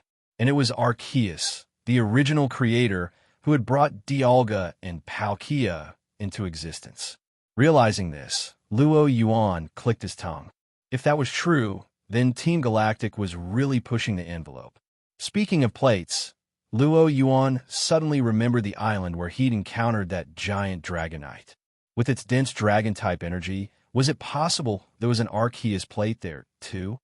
With this thought in mind, Luo Yuan decided he'd go back to visit that giant Dragonite when he had the chance. Having mulled this over, Luo Yuan looked up to find Matori had left. He was alone in the interrogation room with Hunter J, who was staring him down.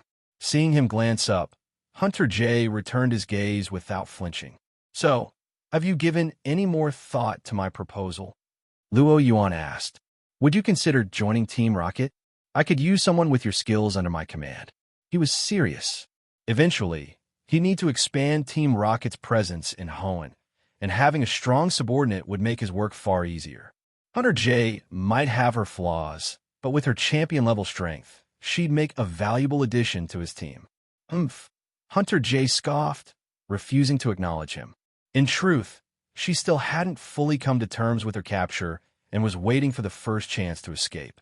But Luo Yuan had anticipated this. "I've got plenty of time.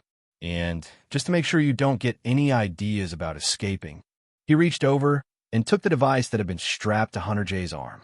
As her face filled with shock, he pressed the activation button. Zap! A yellow beam shot out. In an instant, Hunter J's body was encased in a hard coating from the neck down. Hunter J never would have imagined that the very device she used to capture and control others would one day be used on herself. She didn't struggle. She knew that without a powerful external force, any attempt would be futile. "Let's hope that the next time we meet, you'll be ready to give me the answers I'm looking for." With a smile, Luo Yuan leaned in close to her face, anger simmering in her eyes, and then left the interrogation room. With the Hunter J matter settled, Mattori requested Giovanni's decision on whether to continue exploring the Evolution Mountain ruins. Giovanni decided to put it on hold until the Mutewo project was complete. Luo Yuan had no objections. As for Mutewo, when speaking with Giovanni, Luo Yuan had mentioned the possibility of Mutewo going out of control. But Giovanni seemed unconcerned, showing Luo Yuan the M2 restraint system, specially designed for Mutewo. Seeing this, Luo Yuan didn't press the matter. After instructing his subordinates to ensure Hunter J was regularly fed, Luo Yuan mounted Dragapult and set off for Dark City. Dark City, located between Fuchsia City and Cineabar Island. It was less of a city and more of a rundown town. Its tallest buildings only rose 3 stories, with most of the structures made of wood, and the ground was little more than dirt roads. The houses lining the streets were in a state of disrepair, doors and roofs patched together, and the whole place bore scars of past battles. This was a city drowning in poverty. As for why Luo Yuan had come here, the reason could be traced back to a phone call he'd received a week ago from Mr. Sylph, president of Sylph Company.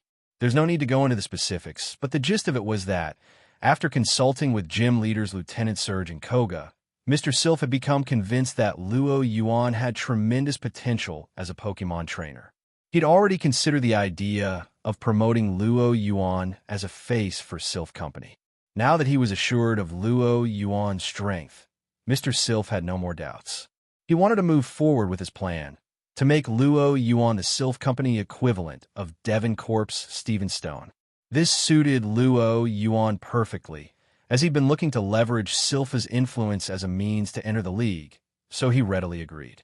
Mr. Sylph suggested that Luo Yuan create a notable incident to gain publicity, allowing Sylph Company to coordinate a promotional campaign around him. After giving it some thought, Luo Yuan figured that with his publicly known skill level, Dark City would be an ideal place to make his mark. The town was currently home to 2 unofficial gyms engaged in a turf war for official league recognition. Their disregard for collateral damage had left Dark City's residents deeply embittered. Aside from the 2 gym leaders, whose strength was somewhat notable, the rest of the trainers involved were nothing but riffraff. Luo Yuan had been wondering how to find a reason to deal with these 2 gyms when he suddenly heard footsteps outside. The residents on either side of the street hurried indoors, locking their doors and windows. 2 opposing groups were gathering in the middle of the road. "Damn you, Yas Jim. Today we're finally kicking you out of Dark City." "Like hell. It's you who's getting out, Kaz Jim." From their exchange, Luo Yuan quickly gathered that the trainers dressed in blue with red scars were from the Kaz Gym, while those in green overalls with orange scars were from the Yas Gym. Led by Kaz and Yas themselves, both sides had gathered a horde of trainers, with Scyther and Electabuzz at the forefront, glaring menacingly at each other. The league inspector is due to arrive soon. Let's wipe you out of this town before then. Funny, I was about to say the same thing. You're leaving today, or I am. The hostility between the two sides was clearly deep-seated. After only a few words, both leaders gave a signal, and the two sides descended into chaos, fighting breaking out immediately. It was a textbook example of speak softly and carry a big stick. With a shout of Electabuzz, use Thunderbolt. Electabuzz extended its antennae, releasing a powerful arc of electricity. The Thunderbolt was aimed squarely at Scyther. As a flying and bug type, Scyther would be in serious trouble if it took a direct hit from Thunderbolt. But Scyther was quick, leaving a green blur as it dodged the attack. The Thunderbolt struck a nearby house instead, blasting a large hole in the wooden wall. Not missing a beat, Scyther's wings beat as it darted toward Kaz's Electabuzz, its twin side-like arms crossed in a deadly X shape, ready to strike. X-Scissor. Scyther's bladed arms crossed into an X, slicing down toward Electabuzz. But Electabuzz, being Scyther's longtime rival, reacted instantly. Its fist crackled with electricity as it met Scyther's attack head-on. Thunder Punch. While X-Scissor dealt heavy damage, Thunder Punch hit just as hard and had the added advantage of type effectiveness. The electric fist connected solidly with Scyther, forcing it back with a jolt. Scyther reeled from the blow, feeling the impact even more intensely. Seeing this, Yas's face twisted. "You scoundrel! Scyther, dodge it!" He called out frantically as Scyther leapt to evade. Kaz just laughed. "Scoundrel? I call it strategy." Electabuzz pressed the attack. "I like buzz." Electabuzz roared, its antennae firing off another bolt of electricity at the retreating Scyther. But Scyther, having avoided the first attack, wasn't about to be caught so easily. Its wings beat furiously as it shot upward, dodging the bolt before diving down, blades poised to strike Electabuzz from above. Kaz and Yas might not have been the strongest trainers, but the fight between their Pokémon was surprisingly entertaining. Watching from the sidelines, Luo Yuan thought these two could probably find great success in exhibition matches, putting on staged fights to amuse a crowd. The problem was, what excuse can I use to step in? As Luo Yuan pondered this, a few trainers from Yas's gym noticed him standing nearby, watching the fight. Exchanging glances, they seemed surprised to see someone openly observing the battle without any apparent fear. Could he be an inspector from the league? One of Yas's trainers whispered. Another shook his head. Doesn't look like it. League inspectors aren't this young. What should we do then? Let's see if he wants to join us. If he refuses, we can chase him off before Kaz's gym tries to recruit him. With that, they made their way toward Luo Yuan. Luo Yuan, meanwhile, was actually glad for their approach. He'd been looking for an excuse to act, and here it was, practically served to him on a silver platter. "We'd like to introduce you to our gym, the Yas Gym," one of the trainers began. "A gym known for street brawls?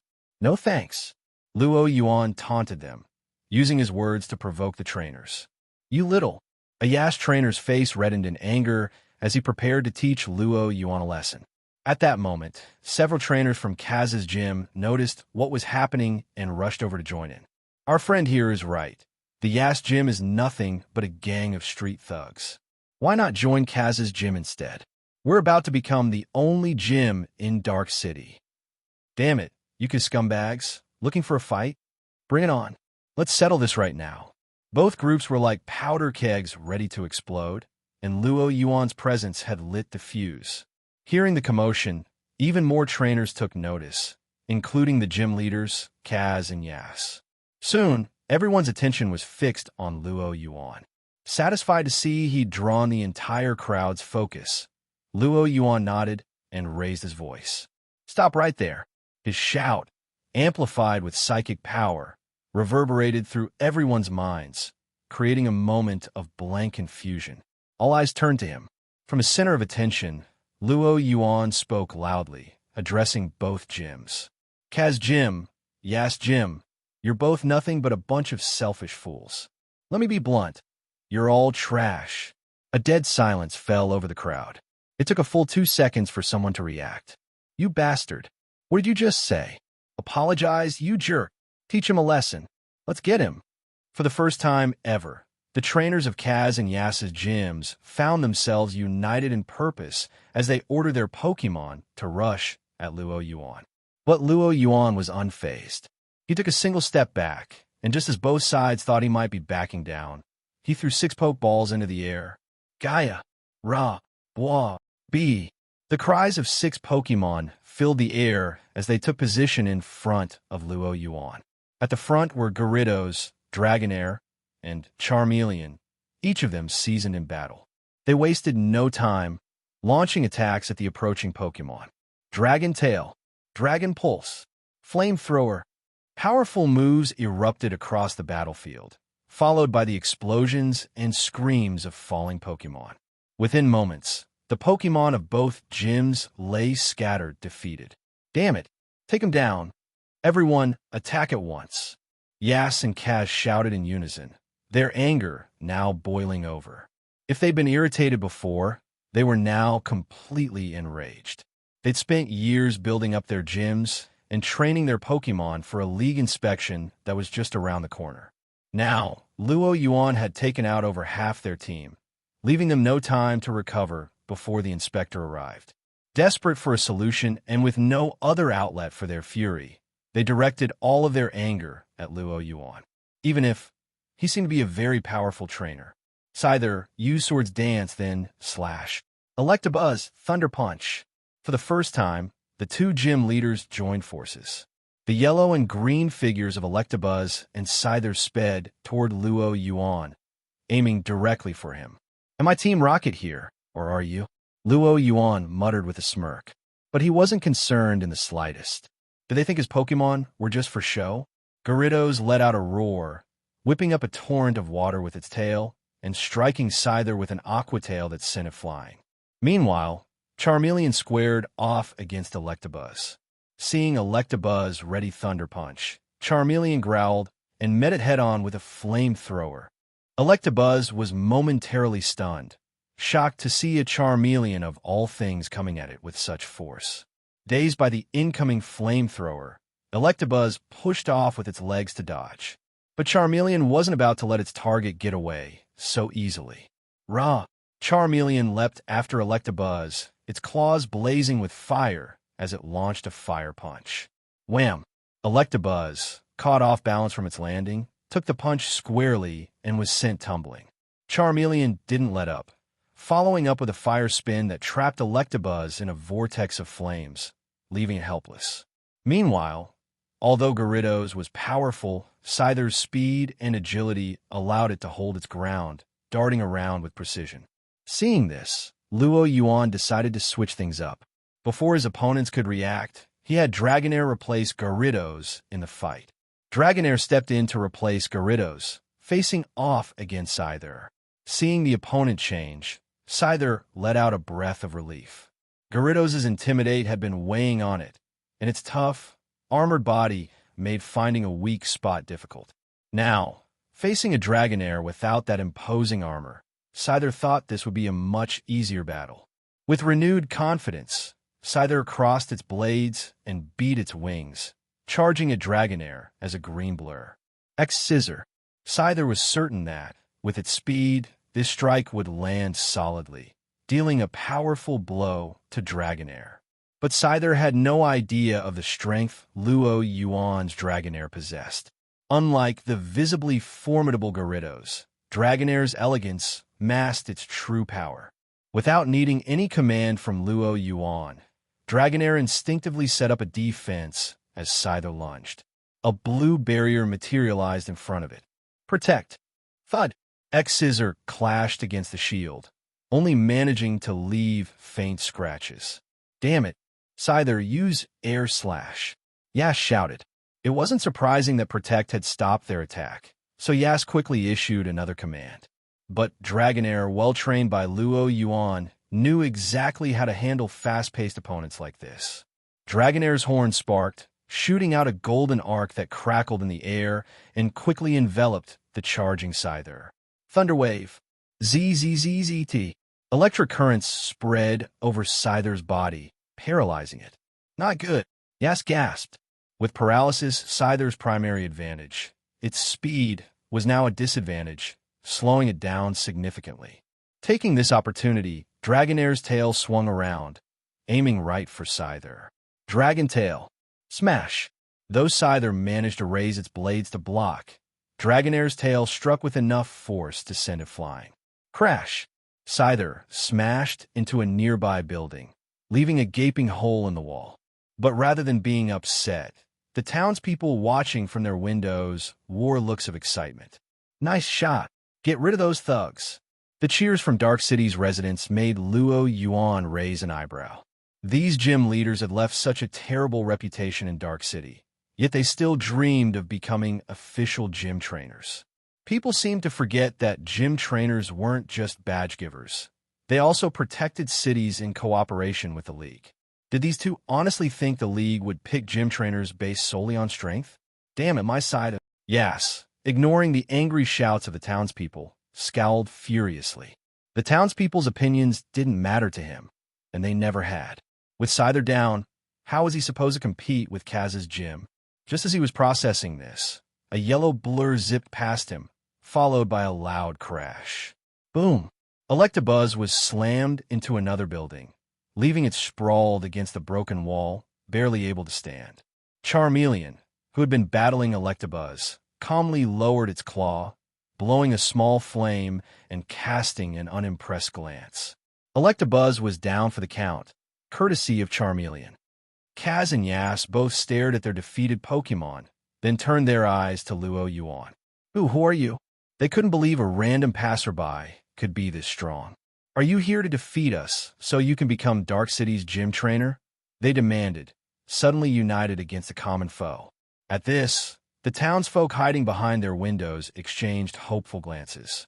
If this trainer, who had bested both gyms, could become Dark City's gym trainer, they wouldn't have to worry about Yas and Kaz terrorizing them any longer.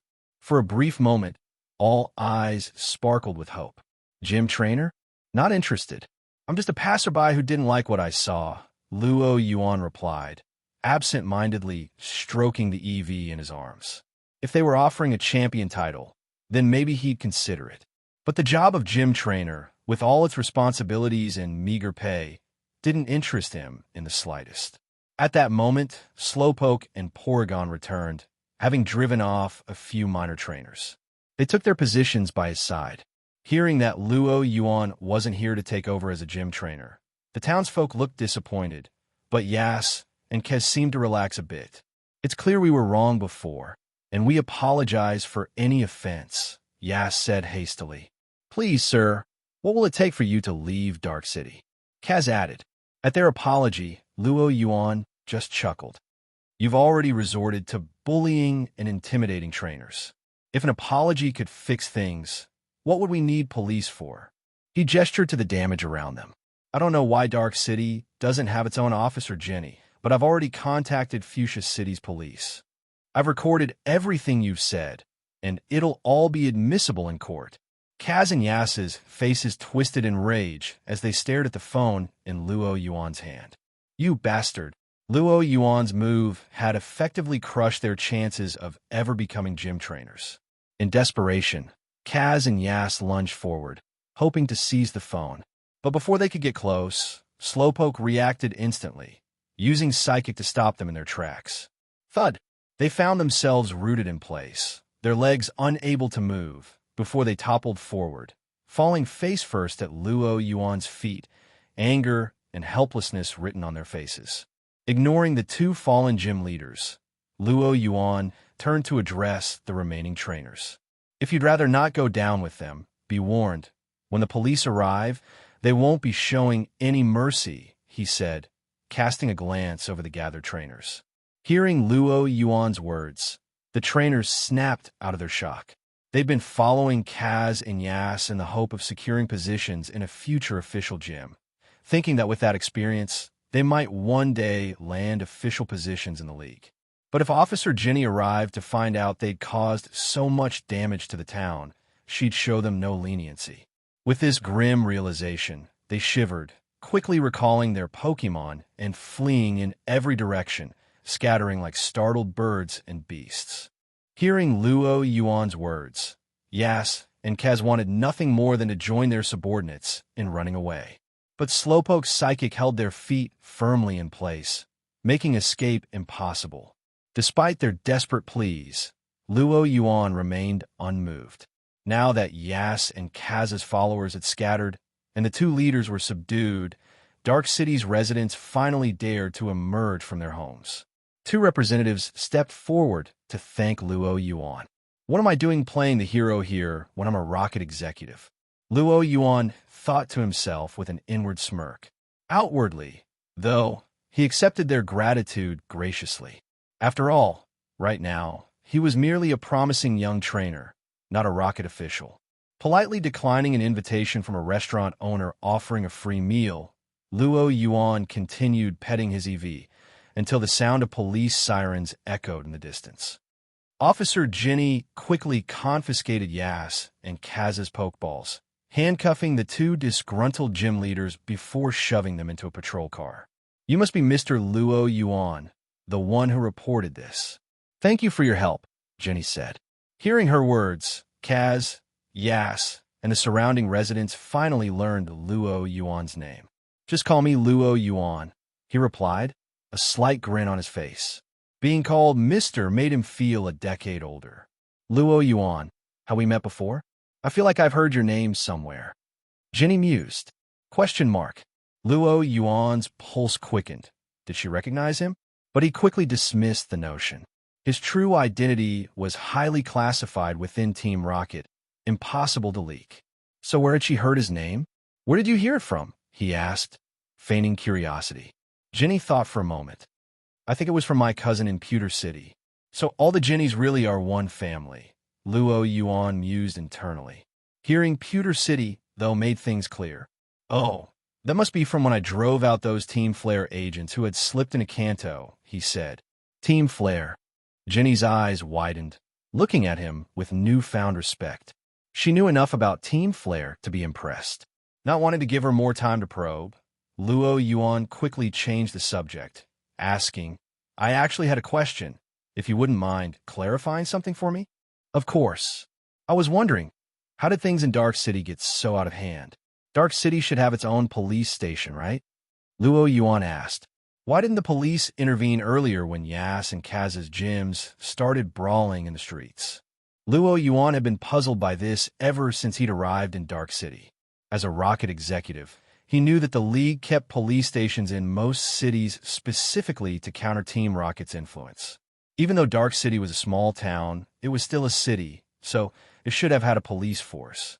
The brawling should have been stopped before it escalated. Jenny's face flushed slightly, and she looked a bit embarrassed. Actually, this was our mistake, she admitted. How so? Luo Yuan asked. Jenny explained, You're right, there's a police station in Dark City, and my cousin is the officer in charge. But 2 weeks ago, she took medical leave, and since Team Rocket activity has increased recently, we had to reassign a lot of officers to handle rocket-related incidents, so we couldn't send anyone to cover for her here. Luo Yuan finally understood why Yas and Kaz had been able to fight for so long without anyone stepping in. He hadn't expected it to be indirectly due to Team Rocket. Seeing his understanding expression, Ginny seemed to remember something. All right, Luo Yuan, would you have any interest in becoming a gym trainer? The League is planning to establish a new gym in Dark City, and my cousin has a recommendation slot available. Since you helped us out so much here, I could ask her to recommend you if you're interested. Hearing this, Kaz and Yas, still sitting in the back of the patrol car, looked ready to explode with jealousy. After all, the entire reason they'd fought for so long was for official League recognition as a gym, and now Officer Jenny was offering to recommend Luo Yuan herself. With Jenny's endorsement, plus Luo Yuan's evident strength, it would be almost a guaranteed appointment. Even though Luo Yuan had mentioned he wasn't interested earlier, who knew if he might change his mind? A gym trainer? Luo Yuan paused, then shook his head. Not interested. Besides the low pay and extra workload, there were plenty of other reasons.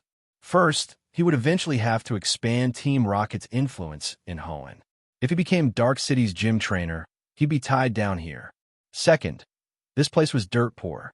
The league's intention in building a gym here was to attract trainers and stimulate the economy, having a rocket executive handle that was hardly fitting.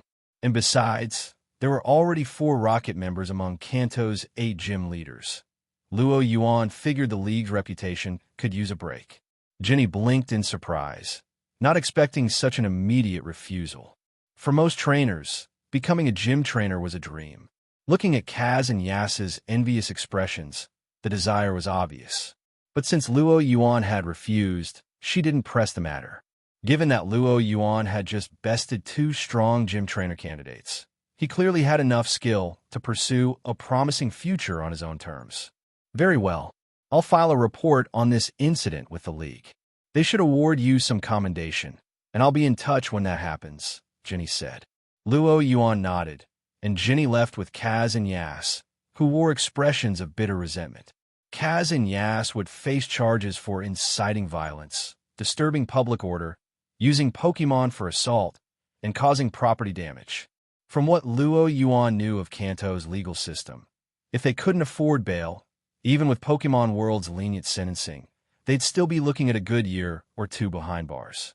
After saying goodbye to Dark City's grateful residents, Luo Yuan's name began to spread throughout the town by word of mouth.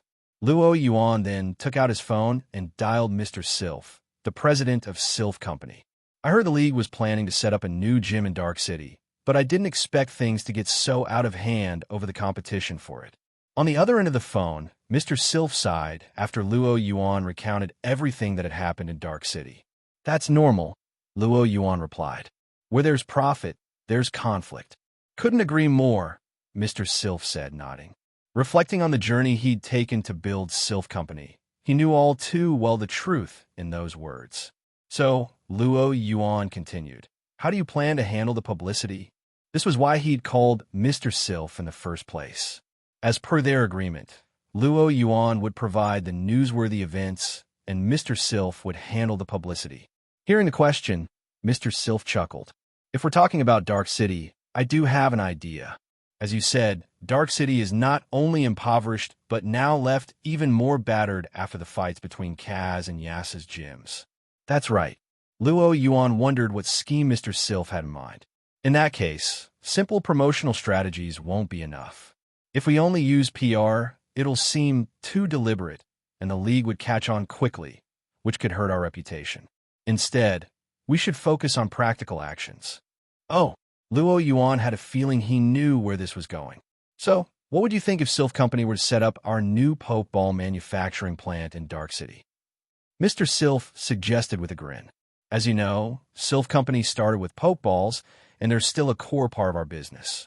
Our first plant was built in Black Cloud City, but with its outdated facilities and severe pollution, the league plans to shut down many factories there in the next year. The decision has been made to close the Black Cloud plant and build a new one. The site selection is still underway, but if Dark City is as poor as you've described, putting the plant there would align with the league's aim to boost Dark City's economy and help cut labor costs for us. We'd reduce costs, provide jobs for Dark City's residents, and align with the league strategy. This way, we can boost your profile without drawing too much attention. Mr. Sylph paused, giving Luo Yuan a moment to consider the proposal. After thinking it over, Luo Yuan had to admit it was an excellent plan. Sylph Company, the citizens of Dark City, the League, and Luo Yuan would all benefit. A perfect 4-way win. As expected of a seasoned businessman like Mr. Sylph. No objections here. This plan had nothing but upsides for Luo Yuan. Then it's settled. Wishing you the best in the Indigo Plateau Conference, Mr. Sylph said, ending the call. Luo Yuan slipped his phone back into his pocket, a wry smile on his face. No wonder he's been able to deal with both Giovanni and the League for so long. Something tells me Sylph Company cutting ties with Team Rocket wasn't as straightforward as it seemed. Mr. Sylph doesn't make losing deals, so there must be more behind the scenes. Luo Yuan made a mental note to ask Giovanni about the deeper reasons behind Sylph Company distancing itself from Team Rocket. The Valley of the Clueless. This place was originally a desolate wasteland, a rocky landscape devoid of any vegetation or life. But ever since a fossil had been unearthed here, the valley had become a hot spot.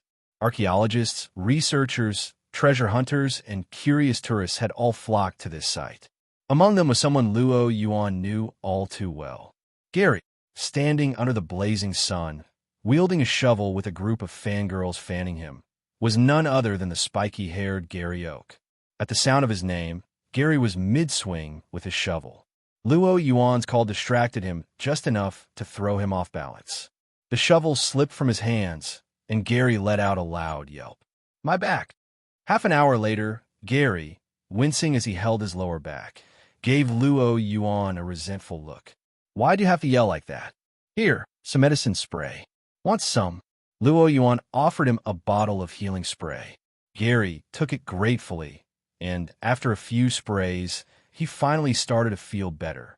Sylph Company's advanced medicine. "You're rolling in cash," Gary muttered, eyeing the bottle in disbelief. One bottle was worth several days of his living expenses. Even though his grandfather and father sent him a generous allowance, he couldn't afford to use top-grade medicine like this. Gary shook his head, once again amazed at Yuan's extravagance. Yuan just smiled. As a trainer, some things aren't worth skimping on. "Well, when you're rich, you get to say stuff like that." Gary rolled his eyes, then asked, "So, are you here at the valley to dig for fossils too?" Yuan nodded. He was hoping to find an Aerodactyl with good potential, or even a piece of old amber. Seeing Yuan had come to dig fossils, a spark ignited in Gary's eyes. After losing to Yuan countless times, he'd finally spotted an opportunity for victory. He'd been at the valley for days, studying fossil hunting techniques. He knew exactly how to find fossils quickly. If he challenged Yuan to a fossil-digging competition, excited by the thought, Gary swallowed the pain in his back and led Yuan to his dig site. Pointing to a hole he'd been working on, Gary grinned. "Yuan, take a look here." "What do you see?"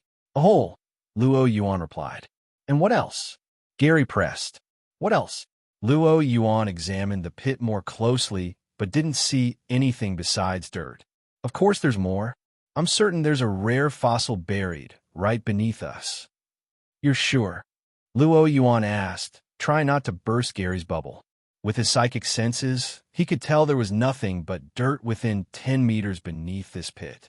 But off to the side, under a rocky ledge, he sensed an actual fossil. "You don't believe me? How about we make it a competition?" Gary finally revealed his true intentions. "So that's what you're after?" Yuan gave him an amused look. Gary just couldn't resist a chance to one-up him. "What, you scared?" Gary goaded him. "All right then, let's see who finds a fossil first." As soon as the challenge was set, Yuan watched Gary, still nursing his sore back, furiously resume digging. Seeing how hard Gary was working, Yuan almost felt bad knowing there were no fossils under that spot. So, he decided to end the competition himself. Taking a folding shovel from his spatial backpack, Yuan walked toward a nearby rock face where he'd sensed a fossil, under Gary's curious gaze. After pinpointing the location with psychic power, Yuan plunged the shovel into the dirt. Swoosh! A mound of earth was tossed aside as he dug. With one scoop after another, a pile of dirt quickly accumulated. Watching Yuan's wasted effort, Gary couldn't help but chime in, despite their competition. Yuan, based on what I've learned these past couple days, there's no way a fossil would be in a spot like that. Hoping to keep things fair, he decided to help him out a bit. But before he'd even finished his sentence, Yuan had already put away his shovel, crouched down, and was brushing off a fossil he'd just dug up. "What were you saying?" Yuan asked, holding up the fossil with a grin. Nothing." Gary nearly choked. For 2 days, he'd been trying to dig up a fossil to bring back to his grandpa for research. He'd read books, studied techniques, and carefully scoured the valley. But after all that effort, he'd still come up empty-handed. Yet here was Yuan, who just randomly dug up a fossil with a few shovelfuls. Was this what they called legendary luck? Gary's mouth twitched with frustration. Yuan could guess what Gary was thinking. This was the power of a cheat, or in this case, psychic abilities. Taking out a small brush, Yuan dusted off the fossil. "Let's see. Looks like a dome fossil." The fossil had a distinct shell shape, large and well-preserved. I heard that the Pokemon Research Institute recently started reviving fossils. The dome fossil should bring back Kabuto.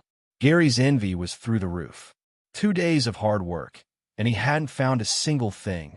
Comparisons were pointless against a guy like this. I lost again. You won this time, too, he muttered, looking momentarily downcast before quickly bouncing back.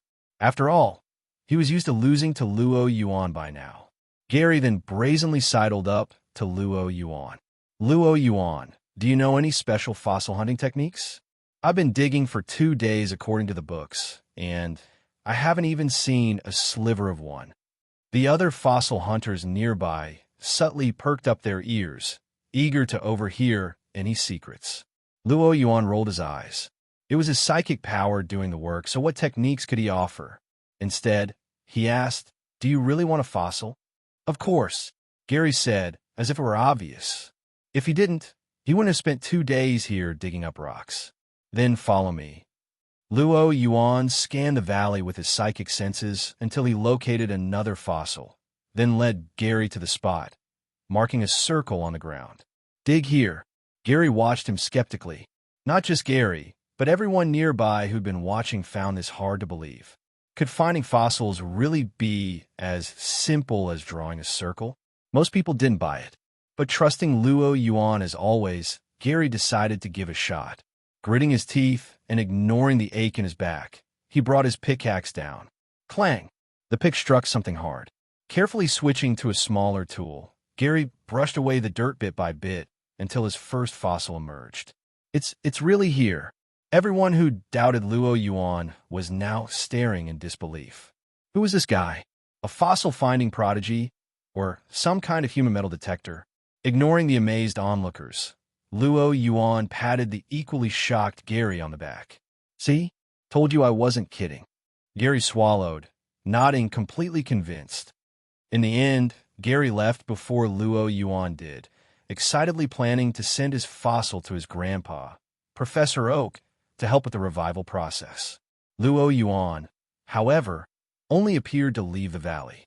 In reality, he stayed nearby, waiting until nightfall. Under the cover of darkness, the sky above rippled like a pool of water. Suddenly, a jet-black airship marked with a bold red R of Team Rocket emerged from thin air, descending over the valley. Thump, thump, thump. "Sir." A squad of Team Rocket grunts in black uniforms quickly approached and saluted Luo Yuan. These operatives were now his direct subordinates. "Did you bring the Pokemon I requested?" Luo Yuan asked. "Yes, sir." Luo Yuan nodded. "Then let's get to work. Our target is right here." He gestured to a spot he'd marked earlier with a flag, the result of his daytime scouting. Following his command, the operatives sprang into action. Their squad leader tossed a great ball, releasing a massive Onyx onto the open ground. Onyx used Dig. Onyx was an expert at burrowing, capable of moving through the ground at speeds of up to 80 kilometers per hour. With a rumbling crash, its head plunged into the dirt, its long body disappearing underground. When the noise finally stopped, the grunts peered into the large hole left behind, dropping a few flares down to light it up. Under the flickering red light, they could see an enormous cavern stretching out below. "Sir, there's definitely a large space down there." Luo Yuan didn't look surprised at all. Both the original storyline and his own psychic probing had confirmed a vast underground area beneath the valley. "Let's go." Without hesitation, he jumped into the pit. Since the rest of the rocket grunts lacked psychic abilities, some were assigned to guard the surface, while the others descended into the cavern with ropes. Turning on their high-powered flashlights, they illuminated the underground space. As the lights swept over the scene, the operatives couldn't help but gasp. This place is huge. The cavern was so vast that even the bright beams of their flashlights couldn't reach the far walls, leaving its limits shrouded in shadow. It was hard to believe such a massive space existed beneath the Valley of the Clueless. "What's our next move, sir?" the squad leader asked, turning to Luo Yuan. "We wait." "Wait." The leader looked puzzled, unsure of what they were waiting for. "That's right. As guests, it's only polite to wait for the host to greet us. Luo Yuan replied, a smile playing on his lips. Just as Luo Yuan finished speaking, the sound of low growls and shuffling feet echoed from the darkness. A group of Kabuto and Omanite, their red eyes gleaming with irritation, emerged from the shadows, clearly disturbed from their sleep by the rocket squad led by Luo Yuan. "Sir, are those?" The squad leader couldn't help but ask, glancing at the fossil Pokemon before them. Luo Yuan nodded. "That's right, these are all fossil Pokemon." Hearing this, the other Rocket members looked on in awe. Fossil Pokemon were well known for their rarity. Although various fossil restoration technologies had been developed, the high costs kept them from being widely accessible. And now, right here before their eyes, there were so many fossil Pokemon. How did the commander even find this place? Yet Luo Yuan offered no explanation for his subordinate's curiosity. "These Pokemon are yours to handle." This was one of the reasons he'd brought his team down here. He didn't want to waste energy on small fry. Following their commander's orders, the Rocket Grunts quickly pulled out Pokeballs.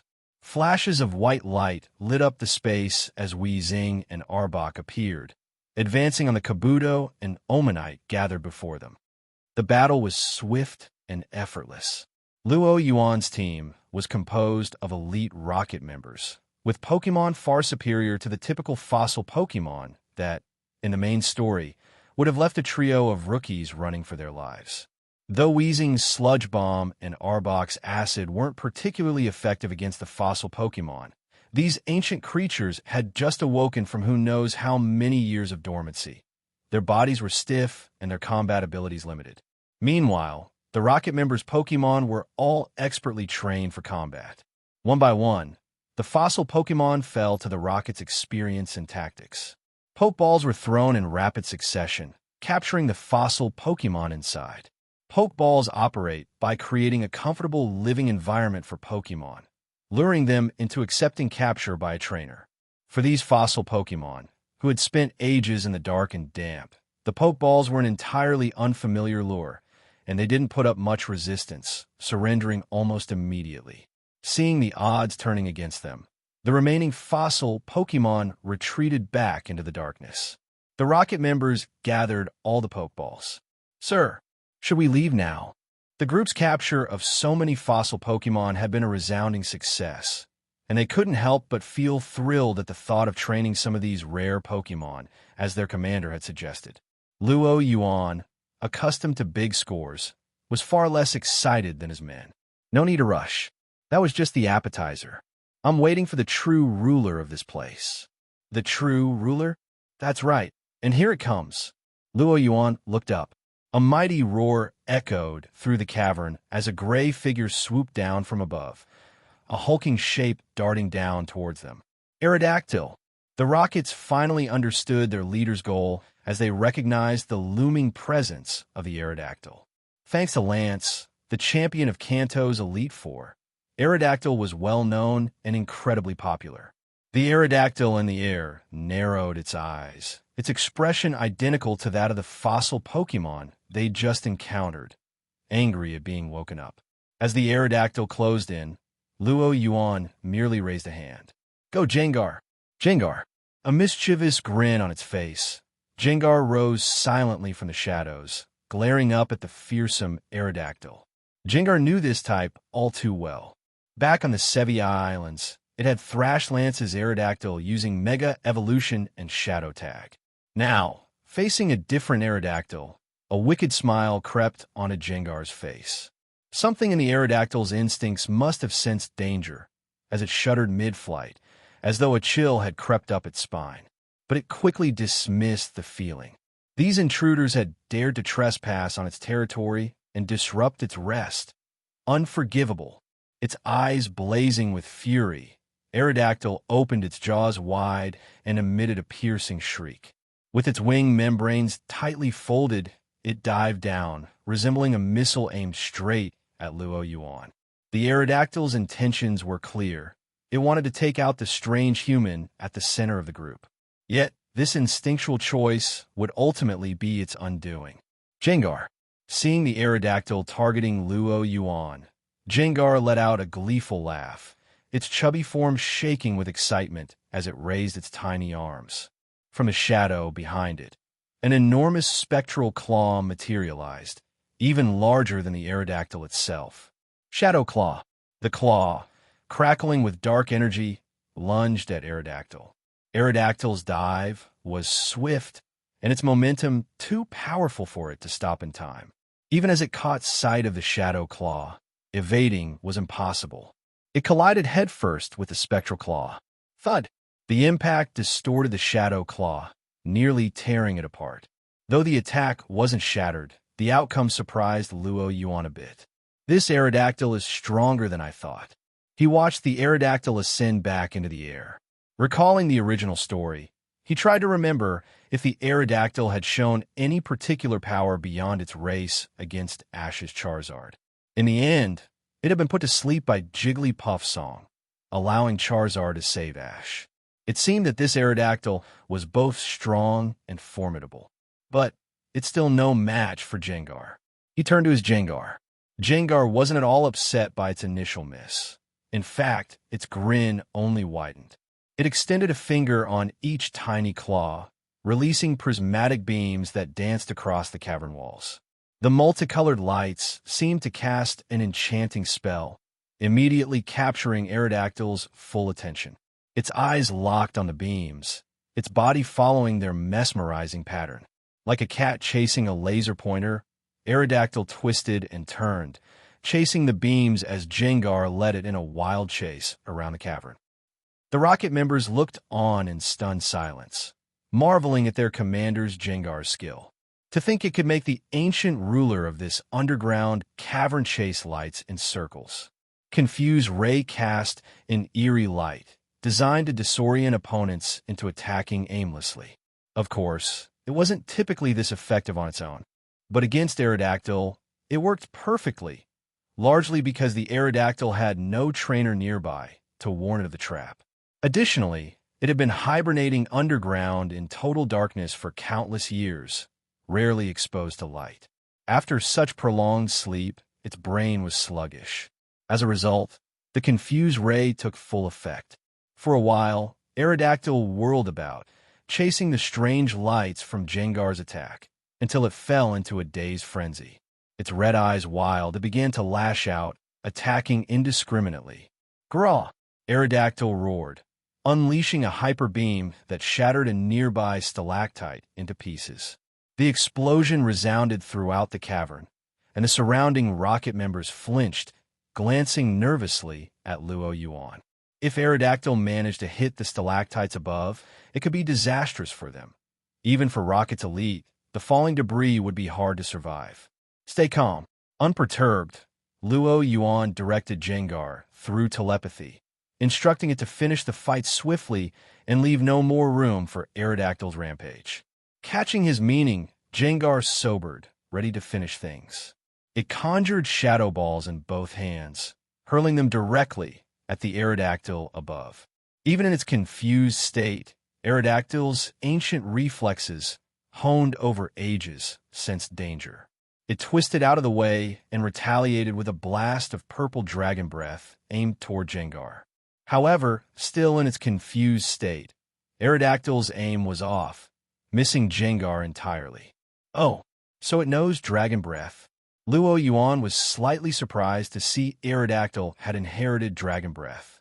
Not that it would make things any harder for Gengar.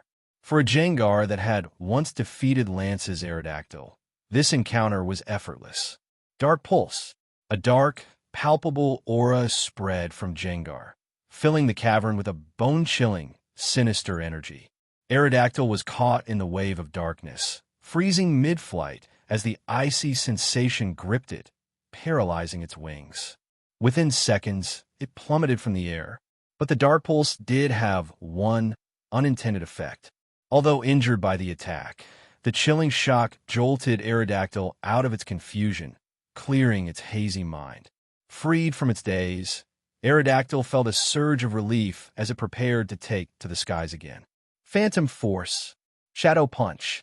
Gengar vanished from sight, reappearing just behind Aerodactyl. With both fists shrouded in dark energy, It smashed them against either side of Aerodactyl's skull, pinning its head between its fists. Even Aerodactyl's rock-hard skull visibly dented under the force of Jengar's shadow punch, a testament to Jengar's power. Graw! Aerodactyl let out a pained shriek, its body seizing up as the impact disrupted its attempt to stay airborne. Losing control, Aerodactyl spiraled downward like a broken kite, struggling but unable to shake Jengar's relentless assault. As Aerodactyl tried to perform a barrel roll to throw Jengar off, Jengar struck with Lick, paralyzing it completely. Helpless, Aerodactyl crashed to the ground with a resounding thud. Jengar hopped away just before impact. Aerodactyl, furious, attempted to unleash a rock slide, sending a shower of rocks at Jengar. But Jengar had anticipated the counterattack, its form flickering as it dodged every falling rock. As it evaded, Jengar combined both hands into a massive shadow ball, hurling it at Aerodactyl. Boom! The cavern echoed with a blast, leaving Aerodactyl badly battered. Seizing the moment, Yuan tossed an Ultra Ball, hitting Aerodactyl dead-on and capturing it. Buzz! Buzz! The Ultra Ball shook violently, straining as if it would burst open. However, as Jengar marched over and glared down at the Ultra Ball, it froze, the frantic vibrations gradually slowing until it stilled. Click! Aerodactyl was successfully captured. Jengar! Pleased, Jengar scooped up the Pokeball and trotted over to Yuan, beaming as it handed it over, looking for approval. Thanks, Jengar. Yuan patted Jengar's head affectionately. If anything, his Jengar knew exactly how to play to his advantage. Without prompting, Jengar slipped back into Yuan's shadow. Tucking the Ultra Ball containing Aerodactyl into his pocket, Yuan turned to his team. Search the cavern. See if there's anything valuable down here. Yes, sir. The cave turned out to hold little of note, aside from the ancient Pokémon. Apparently, this group of prehistoric Pokémon had merely stumbled upon the cave, avoiding extinction by retreating here to hibernate. But even so, Yuan was pleased. He'd captured enough ancient Pokémon to give each of his men one, with plenty to spare. The scythe-wielding Kabutops and the spike-covered Omastar both evolved into fierce fighters. And best of all, he'd captured an Aerodactyl that had lived since ancient times. Most Aerodactyl in existence were revived fossils, while this one was the real deal. And according to some studies, Mega Evolution restored Aerodactyl to its true, ancient form. Though this Aerodactyl had seemingly regressed slightly from its long hibernation, Yuan was confident that with Rocket's advanced research and his resources, they could help Aerodactyl regain its strength, even without Mega Evolution. After ordering his team back to the airship, Yuan took a detour to visit Hunter J in the holding cell. Through a mix of threats and persuasion, he found her starting to waver. Though she hadn't surrendered, her resolve was beginning to crack. A few more rounds of this, and she'd likely join his ranks. Leaving further instructions with his team, Yuan set off to continue his journey. With the rocket airship loaded with fossil Pokémon, they took to the skies, disappearing over the horizon, leaving the empty cavern far behind. Yuan had packed up the fossil Pokémon from the valley, leaving the cavern barren. Unfortunately, unlike Ash, Yuan wasn't lucky enough to simply stumble upon a Togepi while turning over rocks. Watching the airship ascend and disappear, Yuan climbed on a Dragonair and headed toward his next destination. As for the people arriving the next day, who would stare in bewilderment at the massive crater left behind, well, that was no longer his concern. Seafoam Islands. Between Kanto's mainland and Cineabar Island lay the isolated Seafoam Islands. Compared to the bustling Cineabar Island, Seafoam was almost deserted. On one of the island's empty beaches, Yuan was conducting training with his Pokémon. Aerodactyl, use Aerial Ace. Yuan commanded his newly captured Aerodactyl. Grah! With a loud cry, Aerodactyl took off, sweeping through the air and then swooping back. Crunch! Its wings sliced clean through a coconut tree on the shore. Good work! Yuan signaled Aerodactyl to land, then removed the aerial ace TM from its head. This was already the 5th TM he'd used on Aerodactyl. Despite just recently awakening from its ancient slumber, Aerodactyl's learning speed amazed Luo Yuan. It picked up moves with ease. In addition to its original moves, Hyper Beam, Rock Slide, and Dragon Breath, Aerodactyl had now learned Aerial Ace, Crunch, Stomp, Steel Wing, and Protect. Naturally, Aerodactyl wasn't entirely obedient. As an ancient Pokemon, it was hard for it to fully submit to a human. But Luo Yuan had Jengar, Dragapult, and Deoxys, his training specialists. If Aerodactyl got unruly, a good beatdown did the trick. Through this unconventional training, Aerodactyl's wild streak gradually gave way to Luo Yuan's authority, or rather, Deoxys's presence. Under Luo Yuan's guidance, Aerodactyl became much more compliant. Their bond was strengthening quickly. While Aerodactyl's progress was promising, the situation on the other side of the beach wasn't going as smoothly. "Hey, have you chosen one yet?" Luo Yuan looked over at Slowpoke. On the sand before Slowpoke sat 6 Shelder, each waiting to bond with it for evolution. Luo Yuan had captured the Shelder so Slowpoke could choose one as a partner to evolve into Slowbro. But Slowpoke just stared blankly, showing no interest in evolving. In fact, seeing Luo Yuan approach, it anxiously tucked its tail beneath its body. Slowpoke. Slowpoke put on its most clueless expression, as if it knew nothing, hoping to avoid the situation entirely. Luo Yuan, familiar with Slowpoke's antics, wasn't fooled. However, this behavior made him realize Slowpoke's issue might not just be indecision. Turns out, it simply didn't want to evolve at all. As a trainer, it was Luo Yuan's job to understand why his Pokemon resisted evolution. Did Slowpoke not want to evolve for a simple reason, or was there something else? For most trainers, unraveling a Slowpoke's thoughts would be a massive challenge. They'd have to earn its trust, break down its defenses, and communicate. But with Luo Yuan's psychic abilities and Viridian power, reading Slowpoke's mind was straightforward. Through a telepathic link, he translated Slowpoke's thoughts in just a few seconds. Slowpoke's thoughts: if I evolve, I'll definitely become stronger. Then I'll have to do more in battles, and I'll never again be that happy Slowpoke who naps in the sun all day. Luo Yuan didn't know whether to laugh or sigh. You lazy thing. He'd known Slowpoke was lazy, but he never expected it to avoid evolution just to keep lazing around. This was a first, even for him. Seeing his expression, Slowpoke realized its thoughts had been exposed.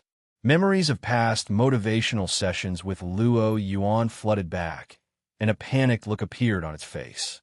In a clumsy attempt to escape, Slowpoke turned to flee.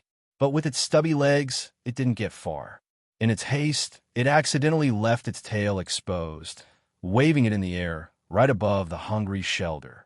Unable to resist the sight of that juicy pink tail, one of the Shelder lunged, latching onto Slowpoke's tail with a firm bite.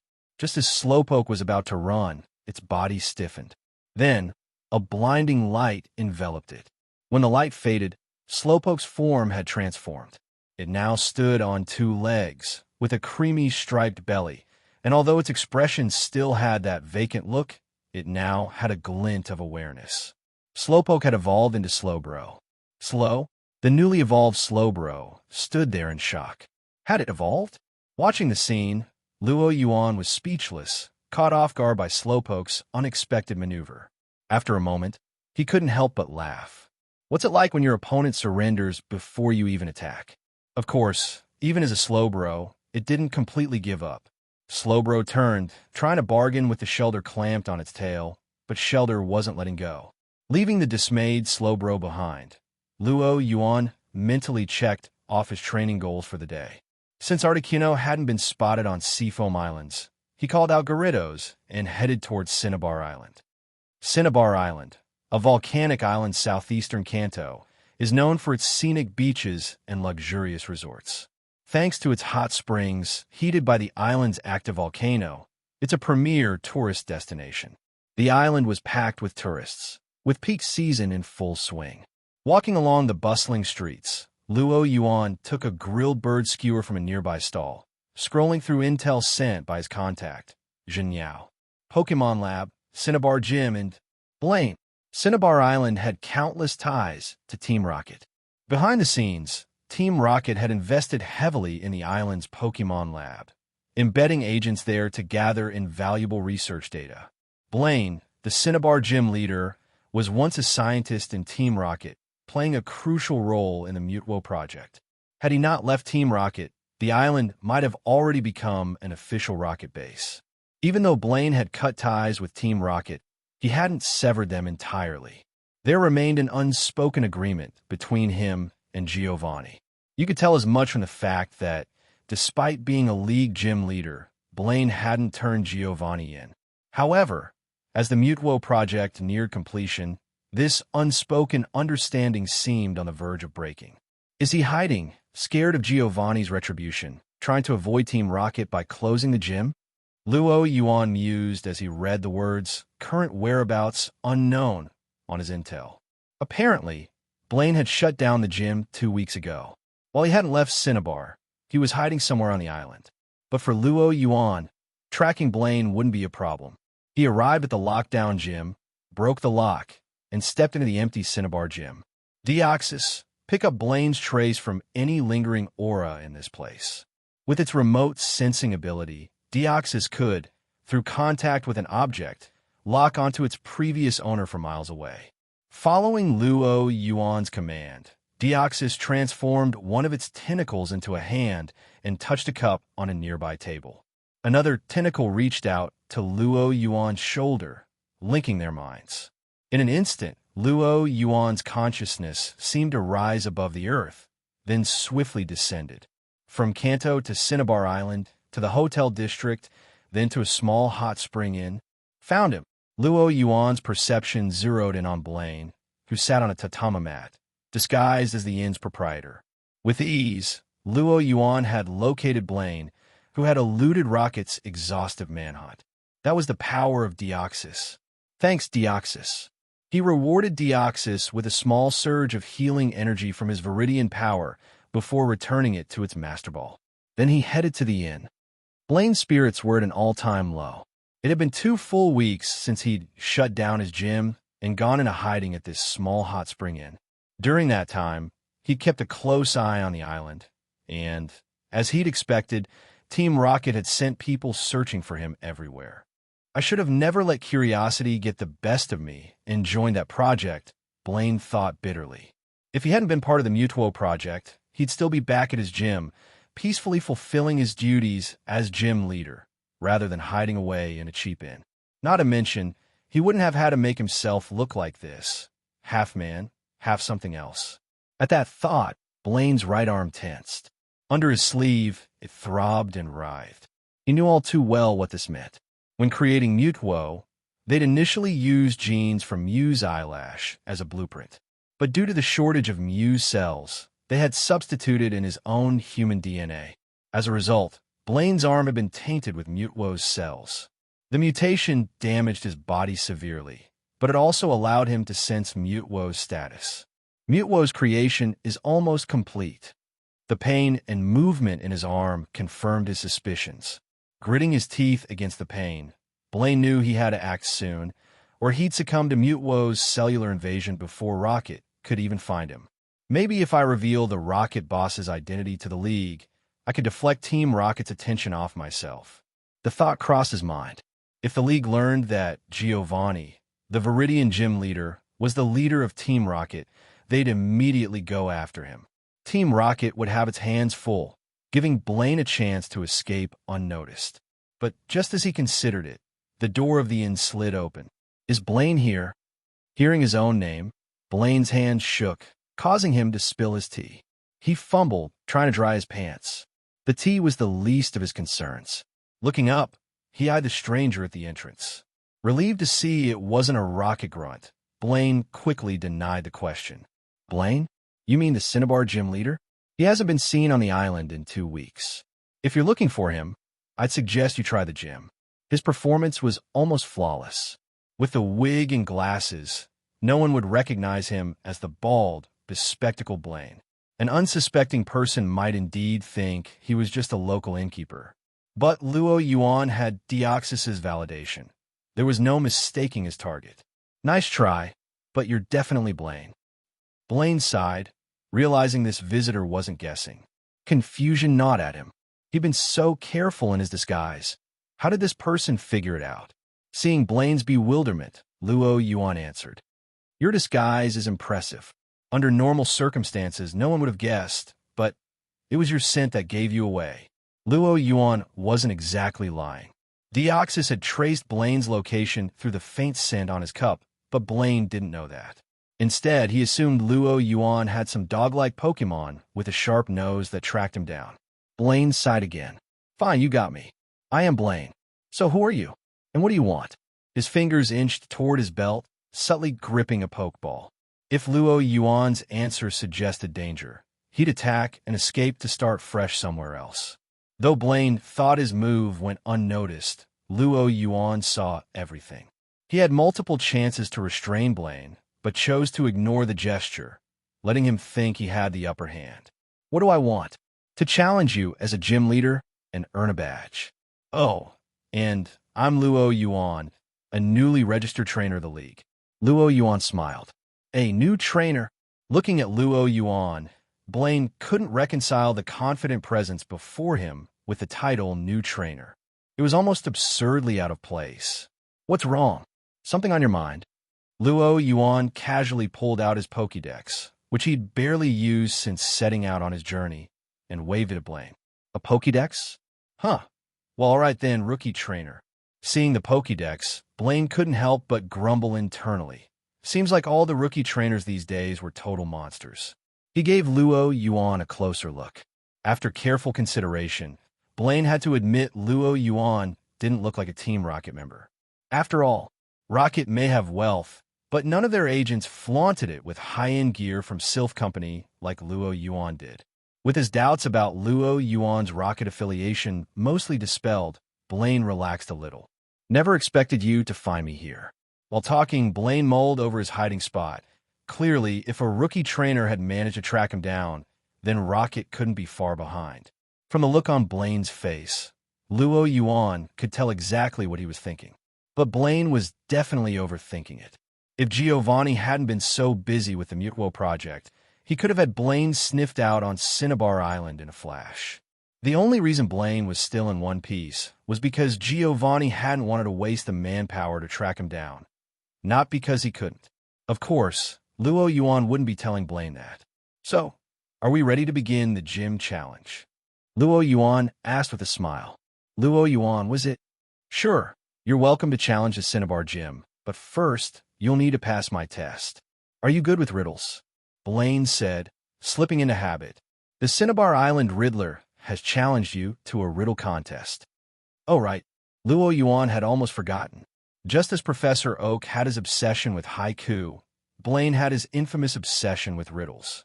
Each year, trainers would come to Cineabar Gym for a challenge, only to be hit with Blaine's riddles, much to their frustration.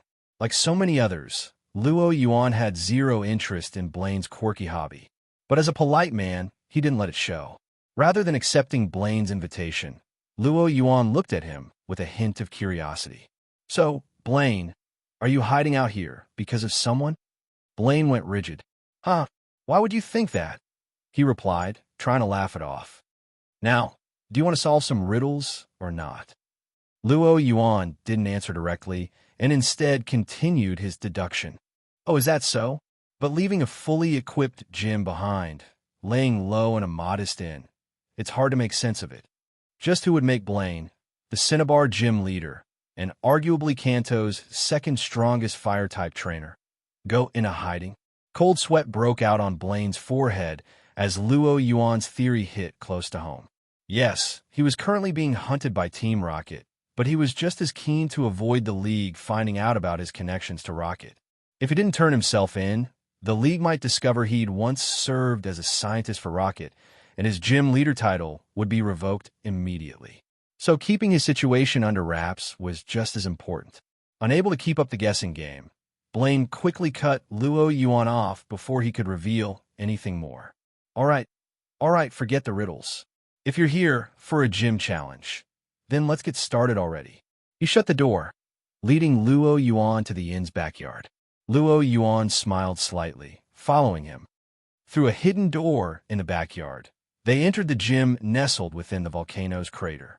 Luo Yuan was hit with a wave of intense heat, the scorching air burning his lungs as he breathed it in.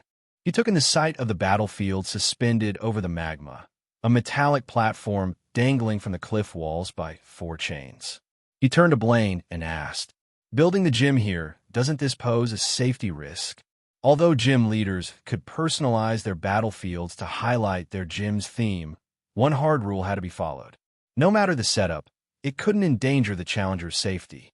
And from the looks of it, this battlefield clearly didn't meet league standards. Blaine, as if he didn't know that after all these years, this setup was meant for training his own Pokemon, but he had no choice but to use it now while evading Rocket's pursuit. Luo Yuan didn't linger on the question, instead giving Blaine a nod to show he was ready. With no referee available, Blaine had to assume the role himself. The rules are 3-on-3. Victory goes to the trainer whose Pokemon outlasts all of the others. And my first Pokemon will be Rapidash. Nay, with a powerful cry, the majestic Rapidash appeared, its pale yellow and white coat shining, its mane blazing with fierce fire as it took its place on the field. Its hooves tapped against the platform with sharp, echoing clicks. Unlike the stoic Rapidash from Galar, this Rapidash exuded a fiery energy. Rapidash, huh? Seeing Blaine's choice didn't surprise Luo Yuan. According to his research, Blaine's main team usually included Rapidash, Arcanine, Ninetales, and his ace, Magmar.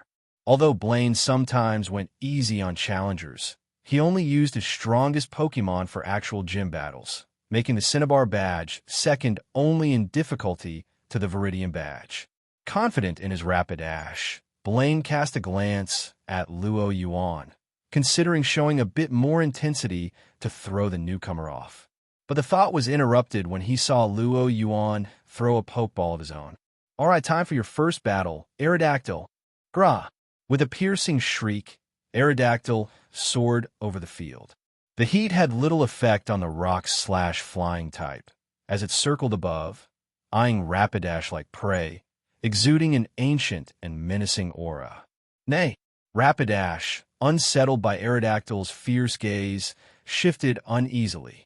As Blaine calmed Rapidash, he looked up at Aerodactyl, his eyes widening in surprise. He hadn't expected a rookie trainer to have a rare fossil Pokemon like Aerodactyl. And based on his years of experience studying fossil Pokemon, this Aerodactyl seemed different somehow. From his years of experience, Blaine could tell that the Aerodactyl before him was far from ordinary. Modern Aerodactyls are generally revived from DNA in the mysterious amber fossils. While they may look the same, they lack the raw presence of ancient Aerodactyls. But Luo Yuan's Aerodactyl felt different. The aura it exuded was akin to that of a true sky overlord, as if it had survived since ancient times. Impossible. He shook off this absurd thought. In Blaine's view, Luo Yuan was just a wealthy rookie trainer who'd happened upon a piece of amber and revived an Aerodactyl from it. Blaine turned his attention back to the battle. Luo Yuan was already directing Aerodactyl to launch its first attack. Aerodactyl used Rock Slide. Aerodactyl flew up toward the volcano's edge, slicing down boulders with its wings and hurling them with force toward Rapidash. Blaine's eyes widened. This was no weak attack. Rapidash dodge it. The rock-type move was naturally super effective against Rapidash. If it got hit, Rapidash's relatively low defense wouldn't stand a chance. Nay, hearing Blaine's command, Rapidash reared back, its fiery mane blazing higher as it burst into motion, darting forward in a streak of flames at over 200 kilometers per hour, weaving between the falling rocks. Smaller rocks shattered on impact as it barreled through them. This Rapidash was no pushover. But then again, neither was Luo Yuan's Aerodactyl, and it had the type advantage. Aerodactyl continued its rock slide assault. The suspended battlefield swayed with the impact of the boulders, causing the chains to rattle ominously, as though the platform might plummet into the magma below at any moment. As more rocks piled up, Rapidash's movements became restricted. At this rate, it would be forced into a corner. Seeing this, Blaine decided to change tactics. Use Fire Blast. At Blaine's command, Rapidash released a massive, flame-shaped burst of fire that soared up toward Aerodactyl. Aerodactyl, protect. Follow with Stomp. A shimmering blue barrier formed in front of Aerodactyl, perfectly shielding it from the fire blast.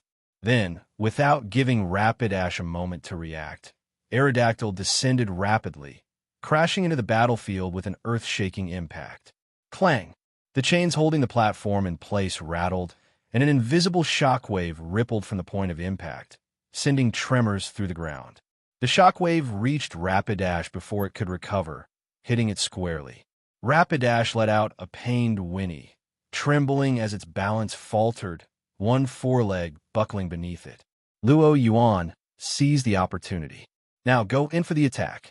Aerodactyl let out a fierce screech, soaring high before diving back down in a swift, deadly arc toward Rapidash. Aerial Ace. This renowned flying-type move was known for its agility and precision, allowing the user to strike with full force while evading the opponent's attacks. Seeing Aerodactyl's attack, Rapidash reflexively shot out a flamethrower to intercept. But before the flames could reach Aerodactyl, it shifted its wings slightly, dodging the attack effortlessly with a graceful twist in midair. Rapidash, dodge it! Aerodactyl's nimble evasion surprised Blaine, making him realize Aerodactyl's agility far exceeded that of most revived fossil Pokémon. But Aerodactyl's speed surpassed even Blaine's reactions. Just as Rapidash received the command, Aerodactyl had already closed in. Caught off guard, Rapidash could only cover its body in flames, spitting another flamethrower in a last-ditch effort to keep Aerodactyl at bay. But Aerodactyl was unfazed by Rapidash's flames. The searing heat did nothing to hinder its momentum. Whoosh! Aerodactyl pierced through the air, slamming into Rapidash, flames and all. Thud! Rapidash was sent flying back from the impact. Before it even hit the ground, Aerodactyl's claws latched onto its body, lifting it into the sky. Rapidash, don't let it carry you off. Blaine knew all too well what would happen if Aerodactyl took Rapidash high into the air, and he shouted urgently. Nay! Rapidash's mane flared with renewed vigor as it struggled, tried to escape Aerodactyl's grip. Hold tight, Aerodactyl! Yuan watched closely as Aerodactyl climbed higher, nearing the volcano's rim. All right, that's high enough. Let it go. Following Yuan's command, Aerodactyl released Rapidash, letting it plummet from the sky. Boom! Rapidash crashed on the battlefield, kicking up a cloud of dust and making the entire platform shudder. Blaine squinted, trying to make out Rapidash's condition through the haze. Meanwhile, Yuan, considerate as ever, signaled to Aerodactyl with a nod. Aerodactyl beat its wings, sending a gust of wind that blew the dust clear. In the center of the battlefield, Rapidash struggled to rise, its eyes wide in confusion as the cover of smoke vanished. And just as it gathered its wits, a boulder came crashing down on it, leaving Rapidash unconscious. Looking at his defeated Rapidash, Blaine's face stiffened. It took him a moment to find his words. Rapidash is unable to battle. You won the first round. Blaine, who had intended to give Yuan a bit of a hard time, was stunned by how quickly and thoroughly he'd lost. But Blaine wasn't a gym leader for years without facing a share of ups and downs. Rapidash's defeat only stunned him for a moment. Quickly, he regained his composure and recalled Rapidash, his expression calm as he stroked his beard, smiling with renewed energy. For a rookie trainer, you're really impressive. However, if you think you can beat me with just Aerodactyl, you're mistaken. Go Arcanine. With a powerful bark, an Arcanine, even larger and more imposing than Gary's, bounded onto the battlefield, its muscular form radiating strength as it fixed its gaze on Aerodactyl above. It had seen the previous fight from inside its pokeball. Now, Arcanine was ready to avenge its teammate. Arcanine growled deeply, its eyes locking onto Aerodactyl in an intense stare, challenging it with a fierce aura that was completely different from Aerodactyl's wild, primal energy. Intimidate ability, huh? Sensing the subtle wave of power radiating from Arcanine, Yuan immediately recognized its intimidate ability. Come back, Aerodactyl! Blaine raised an eyebrow in surprise as Yuan recalled Aerodactyl. Bringing Aerodactyl out had mainly been for it to practice and get some training in after its recent capture. It needed time to adjust and gradually regain its full strength. The experience from this battle, however, could be left to another Pokemon. With this thought in mind, Yuan threw out his second Pokeball. Boom! In a flash of light, a Charmeleon appeared on the battlefield, its eyes blazing with determination. Roar! Charmeleon breathed a stream of fire into the air, energized by the heat from the surrounding environment. Blaine shifted his focus to Charmeleon, momentarily setting aside the Aerodactyl question. A Charmeleon, a starter Pokemon, huh? Watching the intensity of the flames on Charmeleon's tail, Blaine thought that, even as a starter, Yuan's Charmeleon was far from ordinary. Arcanine tested out with Flamethrower. Arf! Arcanine launched a stream of flames toward Charmeleon. Dodge it, then use Fire Spin.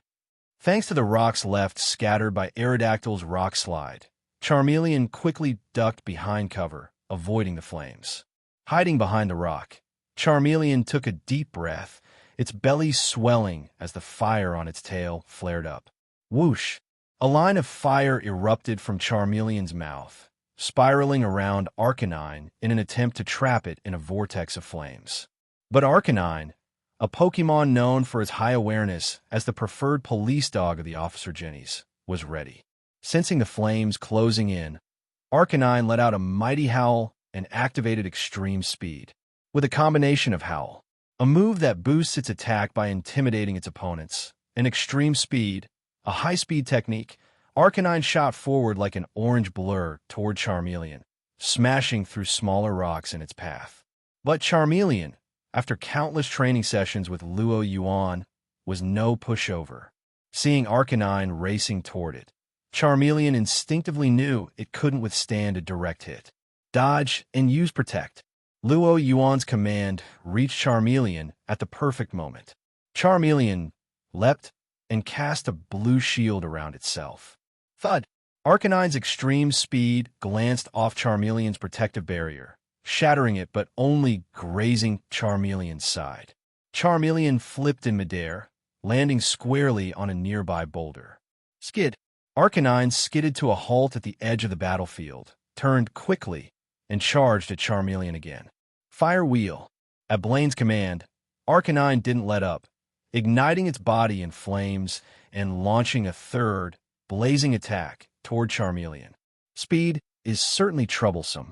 Yuan knew all too well the power of speed in Pokemon battles, especially from his experiences with Deoxys, who could outmaneuver even the combined efforts of Lorelei and Lance. Arcanine's speed posed a real threat to Charmeleon. He needed to slow it down. Use Dragon Breath. With a blast of purple flames from its mouth, Charmeleon unleashed Dragon Breath, a move that had a chance to paralyze its target and restrict its movements. Just as Arcanine's Fire Wheel shattered the boulder Charmeleon had perched on, Charmeleon leapt into the air. Following Yuan's command without hesitation, Charmeleon let loose the purple flames. Arcanine barely had time to react before it was enveloped by the paralyzing breath. Grr! The paralysis surged through Arcanine's body, slowing it down drastically. With its speed neutralized, Arcanine was now on an even playing field. Charmeleon grinned, a fierce determination in its eyes. When it came to a showdown of fire-type moves, it had never backed down from a challenge. Arcanine, hang in there. Don't let the paralysis stop you. Use Fire Fong. Despite the paralysis, Arcanine summoned its strength, baring its fangs as flames coated its teeth, lunging at Charmeleon with a blazing bite. But Charmeleon wasn't about to engage in close combat. It exhaled a smokescreen to obscure Arcanine's vision, then quickly put distance between them. Following Luo Yuan's next command, Fire Blast. With a fiery determination, Charmeleon unleashed a massive fire blast, even more intense than the one Rapidash had fired at Aerodactyl earlier. Boom! Arcanine was thrown back by the force of the explosion. Arf! Arcanine shook its slightly charred fur and rose to its feet. Fire Blast was certainly powerful, but Blaine's Arcanine was no lightweight. Taking it down wouldn't be that easy. Arcanine's frustration grew as it struggled to keep up with Charmeleon's relentless attacks, leaving no chance to counter. Not that Charmeleon had any plans to let up. Before Arcanine could gather itself, another Fire Blast was already on its way. With its natural fire affinity, Charmeleon had no trouble unleashing repeated fire-type moves, bolstered by Luo Yuan's long-standing training that had turned Charmeleon into a veritable artillery. Charmeleon's strategy: debuff the enemy, then barrage them with high-power moves. Bigger is better, more is best. This was the Pokemon. Watching Fire Blast, a powerful finisher for most fire types, being spammed like a common attack, Blaine was utterly dumbfounded. As a veteran fire-type trainer, Blaine knew all too well the strain Fire Blast put on a Pokemon. The move's sheer power was part of why it couldn't typically be used in rapid succession. But now, seeing Charmeleon fire off a third Fire Blast without breaking a sweat, Blaine almost yanked his beard in shock. What kind of monster Charmeleon is this? First, an Aerodactyl that defied his understanding of fossil Pokemon. Now, a Charmeleon throwing Fire Blasts around like candy. When Arcanine barely dodged the fourth Fire Blast and was nearly thrown off balance by the blast shockwave, Blaine realized that his Arcanine wasn't going to win this battle. His best chance had been in the opening, during that one clean hit from extreme speed. If it had landed, maybe he'd still have a chance. But after getting paralyzed by Dragon Breath, the outcome of the battle was already sealed. No matter how powerful his Arcanine was, it couldn't stand up to Charmeleon's artillery tactics. After a series of close calls with Fire Blast shockwaves, Arcanine finally collapsed, unable to dodge Charmeleon's ninth Fire Blast. Blaine looked at the battlefield, which had been utterly ravaged by Fire Blasts, at a loss for words. This is ridiculous. How is anyone supposed to fight against something like this? Arcanine is unable to battle. Charmeleon wins. Blaine declared the result. Roar. Charmeleon roared toward the sky, and in that instant, a brilliant white light enveloped its body. Within the glow, Charmeleon's form expanded, its wings unfolding from its back. Roar. A massive orange Charizard, nearly a third larger than the average size, now stood on the battlefield, its bulky frame giving it a commanding presence. With a mighty flap of its wings, Charizard stirred up a gust that sent rocks tumbling into the magma below, then let loose a searing flamethrower that stretched all the way to the volcano's peak. Charmeleon had been tough enough before evolution. Now, as a Charizard, seeing this, Blaine's hand, which had been reaching for the Pokeball containing his Ninetales, paused. Initially, he'd planned to leverage Ninetales' Flash Fire ability to counter Charmeleon. As a Fire-type specialist, Blaine knew that Charmeleon's moves would primarily be fire-based. Flash Fire would make Ninetales immune to fire damage while boosting its own Fire-type moves. It would have been effective against Charmeleon. But with Charizard's evolution, Blaine knew its moveset would be more diverse, likely including Flying-type moves as well as Fire-type attacks. He couldn't be sure Charizard would attack the same way as before, and he wasn't about to gamble. Besides, Luo Yuan still had Aerodactyl and another Pokemon he hadn't revealed yet. Blaine had to keep an eye on the bigger picture. While this was technically just a gym challenge, the thrill of battle had rekindled something in Blaine after those last 2 rounds. It had been ages since he'd felt this excited. Silently, he put Ninetales' Pokeball back on his belt. He decided to face Charizard with his strongest partner. Turning toward the bubbling magma below, Blaine called out, "Let's show him our fire, old friend." Boom! A red, stocky figure burst from the magma, trailing lava as it landed on the battlefield. The dripping magma cooled on the ground, hardening into blackened rock. The sheer heat radiating from the creature made the already sweltering air nearly unbearable, distorting the space around it. Gah! Responding to Blaine's call, Magmar appeared on the field. This is my third Pokemon, Magmar. Summoning Magmar seemed to invigorate Blaine. Magmar, according to Zhen Yao's intel, Magmar was Blaine's ace, an incredibly formidable opponent, not one to underestimate. Of course, Luo Yuan didn't need Zhen Yao's information to tell him that Blaine's Magmar was special. A Pokemon that could casually soak in magma was no ordinary foe. This one will be tough, Luo Yuan assessed. Watching the Magmar, Charizard's own newfound confidence was tempered by focus. It narrowed its eyes, studying Magmar carefully. For a brief moment, both Magmar and Charizard stood still, sizing each other up. The silence was broken by Luo Yuan. Let's start strong. Charizard, use Fire Blast. Hearing Luo Yuan's command, Blaine winced slightly. Does he only know this one move? He almost regretted not using Ninetales. Conditioned by training, Charizard moved instantly, taking a deep breath. Flames churned in its belly before it exhaled forcefully. A giant fire blast took form, larger and more intense than Charmeleon's. Charizard's newly enhanced power made the move even deadlier, its sheer size covering a third more ground. Facing the oncoming fire blast, Blaine gave a simple command. Break through, Magmar. Gah! With a piercing cry, Magmar's fists ignited as it launched into the air. Fire Punch! Fire Punch! At Blaine's command, flames enveloped Magmar's arm as it leapt forward, driving a fiery fist straight into Charizard's fire blast. Boom! With a resounding explosion, Magmar's punch shattered the fire blast, dispersing the flames in all directions. Despite being briefly engulfed by the blast, Magmar emerged unfazed. For a Pokemon capable of swimming in molten lava, the fire's heat was merely a tickle.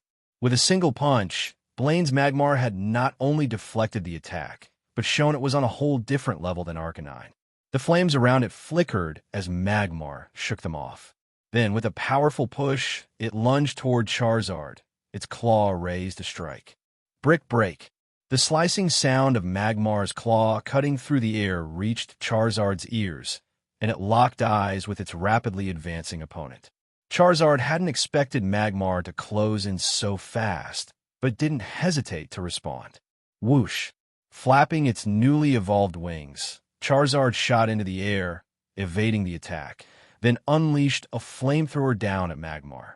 But instead of appearing troubled by Charizard's aerial advantage, Magmar responded with practiced calm. It had faced many airborne foes before. In a rapid counter, Magmar opened its mouth and released a blast of flames. Flamethrower! The two streams of fire collided in midair. On one side was Charizard, fueled by its innate fire affinity and blaze ability. On the other, Blaine's seasoned ace, Magmar. For a few intense moments, the two flamethrowers were evenly matched, neither side gaining the upper hand. And that was exactly what Luo Yuan wanted. In a contest of endurance, Charizard's rigorous training had turned it into a powerhouse. Its stamina was on another level. If this continued, Luo Yuan was certain that Magmar would be the first to falter. Blaine, however, didn't realize this yet. As far as he could tell, Charizard must have burned through a considerable amount of energy in its battle with Arcanine, especially with all those fire blasts. Charizard had to be running low by now, or so he thought. But reality quickly proved him wrong. Some creatures defy expectations precisely because they break all known rules. The fire duel raged for a full 3 minutes. During that time, Blaine watched in disbelief as his Magmar's face began to turn red from exertion, while Charizard only grew more energized. Charizard didn't seem fatigued at all. In fact, it even took a moment to scratch its belly with one claw mid-attack. At this point, even Blaine couldn't ignore the signs. This Charizard was far from ordinary. Where did he find a Charizard like this? Blaine was utterly baffled. This Charizard broke every norm he knew about the species. Left with no choice, Blaine decided to change tactics. Magmar, use Smokescreen to escape. Gah! Relieved by the command, Magmar took a deep breath and exhaled a dense cloud of smoke, blanketing the field in thick, obscuring darkness. It then slipped into the smoke, taking cover to catch its breath away from Charizard's relentless onslaught. Seeing the battlefield clouded in smoke, Yuan raised an eyebrow, quickly deducing Blaine's intention. Trying to catch a break? With its newly acquired wings, Charizard was still getting used to its flight abilities. Dispersing a smokescreen of this scale would take some time, which would give Magmar the breather Blaine wanted. In addition, Magmar could potentially use the smoke for cover and launch a surprise attack. Yuan decided not to waste any effort clearing the smoke. Instead, he gave Charizard a signal from the ground, a small smile on his face. Charizard, don't hold back. Give it everything you've got. All out was one of the commands Yuan had developed with Charizard, signaling it to unleash its full power without restraint, overwhelming the opponent with a single, brutal barrage. Upon receiving the signal, a fierce gleam flashed in Charizard's eyes. The flames on its tail roared to life, nearly doubling in size. Roar! With a thunderous cry, Charizard unleashed a massive stream of flames, igniting a huge fire spin that engulfed most of the battlefield. While Magmar was hidden in the smoke, there was no way it could have escaped the range of Charizard's blazing vortex in such a short time. The flames shot up, twisting into a towering inferno that lifted the smokescreen, turning it into a column of blackened fire. Then Charizard began an unrestrained barrage. Fire blast, another fire blast, and yet another fire blast. Explosions reverberated through the battlefield as Charizard systematically targeted every area within the vortex, searching for Magmar with raw firepower. Blaine hadn't expected such an extravagant, brute force method to counter the smokescreen, and could only watch, stunned. Then, amidst the chaos, a pained cry echoed from the inferno. Magmar was flung from the smoke by a direct hit from Fire Blast. Gotcha! Not good! Blaine's face fell. Magmar dodged, but before he could finish, Charizard spat out 3 fireballs in quick succession. The fire blasts formed a triangular formation in midair, trapping Magmar from all sides. Without hesitation, Charizard dived down, leading with yet another fire blast. Feeling trapped, Magmar's heart raced. Every possible escape route was cut off by Charizard's relentless assault. Was there no escape? Desperate, Magmar clenched its fist, flames engulfing it as it prepared another fire punch to punch through the nearest fire blast and force an escape route. To Magmar's credit, it managed to clear a path. But that flash of hope disappeared in an instant, for waiting behind the shattered fire blast was Charizard, poised and ready. Brick break! With its claws glowing white, Charizard struck Magmar with a crushing blow. The attack hit Magmar squarely on the forehead. Disoriented, Magmar crashed to the ground, the force of Charizard's blow pinning it there. Although Charizard's special attack far outweighed its physical attack, and Yuan had primarily trained it in special moves, that didn't mean Charizard was weak in physical attacks. This was evident in the pained expression on Magmar's face. The brick break had left it dazed, forcing Magmar into the ground. Without missing a beat, Charizard followed up with 2 air slashes. With a powerful flap, Charizard's wings compressed the air into blades that sliced toward Magmar. Magmar dodged it quickly, Blaine shouted. At Blaine's urgent call, Magmar snapped back to awareness just in time. Seeing the wind blades racing toward it, Magmar threw caution to the wind, rolling on the ground to evade the attack. However, while it seemed to have narrowly avoided Charizard's air slashes, it had, in fact, fallen right into Charizard's trap. Dragon Breath. The same paralyzing move that had immobilized Arcanine now reappeared. Still lying prone from its dodge roll, Magmar couldn't hope to outpace Dragon Breath speed. The purple breath engulfed Magmar, sending waves of paralysis through its body, leaving it frozen in place. With no chance to fight back, Charizard opened its mouth again and unleashed another fire blast. Boom! The blast of flames landed squarely on the ground, swallowing Magmar in the explosion. Before the flames could even clear, Charizard unleashed yet another Dragon Breath. Magmar! Blaine shouted desperately, but there was no response. The earlier flamethrower standoff had already drained much of Magmar's energy. After taking multiple hits from Brick Break, Dragon Breath, and Fire Blast, even Blaine's powerful Magmar couldn't endure further. As the flames faded, Blaine saw Magmar lying unconscious on the battlefield. It's over then. Although he had seen it coming, Blaine couldn't help but sigh when he saw his defeated Magmar. He prided himself on his strategy and quick thinking in this battle. But he'd still lost.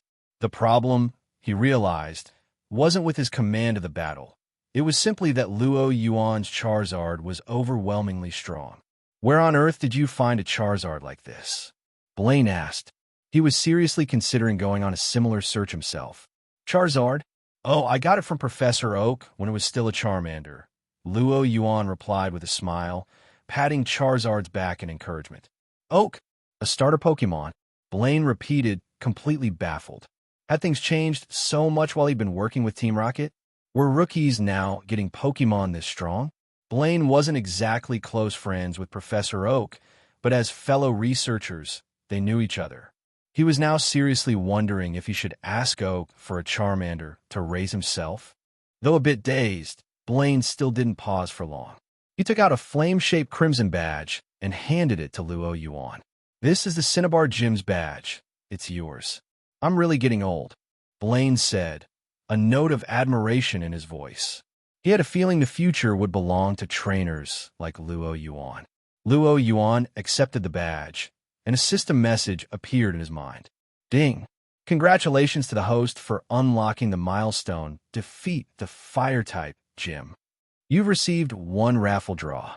Without much thought, he started the draw, curious to see what he might receive, especially given that he'd recently obtained Fire Affinity. Drawing? Please wait. Congratulations. You've received Mutewo's Giant Psychic Spoon. Mutewo's Giant Psychic Spoon. A spoon empowered by psychic energy, significantly amplifying the user's psychic abilities. It can also serve as a close combat weapon and has a special resonance with Mutewo. This thing, Luo Yuan was surprised to find he'd acquired such an item. Perhaps it had something to do with Blaine's role in Mutewo's creation. He had vivid memories of the spoon from the Pokemon Special manga. As Mutewo's signature weapon, the spoon could lengthen or shorten at will and even transform into a trident form, making it highly versatile. Maybe I could use it as my own weapon. With his psychic affinity, Luo Yuan's powers were already formidable. With this spoon, he'd be even stronger. It struck him that he was starting to feel more like a human-shaped Pokemon. With the spoon in hand, he figured he could go toe-to-toe with some mid-level Pokemon and, in time, even challenge legendary ones. Something about this feels off. Shaking off those strange thoughts, Luo Yuan stored the giant spoon in his system, deciding to claim it later in private. Blaine noticed Luo Yuan's long pause and spoke up. I have a small favor to ask of you. Oh, what is it? I'd be happy to help. Luo Yuan replied with a friendly smile. Blaine took on a serious tone. It's about my arrangements here at the inn. I'd appreciate it if you kept them a secret.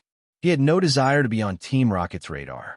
Why? While Luo Yuan already knew why, he feigned a curious, rookie trainer's innocence. Naturally, Blaine couldn't tell Luo Yuan he was hiding from Team Rocket. So he improvised. Well, many trainers these days lack dedication. Most who come to Cineabar Island are just tourists, here to enjoy the hot springs. This is my way of testing their sincerity. Only those who seek me out can challenge me. Luo Yuan resisted the urge to laugh at Blaine's flimsy excuse. Cineabar Island was a vacation spot. After all, most people came to relax and enjoy the hot springs. Coming all this way just to challenge a gym and skipping the springs would be the odd choice, wouldn't it? Still, Luo Yuan gave a sympathetic nod.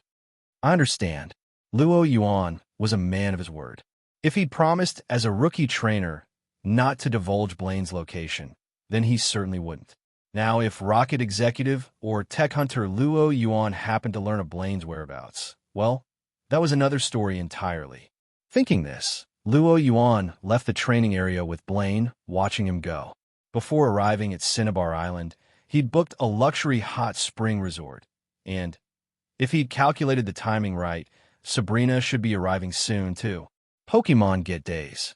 Humming to himself, Luo Yuan watched as the airship appeared against the night sky and slowly descended. Sabrina stepped out from the cabin.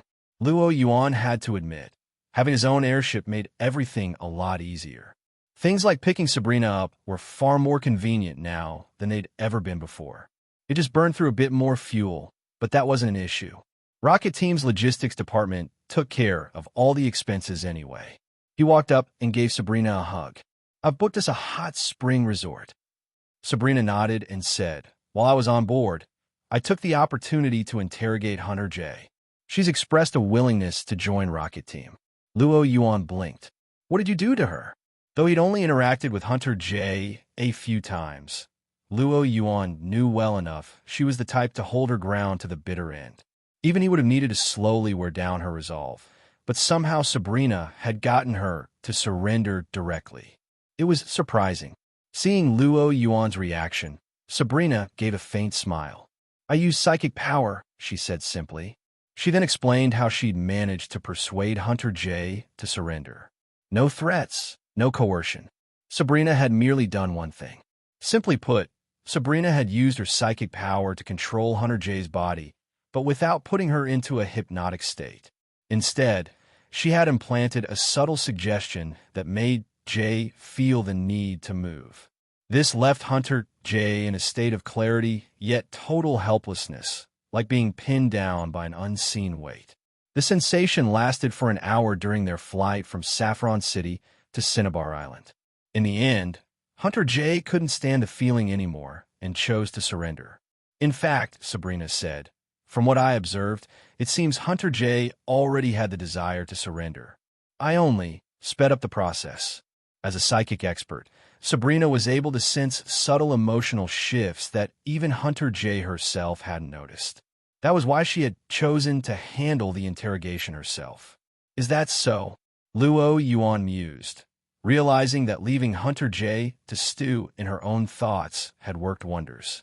After all, no matter how headstrong she was, Hunter J wouldn't want to spend the rest of her life in captivity. Of course, although Hunter J had surrendered, she was still in an untrusted state. For now, she was kept in a basic holding cell, stripped of any serious restraints. Whether she would be given more freedom depended on further observation. Setting aside the matter of Hunter J, Luo Yuan chatted with Sabrina about how things were going back in Saffron City. Honestly, it was pretty amusing. The reason Sylph Corporation had chosen to sever ties with Rocket Team was because their president believed Rocket Team's influence was waning. He expected some retaliation for his betrayal, but assumed it wouldn't be too severe, something Sylph could weather.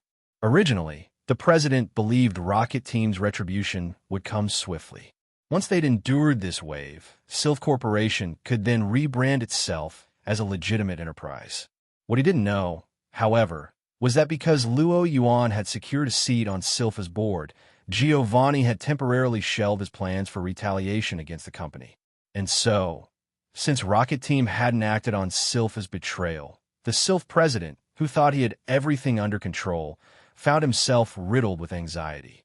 Now he was worrying that Rocket Team might be plotting an even greater revenge.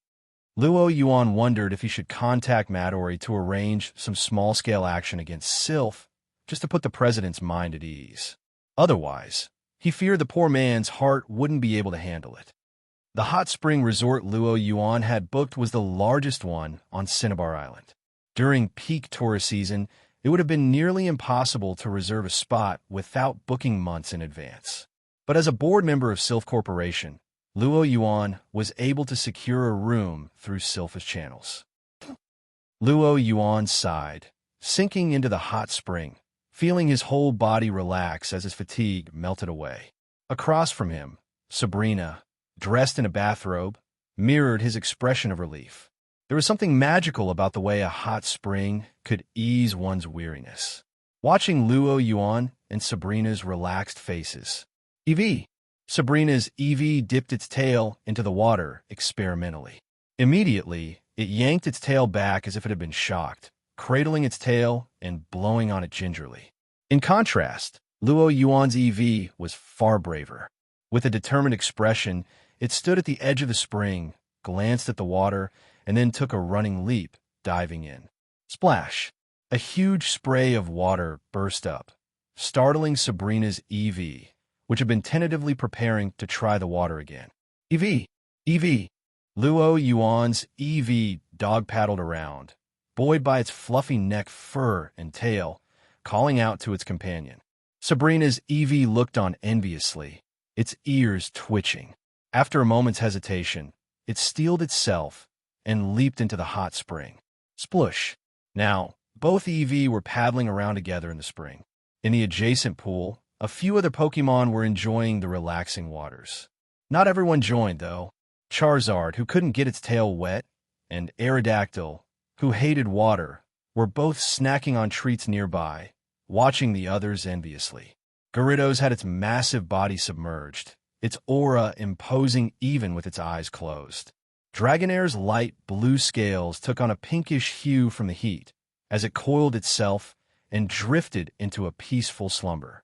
Dragapult's Dreepy, perched atop its head, occasionally dived into the spring only to resurface, splashing playfully. Jengar lay half-submerged, a wet towel balanced on its head, a mischievous grin spread across its face, plotting who knew what. Porygon's eyes flickered with streams of data, analyzing its experience with the strange new sensation. Even Deoxys was tentatively trying the water. Having spent most of its life in space and just recently recovering from being thoroughly pummeled by Rayquaza, soaking in hot water was a totally alien experience. But Slowpoke was the one who seemed to be enjoying it most of all. Disliking the hot water, Shelter had released Slowpoke from its grasp for once, lying nearby on the shore. This allowed Slowpoke to blissfully float on the water's surface, eyes shining with tears of happiness as it savored the precious moments of serene freedom. The whole hot spring resort was enveloped in a calm, harmonious atmosphere. Would you like to try one? Luo Yuan handed Sabrina a pecha berry. Sabrina took it, biting into the fruit as its sweet juice filled her mouth, and she swallowed with a contented smile. Good times never last long. After a pleasant night at the hotel with Sabrina, Luo Yuan received a call from Giovanni the next day. Boss Giovanni. On the other end of the screen, Giovanni was in his usual attire, stroking his Persian's fur, which seemed to never bore of the attention. Honestly, Luo Yuan felt that if it wasn't for Giovanni's persona, a Glamour or even a Delcatty would have been a lot softer and nicer to pet than his Persian. Luo Yuan, are you on Cineabar Island now? Giovanni asked. Hearing Giovanni's question, Luo Yuan smiled slightly. I already earned the volcano badge yesterday. Giovanni's hand paused mid-stroke. He quickly resumed, though his expression remained unreadable. Originally, Giovanni had assumed Luo Yuan hadn't yet arrived on Cineabar, and his plan was to have him use the gym challenge as a cover to locate Blaine. But Luo Yuan had already challenged the Cineabar gym and located the elusive gym leader without issue, a testament to why Giovanni had his eye on him as a trusted executive. With Luo Yuan having found Blaine, there was no need for Giovanni to provide further intel. He quietly closed the file on his desk, looking up at Luo Yuan. Well, since you've located Blaine, I have a critical task for you, he said. You know Blaine's involvement in the Mutuo project. The project is nearing its final stages, but there's a complication. I need a certain set of data he has. I need you to recover that data. Giovanni's tone was calm, but Luo Yuan could sense the weight of what he was saying. A lot was implied in those words. First, it meant Rocket Team's Mutuo project, which Giovanni was personally overseeing, had encountered an obstacle. And the solution? Apparently, it lay in Blaine's hands. Luo Yuan doubted Blaine had expected to attract Giovanni's attention because of this. Of course, it was also possible that Blaine had set things up this way on purpose. It was hard to tell at this point. So, I'm assuming you need me to retrieve that data? Luo Yuan asked. Yes. The file number is MEW 743. Exercise caution. The League seems to have picked up on something and is keeping an eye on us. Giovanni paused. If possible, bring Blaine along. I need him to keep his mouth shut until Mutuo is completed. Clearly, Giovanni understood that Blaine knew too much, and letting him wander around free was a liability.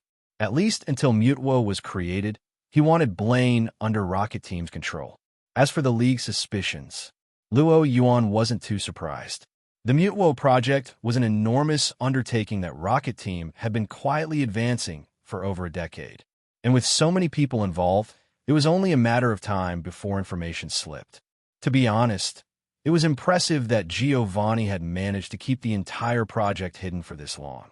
No other dark organization in the region could pull off such a feat. But if we capture Blaine, what about the Cineabar Gym? If there's no one there to take gym challenges, it could draw the League's attention, which would be a problem for us, Luo Yuan pointed out. In fact, Blaine's prolonged absence had already raised suspicions within the League. Giovanni recognized this issue and thought for a moment. I'll have someone pose as Blaine to handle any challengers. In that case, no problem. I'll bring Blaine in, Luo Yuan replied. Since Luo Yuan saw Rocket Team's cause as his own, Giovanni's problems were his as well. Besides, he wasn't breaking his promise to Blaine. After all, he hadn't disclosed Blaine's hideout to anyone, right? He ended the call. Sabrina, wrapped in her bathrobe, came over, leaning close. New mission. Luo Yuan held her and kissed her on the cheek, enjoying the blush that spread across her face. Just a small task. You know Blaine, right? I'm off to have a little chat with him. Should I prepare an interrogation room for Blaine on the airship? Go ahead. For the smooth birth of Mutuo, it looked like Blaine would have to endure a bit of discomfort. Sitting behind the front desk of a new hotel and dressed in yet another disguise, Blaine sipped his tea as he read the newspaper. Though Luo Yuan had promised not to reveal his location, Blaine remained cautious. In his experience, rookie trainers were often impulsive, reckless, and quick to make mistakes. Luo Yuan might have appeared composed, but Blaine wasn't about to risk his life on the hope that Luo Yuan is a reliable trainer. And so, Blaine changed his appearance, abandoned the original hot spring inn, and bought another small hotel a short distance away. He even installed cameras at his old inn. That way, if any stranger showed up, he'd be the first to know something was amiss. With this setup, everything should be safe. It was a double layer of security. If Luo Yuan hadn't leaked his whereabouts, then Blaine was only out a bit of money and effort. But if Luo Yuan had leaked his location, the change of hideout would give Blaine a safe exit strategy. The fact that Blaine was taking such extreme measures showed just how much Rocket Team had driven him to the brink of paranoia. Still, Blaine didn't see this as cowardly. Rocket Team was a vast organization that spanned multiple regions. Meanwhile, he was just a humble gym leader, a scientist at best. There was no way he could go toe-to-toe with Rocket Team. When this all blows over, I'll reach out to the League, Blaine thought, feeling more resolved than ever. At this point, switching sides was his only option. Though the Kanto League had often seemed powerless in the face of Rocket Team, that was only on the surface. The League couldn't take down Rocket Team, but Rocket Team hadn't managed to crush the League either. Once he allied with the League, under their protection, he'd be able to shake off Rocket Team's relentless pursuit. And maybe, with the League's research resources, he'd finally be able to solve the Mutuo cell contamination issue. The thought filled Blaine with relief, his anxiety vanishing. He reached for the teapot to pour himself another cup when, bang, a sudden, loud noise shattered the calm. Blaine's hand jerked, and the teapot smashed against the table. Instinctively, he looked up. The hotel's door had been kicked open. Footsteps echoed as a figure in a Rocket Team executive uniform, face obscured in shadow by the sunlight behind him, stepped inside. Though he couldn't make out the man's face, the voice was unmistakable as it rang through the room. Blaine, come with me. You've been exposed. Blaine, you've been exposed. The Rocket Team executive appeared suddenly at the doorway, calling him out by name. Although Blaine didn't recognize this particular executive, given his current standing with Rocket Team, he knew there was no way this could be a friendly visit. As Cineabar Gym's leader and the second strongest gym leader in Kanto, Blaine's instincts were sharp. In a practiced, professional motion, he reached for his pokeball. Ninetales' flamethrower, a flash of white light, and Ninetales appeared in the hotel lobby, its creamy fur glistening, ruby-red eyes gleaming as it prepared to attack. Ninetales, Blaine's fourth Pokemon, immediately obeyed, unleashing a torrent of flame toward Luo Yuan at the door. But Luo Yuan didn't even flinch. "No need to embarrass yourself by bringing out something at this level," said Luo Yuan, disguised as Rocket Team Executive K. He waved his hand. In a swift blur, Gengar slipped out from the shadows and positioned itself in front of Luo Yuan. Gengar raised its hand, launching a shadow ball, a swirling sphere so dark it seemed to absorb all light around it, straight toward Ninetales' flamethrower. The flames dissipated instantly, and the shadow ball continued on, hitting Ninetales squarely. Boom! Ugh! With a pained yelp, Ninetales slammed into the wall. Ninetales! Blaine was shocked. He hadn't expected his Pokemon to be taken down in a single move. His plan had been for Ninetales to use the confined space to slow down his opponent and buy him time. But reality was harsh. Plans were made to be broken. In it, Gengar, Shadow Claw. Gengar's shadowy claw gripped the struggling Ninetales, slamming it back against the wall with a brutal force. Thud! Ninetales slumped over, unconscious. Watching his Ninetales get taken out instantly left Blaine stunned. He'd initiated the attack, and just a moment ago, his Ninetales had been ready and waiting. Now, it was down for the count. The speed at which everything had unfolded was far beyond anything Blaine had anticipated. Without thinking, Blaine threw out a second Pokeball. But as he did, a thought struck him. His Pokemon were still injured from previous battles. "You're planning to face me with your weak, battered Pokemon? Are you even taking me seriously?" Luo Yuan taunted as he looked at Blaine's battered Magmar. Blaine felt a pang of embarrassment. He'd forgotten that his Magmar was still injured from yesterday's gym battle. In the chaos of moving locations, he hadn't gone to the Pokemon Center, leaving his team unhealed. Inside the hotel, an unfair battle was taking place. Magmar faced Luo Yuan's Gengar in a tense standoff. Despite Magmar's formidable appearance, the injuries weighed it down, and the energy radiating from Gengar was enough to give it pause. Let alone the fact that Gengar was far stronger to begin with. "Gengar, finish it!" With a wicked grin, Gengar vanished. A second later, it reappeared behind Magmar, landing a shadow punch. Magmar, too slow to react due to its injuries, was knocked out without a sound. With Magmar down, Gengar moved swiftly, grabbing Blaine and pinning him in place. As Gengar's ominous, cold energy washed over him, Blaine, understanding the value of pragmatism, raised his hands in surrender. The rest of his Pokemon were still injured. They had no chance against this Gengar. "See? Isn't this much easier?" Luo Yuan said coolly. Blaine glared, remaining silent. Luo Yuan didn't seem bothered. With a gesture, he had Gengar confiscate Blaine's Pokeballs and badge case. Then, he motioned to the door. Another figure, a bald trainer bearing a striking resemblance to Blaine, entered the hotel. Under Blaine's stunned gaze, Luo Yuan tossed the badge case to the fake Blaine. "For the time being, you'll be impersonating Blaine," Luo Yuan instructed. "Your Pokemon are ready, right? Ninetales, Magmar, Arcanine, and Rapidash. Everything's set." The imposter, clearly well prepared for the role, answered with confidence. "Good. And remember, Blaine likes riddles. Go out, pick a few lousy puzzles, and challenge trainers to answer them. If they solve them, let them challenge the gym. Maybe even ease up a bit on how difficult you make it to earn a badge." In front of the real Blaine, Luo Yuan went over the plan with the imposter Blaine. The goal was simply to keep the fake in place until Mutewo's creation was complete. With the instructions given, Luo Yuan turned back to Blaine. "Now, come with me. The boss needs some data you have, and he doesn't want you showing your face on Cineabar Island until our project is over." It all clicked for Blaine now. The relentless hunt by Rocket Team had been about some files he had, something Giovanni needed. "If only you told me sooner," he thought in exasperation. Blaine wasn't unreasonable. He'd been a scientist for Rocket Team before. If they just wanted some files, he wouldn't have resisted. Who knows, they might have even let him go afterward. But it was too late for that now. Under Jengar's watchful eyes, Blaine had no room to negotiate.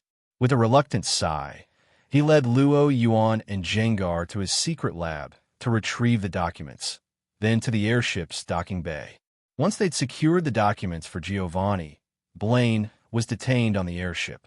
In another room on board, Luo Yuan finally reunited with someone he hadn't seen in a while, Hunter J. He pulled out a chair and sat down across from her. "So," he said, "I heard from Sabrina that you've come around?" Hunter J's face was set in a cold scowl. She clearly wanted to maintain her icy demeanor. But knowing her current situation, she gave a reluctant nod. The truth was, Hunter J had mentally prepared herself for this outcome as soon as she realized the tech hunter was a Rocket Team executive. Knowing this, she understood that refusing to join them would mean she'd never be allowed to walk away. Seeing her agreement, Luo Yuan gave a satisfied nod. "Since that's the case, you're free. But don't get too excited yet. Just to make sure you're not faking loyalty, I'll need to take some extra precautions." With that, Luo Yuan called out Deoxys. The appearance of Deoxys made Hunter J visibly tense. Her rigid stance and a look on her face revealed her nervousness. It was clear that her previous defeat by Deoxys, so easily overpowered, had left her with a lasting fear of it. "Let me introduce you," Luo Yuan said with a smile. "This is Deoxys. It has remote tracking abilities, so once it remembers someone's characteristics, it can locate them across thousands of miles." As he spoke, he reached out and plucked a strand of hair from Hunter J's head, then handed it to Deoxys. Deoxys coiled a tendril around the hair, silently recording her features. Hunter J watched this, her heart sinking. She didn't think Luo Yuan would bother lying to a prisoner. So if what he said was true, being tracked by a legendary Pokemon meant she'd never be free of Luo Yuan's surveillance. Luo Yuan could locate her at any time, anywhere. If she were to betray him, she'd have to constantly look over her shoulder for his inevitable retaliation. It was a price she wasn't willing to pay. This meant she was now, without question, bound to Team Rocket for the foreseeable future. Her initial plan to pretend loyalty and wait for an opportunity to escape was now out of the question. She took several deep breaths, trying to calm the sinking feeling in her chest. Luo Yuan watched her expression shift, smiling faintly. "It seems you're not fully familiar with the benefits of joining Team Rocket. There's no need to look so glum. You stand to gain a lot by working with us." "Is that so?" Hunter J scoffed. Unbothered by her resistance, Luo Yuan remained calm. "Sit down. Let me walk you through Team Rocket's perks." After a rundown on Team Rocket's philosophy, benefits, and the advantages of being part of his crew, Hunter J, while still bitter, had gradually come to terms with her new reality. She hadn't been left with much choice, after all. Though it was uncomfortable transitioning from a famous Pokemon hunter, known worldwide with hundreds of underlings, to an executive under Luo Yuan, the idea had its upsides. As a Pokemon hunter, she'd had to cover all her team's expenses herself. Every day, there were mouths to feed and supplies to gather. She'd become a workaholic, taking on job after job just to keep her organization running, with barely anything left for herself. But as a member of Team Rocket, all of that changed. According to Luo Yuan, with the organization backing her, she no longer needed to worry about payroll, supplies, or expenses. She could even get reimbursed for purchases. All she had to do was focus on the missions Luo Yuan assigned. With that, her workload and stress levels dropped significantly. It wasn't ideal, but it wasn't all bad either.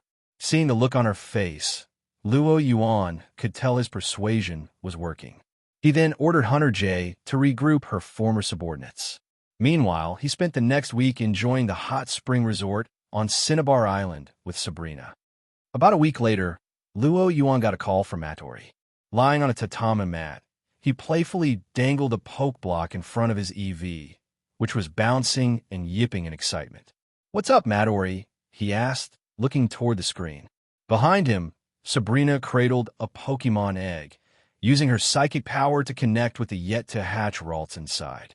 This egg was a gift Luo Yuan had found among Hunter J's collection and had gifted to Sabrina. On the screen, Matori glanced at Sabrina behind him, then cleared her throat. Giovanni has approved the mission request you submitted. We'll deploy a 30-person squad to attack Sylph Company in 3 days. Oh, he approved it? I thought it would take longer, Luo Yuan said, surprised. The idea to attack Sylph Company had been his own. Sylph's president had been so jumpy lately that it was cutting into Luo Yuan's time with Sabrina. His plan was to arrange a small-scale assault on the company to ease the president's nerves. But since this operation conflicted slightly with Giovanni's current low-profile approach, Luo Yuan had asked Matori to submit a formal mission request to Giovanni. He hadn't expected Giovanni to approve it so quickly.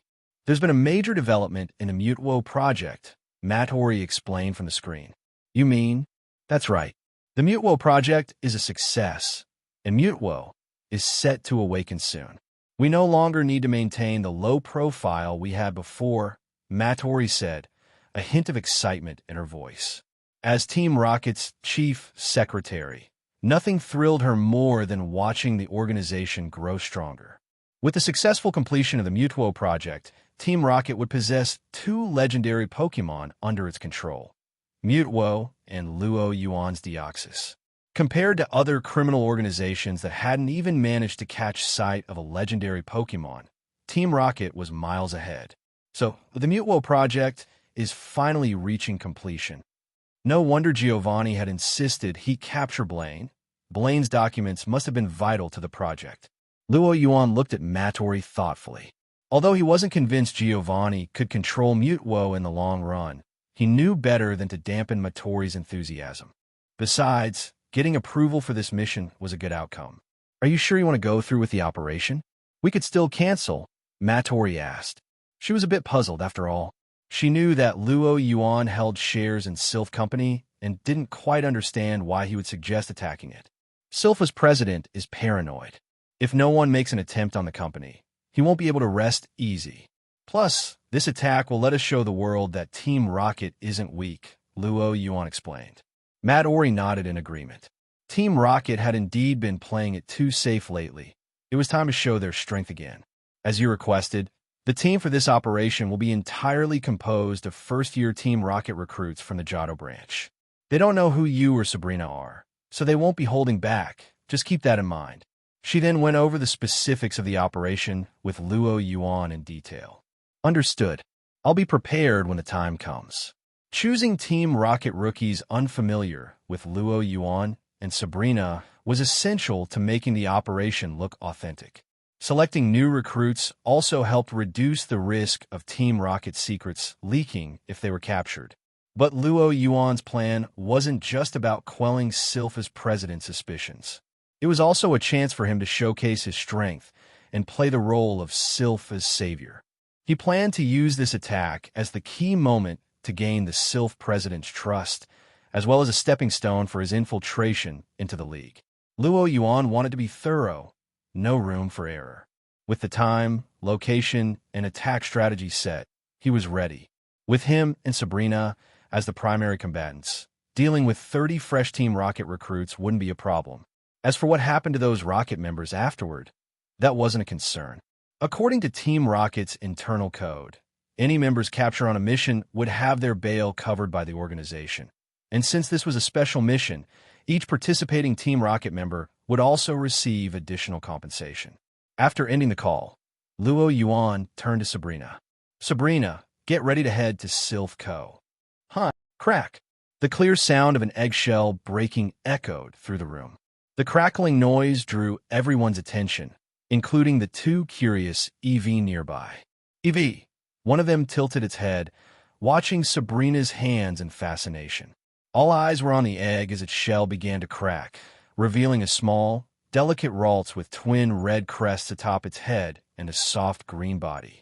The 2 EV jumped back in surprise, but quickly recovered, moving closer to get a better look at the newly hatched Ralts. Did a hatch? Luo Yuan leaned in. Ralts was already an adorable Pokémon, but as a newborn, it looked even more endearing. Rah came a soft, timid sound from Ralts. Overwhelmed by the sudden attention, it burrowed back into Sabrina's arms, shy and a bit scared. Seeing this, Sabrina used her psychic powers to emit a gentle aura and stroked Ralts on the head. Sensing her kindness, Ralts's head crest twitched, and a warm glow enveloped it as it relaxed, a smile spreading across its face. Yuan, amused, also channeled his own Viridian power.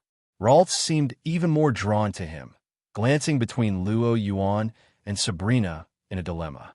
Sabrina laughed softly at the sight, pulling Yuan into an embrace with Ralts in between, helping it avoid the need to choose. Saffron City. After more than a month away, returning to Saffron City felt like stepping back into a bustling world. The moment Yuan and Sabrina arrived in Saffron after leaving Cineabar Island, they headed straight for Sylph Company headquarters. Sylph Company, President's office. Seated across from the Sylph President, with Sabrina by his side, Yuan accepted the newspaper the President handed him. The Pokeball factory in Dark City has begun construction, the President explained. Yuan skimmed the paper, which praised Sylph Company for its efforts in Dark City, highlighting its goal of lifting the area out of poverty. Several paragraphs mentioned Yuan's role in Dark City as well, and as he glanced at the header, he wasn't surprised to see it was from the Saffron Daily, a Sylph-owned paper. Nowadays, if you don't control the media, you're not a proper capitalist, Yuan mused. He checked his watch and was about to start speaking when, boom, a loud explosion rocked the building. The entire Sylph Company skyscraper shook. The Sylph President froze, startled by the sudden blast. What happened? Could it be an explosion? Yuan and Sabrina put on expressions of shock and alarm. The phone on the desk rang, jolting the President from his stunned silence. Glancing at Yuan and Sabrina's concerned faces, he quickly picked up the receiver. What happened downstairs? He demanded. A bad feeling was brewing in his gut. Sir, it's Team Rocket. They've attacked headquarters. The first floor has fallen, and they're advancing up the building. From the other end, he could faintly hear Pokemon moves being called out and explosions resounding. Team Rocket. The President's expression became a remarkable mix of shock, tension, fear, and, oddly enough, a touch of relief. Yuan couldn't help but marvel at the sight. He'd never seen anyone display such a complex range of emotions at once. The President only hesitated for a moment before regaining his composure. For his age, he displayed an impressive resolve. Lock down all elevators. Evacuate everyone on the 1st through 8th floors to higher levels, and have a security team hold off Team Rocket. Ensure everyone's safety, but don't let them pass the 8th floor. As an ex-associate of Team Rocket, he understood well that this attack was payback for his decision to side with the League. Team Rocket would likely have sent significant forces. Property was secondary now. The safety of his employees came first. After giving his instructions, he turned to Sabrina. Gym leader Sabrina, I need the help of Saffron Gym. He'd gone to great lengths to cultivate his relationships with Yuan and Sabrina, precisely to prevent situations like this. Sabrina, however, was prepared. As one of the few in the know about this attack, she was as aware as Yuan of the exact time it would occur. I've already called him back up from the gym, but Saffron Gym is quite a distance from Sylph Co. Perhaps Yuan and I should go down and assess the situation ourselves. The President was taken aback. He hadn't expected her to say that. The situation downstairs was unknown. No one knew how many Team Rocket members had been deployed. By going down now, Sabrina and Yuan were taking a huge risk. They might end up trapped themselves. Seeing the President's stunned look, Yuan gave a slight smile. I'm a Sylph Company shareholder. I can't just sit by while Team Rocket runs amok. As a part of Sylph Company, it's only right that I do my part. His words sounded noble enough, though Sabrina, who knew him all too well, couldn't help but feel slightly exasperated. Hearing that from someone Giovanni called his right-hand man, of course, Sabrina felt Yuan's words were off only because she knew his real identity. For the Sylph President, however, who was unaware of Yuan's true allegiance, this was entirely different. What kind of noble spirit was this? I'll leave it to you. The uninformed president was visibly moved, rising to his feet and giving a deep bow. Luo Yuan felt a twinge of guilt but kept a straight face. Basic professionalism for any Team Rocket executive in this kind of situation. Leave it to us, but it will take us time to reach the lower floors. So please continue to evacuate your security staff upward to avoid unnecessary sacrifices. The Sylph president nodded emphatically. Understood. Hiroki was buzzing with excitement. As an exceptional new Team Rocket member who'd been promoted to squad leader in just 1 year, being assigned to lead an assault on Sylph Company was a huge honor, proof that his superiors saw potential in him. He could still vividly recall his excitement 3 days ago when Commander Lambda had called him into the office, clapped him on the shoulder, and informed him that he'd been chosen for this mission. Of course, Hiroki had his questions. For instance, why were Jado recruits like him being sent on a mission in Kanto? But none of that dampened his elation. He felt like his life was reaching new heights, and a promotion to Team Rocket Executive was within his grasp. Demolition Team, move in, blast the door, he commanded confidently. 2 Team Rocket grunts moved forward, each releasing a wheezing armed with the move self-destruct. The Pokémon emitted a bright glow before detonating. Boom! The blast blew the doors open, clearing the way. Smiling, Hiroki glanced at his team. Our target is the 13th floor vault containing Sylph Company's latest products. The gym and Officer Jenny will be here soon, so we need to act fast. Everyone clear on that? Yes, sir, the squad shouted back. Hiroki had already briefed them on the mission's objectives. He was simply reiterating the plan. Seeing that everyone was ready, Hiroki took a deep breath. Then let's move out. With his Weezing taking the lead as a shield, Hiroki boldly charged into the building. Swift, Thundershock, Water Gun, attacks of various intensities struck Weezing, but it absorbed them all, hardly phased. Having been trained as a tank, it was accustomed to taking hits. As it advanced, it released a thick smoke screen, cloaking the 8th floor entrance in smoke. Team Rocket grunts equipped with thermal vision quickly ordered their Pokémon to counterattack within the smoke. Bam! Bam! Bam! In moments, the Pokémon that had attacked Weezing lay defeated. However, the Team Rocket grunts didn't look particularly pleased. In fact, they seemed puzzled. Where is everyone? As the smoke cleared, Hiroki saw the entire 8th floor was empty. According to intercepted Sylph communications, over half of Sylph's security forces were stationed on the 8th floor to block their ascent. So why hadn't they encountered a single person? As for who had commanded the few Pokémon they had fought, Hiroki soon found an answer. A radio left on a nearby wall, still transmitting orders. Something was wrong. Captain, what should we do next? One of his subordinates asked, also sensing that something was off. Hiroki hesitated, but remembering his mission and Lambda's orders, he gritted his teeth. We keep moving up. The 9th floor, the 10th floor, all the way to the 13th floor, they encountered only light resistance. The Pokémon were controlled remotely. They saw no actual trainers. Hiroki's sense of foreboding grew. He didn't believe his team of 30 was enough to force Sylph Company into surrendering. So what was Sylph Company's strategy? Were they drawing them in, or was there another trap waiting? But with the vault just ahead, retreating was not an option. Set the charges below the vault, Hiroki ordered. Then he added, and be quick about it. Yes, sir. Just as the grunts moved to set the charges. Clack, clack, clack. A steady rhythm of footsteps echoed from the corridor. Instinctively, the grunts looked up to see a man and a woman, flanked by a dozen Sylph Company security guards, blocking their escape route. You're surrounded. Surrender now, Luo Yuan called out. Hiroki scrutinized the 2 trainers. He didn't recognize the man, but he knew exactly who the woman was. That's Sabrina from the Saffron Gym. But how's she here so fast? Hiroki's mind raced. He'd timed this operation down to the minute. By his calculations, it should have taken at least another 10 minutes for the gym's reinforcements to arrive. So how could Sabrina be here already? But there was no time to dwell on that. The Sylph security guards were already launching their attacks. Mr. Mime, use Confusion. Lickitung, Lick Attack. Magneton, Thunderwave. A barrage of attacks rained down on Hiroki's squad. Hiroki scoffed at their efforts. Though he had his reservations about Sabrina, he didn't feel the same way about these Sylph guards. Team Rocket Grunts were leagues above these weaklings. He signaled his team to counterattack. Arbok Poison Sting, Ursaring Brick Break, Murkrow Astonish.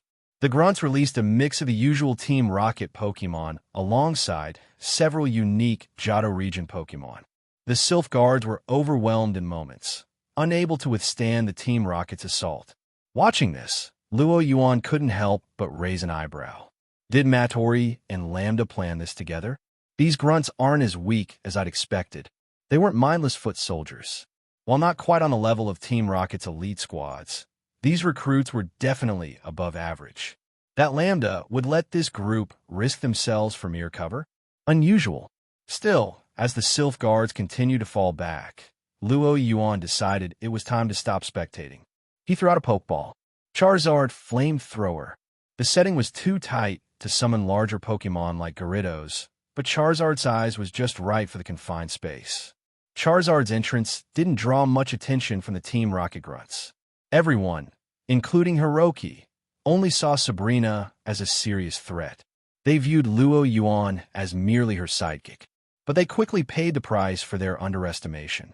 Charizard Flamethrower, Luo Yuan commanded.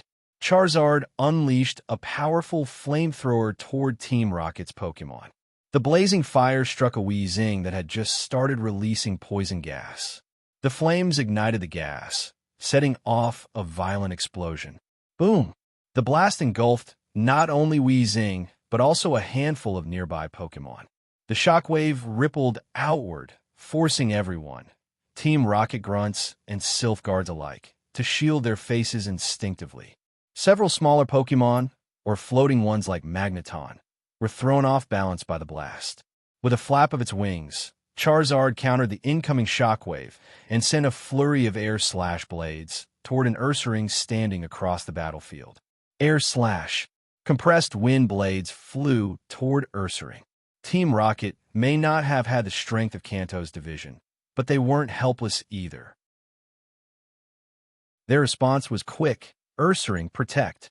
The air blades hammered against Ursaring's shield, creating a series of dull thuds. Though Ursaring managed to absorb most of the damage, a few stray slashes left minor cuts, but it pushed through the attack with its thick hide.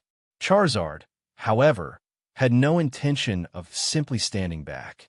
Since the confined space didn't allow for large-scale moves like Blast Burn, Charizard instead launched forward, skimming the ground as it charged at Ursaring.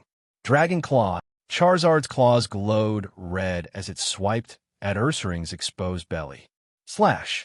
3 deep gashes appeared on Ursaring's body. Roar. Ursaring howled in pain, its eyes bloodshot as it entered a berserk state. In the world of Pokemon, bear species were notoriously fierce. A frenzied Ursaring was a terrifying opponent, but it was facing Luo Yuan's Charizard. Though restricted by the battlefield, Charizard was still a force to be reckoned with, even without using its most powerful moves. With a snort, Charizard flew up to avoid Ursaring's swipe, only to dive down and land behind it. Flames ignited on Charizard's fangs. Firefall. Its burning fangs bit down on Ursaring's shoulder. Ursaring bellowed in pain and swung a hammer arm, attempting to hit Charizard. But Charizard's wings swept down hard, slamming into Ursaring's back and knocking it off balance. A dragon breath followed by another flamethrower scorched Ursaring's back, leaving its fur charred. Charizard finished it off with a final dragon claw, sending Ursaring crashing to the ground. Thud! Ursaring's massive body hit the floor with a resounding thump. The Team Rocket Grunts watched in shock as their once formidable Ursaring was taken down in seconds. Damn it! Hiroki was quick to react. Realizing his initial assessment had been wrong, he saw that the trainer beside Sabrina was not to be underestimated. Quickly, he released all his remaining Pokemon. Weezing Toxic, Nidoking Brick Break, Mook Sludge Bomb. All of Hiroki's Pokemon were poison types, each fitting Team Rocket's signature style. Luo Yuan glanced at Sabrina and signaled for Slowbro to join the fray. Sabrina caught his look, her eyes flashing as she directed her alakazam to immobilize the Wee Zing about to unleash its toxic. At the same time, her psychic powers held back a group of grunts who were trying to join the attack on Luo Yuan. This left Luo Yuan in a straightforward 2-on-2 match. Charizard unleashed a flamethrower to intercept Nidoking's Brick Break. As for Mook, Slowbro appeared, using its psychic power to stop Mook's Sludge Bomb, keeping it from getting anywhere near Luo Yuan. Seeing Mook, Slowbro's normally lazy eyes sharpened. Usually uninterested in fighting, Slowbro found itself unusually focused. Even it couldn't ignore the overwhelming stench coming off Mook, forcing it to push its psychic abilities to the limit to keep Mook at bay. Roar! Nidoking, seeing its ally in trouble, charged forward, claws raised to strike at Slowbro. But Charizard wasn't pleased by this attempted interference. It snorted, then flew toward Nidoking, delivering a powerful tail swipe to its leg mid-charge. Nidoking's leg buckled under the impact, throwing it off balance. Thud! The 13th floor trembled slightly as Nidoking crashed to the ground, wincing in pain. Damn it!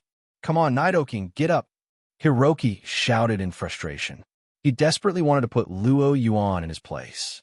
But with all his Pokémon engaged and most of his grunts occupied, he had no backup. On the other hand, Sylph Company's security staff were rallying. They'd just witnessed the power of Luo Yuan and Sabrina firsthand. Between the two of them, they had single-handedly held off almost all of Team Rocket's forces, taking complete control of the battlefield. Inspired, the security guards pressed forward with renewed vigor, coordinating with Sabrina and Luo Yuan to push back the Team Rocket members. Sabrina single-handedly restrained multiple grunts, her psychic power picking off Team Rocket Pokémon one by one. Meanwhile, Slowbro and Charizard worked together seamlessly. One controlled the field with precise psychic attacks, while the other launched an unrelenting frontal assault. With Officer Jenny and the Saffron Gym's reinforcements on the way, the situation was turning dire for Team Rocket. Under Luo Yuan and Sabrina's guidance, everything was falling perfectly into place. Then, boom! With the cover fire from his squad, one of Team Rocket's demolition experts finally blew open the vault door behind them. The vault door had been blown open by Team Rocket. For the Sylph Company security guards, this was a disaster. They all knew Team Rocket's target was the 13th floor vault, and now Team Rocket had reached it. The unprotected vault lay exposed, completely vulnerable to Team Rocket's forces. Director Luo Yuan. The security guards looked to Luo Yuan, desperation in their eyes. Unable to stop Team Rocket themselves, they placed their last hopes on him. Don't worry, Luo Yuan tossed another Pokeball into the fray. Roar! Dragonair's sleek, serpentine body emerged, a blue ribbon of power as it darted through the battleground, heading directly for the vault. Dragonair Dragon Breath. Under Luo Yuan's command, Dragonair unleashed a wave of violet dragon breath, its paralyzing energy striking the Team Rocket grunts poised to enter the vault. Arbok Glare! Wheezing Sludge Bomb. Arbok reared up, its gaze sharp and intimidating, and the eerie patterns on its chest seemed to come alive with a chilling aura. Glare paralyzed opponents by filling them with terror, leaving them unable to move. Arbok's Glare froze Dragonair's path, while Weezing launched a Sludge Bomb to follow up, a classic Team Rocket tactic written in the Rookie Handbook: control with Glare, attack with Poison, a standard three-person Team Rocket formation. But, as a Team Rocket executive, Luo Yuan knew their tactics inside out. He'd studied them himself to better direct his own squad. There was no one on the field who understood this strategy better, or how to counter it. Dragonair Outrage! Luo Yuan ordered. If Glare relied on inducing fear to paralyze the opponent, then the solution was simple: refuse to be afraid. Surrounded by a red aura, Dragonair's eyes glowed with fury. In its frenzied, outraged state, Dragonair was immune to Glare's effects. With a swift strike, it surged forward, smashing Arbok out of its way with its tail. Wheezing Sludge Bomb came hurling toward it to defend Arbok, but Dragonair's serpentine body twisted and looped gracefully, avoiding each glob of sludge. It was the very embodiment of fluid, elegant strength, turning its agility into an art form. Dodging Weezing's attack with ease, Dragonair swung its tail in a quick dragon rage, hitting Weezing squarely and knocking it out of the air. Dragonair's display of raw power and control left everyone speechless. Seconds passed in stunned silence. Only when Dragonair resumed its attack did the Team Rocket grunts snap out of their trance, still awestruck. Incredible. Both the Team Rocket members under Dragonair's assault and the Sylph Company staff, watching, had the same thought. Hiroki alone looked uncertain as he studied Luo Yuan. The man seemed unusually familiar with their Team Rocket tactics. The battle continued. Dragonair blocked the vault entrance, leaving every Team Rocket grunt who tried to enter defeated, utterly foiling their mission. Meanwhile, Luo Yuan and Sabrina advanced on them step by step. Though Hiroki was skilled, he was still only a squad leader, a limited rank within Team Rocket. He was up against two top executives of the organization, even if those two weren't even fighting at full strength. Thud! Hiroki's Weezing crashed against the wall. Sabrina's Alakazam had effortlessly knocked it out with a future sight, leaving it unconscious. Across the room, Charizard was finishing off Nidoking with a final brick break. In a third corner of the battlefield, Slowbro, having only recently evolved, used its psychic affinity to fully dominate Mook. Though new to its form, Slowbro's typing gave it a natural advantage over Mook, and with its psychic prowess, handling Mook was only a matter of time. Mook's stench alone had slowed Slowbro down, disrupting its usual rhythm, or it would have already ended the fight. With two of Hiroki's main Pokémon defeated, the battle turned decisively. Finally realizing the advantage, Sylph Company S-Guards rallied. With director Luo Yuan and gym leader Sabrina here, it felt like victory was within reach. But for Team Rocket, the situation looked bleak. On one hand, their goal of raiding Sylph Company had been crushed by Luo Yuan. On the other, Hiroki's team leader status had lost credibility with his Pokémon dropping left and right. Pushing forward was impossible with Luo Yuan and Sabrina blocking them. Retreating wasn't an option either. They were cornered between Luo Yuan on one side and the vault on the other. Stuck, demoralization was clear on their faces. The grunts looked to Hiroki, hoping he'd find a way out. But Hiroki was just as desperate. No one had told him Sabrina from Saffron Gym would be here in the first place. And this Sylph director, how was he so strong? Wasn't he supposed to be a businessman? What kind of company director doubles as a powerful trainer? With his last Pokémon down by Slowbro's psychic powers and Charizard's flamethrower, Hiroki had nothing left. The remaining Team Rocket grunts were swiftly overwhelmed. One by one, their Pokeballs were confiscated and the grunts themselves were tied up and shoved against a wall. You Team Rocket grunts sure are bold. Attacking Sylph Company in broad daylight. Guess you don't care about the league, huh? Luo Yuan taunted, standing in front of Hiroki. He knew it was the perfect time to establish his own image and publicly distance himself from Team Rocket. After all, who would ever suspect a Team Rocket executive of saying something like that? Next to him, Sabrina rolled her eyes. Giovanni's assessment had been right. Luo Yuan was a natural-born spy. The way he was handling this whole situation, if he'd pulled out a badge and revealed himself as an international police undercover agent, even Sabrina wouldn't have been surprised. Of course, Luo Yuan could never be a spy for the League. Sabrina was certain of that. Just look at the way he nabbed all those megastones from Hoenn's League. No way would the League sacrifice that kind of treasure on an undercover agent. Then again, it was possible Luo Yuan was Giovanni's spy in the League, and the League turned him back into a spy for Team Rocket, who then sent him back to the League. But who could keep track of that? After the captured Rocket grunts were dealt with, Sylpha's president arrived on the 13th floor to check on things. And, to Luo Yuan's surprise, he wasn't alone.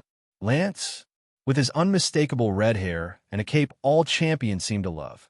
Who else could it be? Luo Yuan raised an eyebrow, and Sabrina, equally surprised, gave a slight start. Why was Lance here in Saffron City? A brief telepathic exchange later, Luo Yuan and Sabrina decided to play it by ear. Noticing their curiosity, the The Sylph president explained with a smile. Mr. Lance happened to be passing through Saffron City, and when he heard we were under attack, he came to help. Luo Yuan nodded in understanding. As the leading corporation in Kanto, an attack on Sylph Company would draw Lance's attention, even if he was just passing by. While the president introduced them, Lance took a sweeping look around the 13th floor, taking in the battle damage. As his eyes landed on Luo Yuan, he seemed impressed. The president had briefed him on the Team Rocket attack and introduced Luo Yuan and Sabrina's role in defending Sylph. At first, Lance had thought it strange for the president to put so much faith in a newbie trainer. But seeing the evidence on the battlefield and the defeated rocket grunts with expressions of utter defeat, Lance realized he might have misjudged him. As Kanto's top trainer, assessing Pokemon power from battlefield signs was second nature to Lance. The damage here clearly hadn't been dealt by Sylph security alone. They weren't strong enough. Nor was it likely Sabrina, a psychic-type expert, had caused the fire-type devastation, which meant the trainer responsible was Luo Yuan. Judging by the evidence, he'd taken down most of these Team Rocket members himself. Lance quickly pieced it together. The Sylph board member across from him was no ordinary trainer, and he seemed to have a strong sense of justice, given how he'd stepped up to handle the rocket grunts. It was precisely these qualities that Lance looked for in a Pokemon prosecutor. An idea sparked. "Hello, I'm Lance, the Dragon Master," he said, extending a hand to Luo Yuan. "Would you be interested in becoming a Pokemon prosecutor?" "A Pokemon prosecutor?" Luo Yuan's expression turned quizzical. He'd imagined a few things Lance might say. Maybe a polite thank you, like "nice to meet you," or a curious probing of his background. He'd even briefly considered the slim chance Lance might recognize him from the Seven Island incident, leading to an all-out confrontation. But the last thing he'd expected was a job offer from Lance to join the league as a Pokemon prosecutor. "Is this how you Elite Four always approach things?" Still wrapping his head around it, Luo Yuan asked the question to buy time to think. Lance chuckled, realizing he'd come off a bit strong, though he didn't regret it. "Not exactly," Lance said with a smile. "But when I see real potential, I can't let it slip by." From anyone else, the comment might not have meant much. But coming from Lance, the Kanto champion and idol to trainers everywhere, it held significant weight. If he'd been any other trainer, Luo Yuan might have been on cloud nine. But as someone who'd bested Lance before, Luo Yuan wasn't moved by his former opponent's praise. To Lance, though, Luo Yuan's calm demeanor signaled maturity and poise. It only strengthened Lance's determination to recruit him. Lance's recent slip-up during the Seven Island incident had damaged his reputation, and with Team Rocket's activities ramping up again, he was eager to expand his team to face them. Someone like Luo Yuan was exactly what he needed. Not only would he strengthen Lance's ranks, but his position on Sylph's board could help Lance increase his influence. That was why he extended the offer the moment they met. And Luo Yuan, on the other hand, couldn't have asked for a better chance. Lance, without realizing it, was opening the door to the league, a golden opportunity to infiltrate. However, the timing wasn't ideal. His cover story was that of a young, ambitious trainer aiming for the Indigo League tournament. Joining the league as a prosecutor now would mean forfeiting the tournament, which didn't align with his established persona. As an experienced infiltrator, Luo Yuan knew that his actions needed to be consistent with his cover identity. Staying deeply embedded in his role was essential to avoid slip-ups. While becoming a Pokemon prosecutor would accelerate his integration into the league, it might also create a long-term weakness in his cover. With that in mind, he coughed politely. "Lance, I'm honored," he said. "But as a rookie trainer, my focus right now is competing in the Indigo League. So I'll have to decline your offer." Luo Yuan's reasoning was sound, and Lance couldn't fault it. After all, joining the Indigo League was a natural goal for a young trainer, and the league's regulations forbade prosecutors from competing while they held the position. After a moment of contemplation, Lance sighed. "The Indigo League is indeed an important milestone for a new trainer. But my offer stands whenever you're ready," he replied. For Lance to leave the door open like this showed how much he valued Luo Yuan's potential.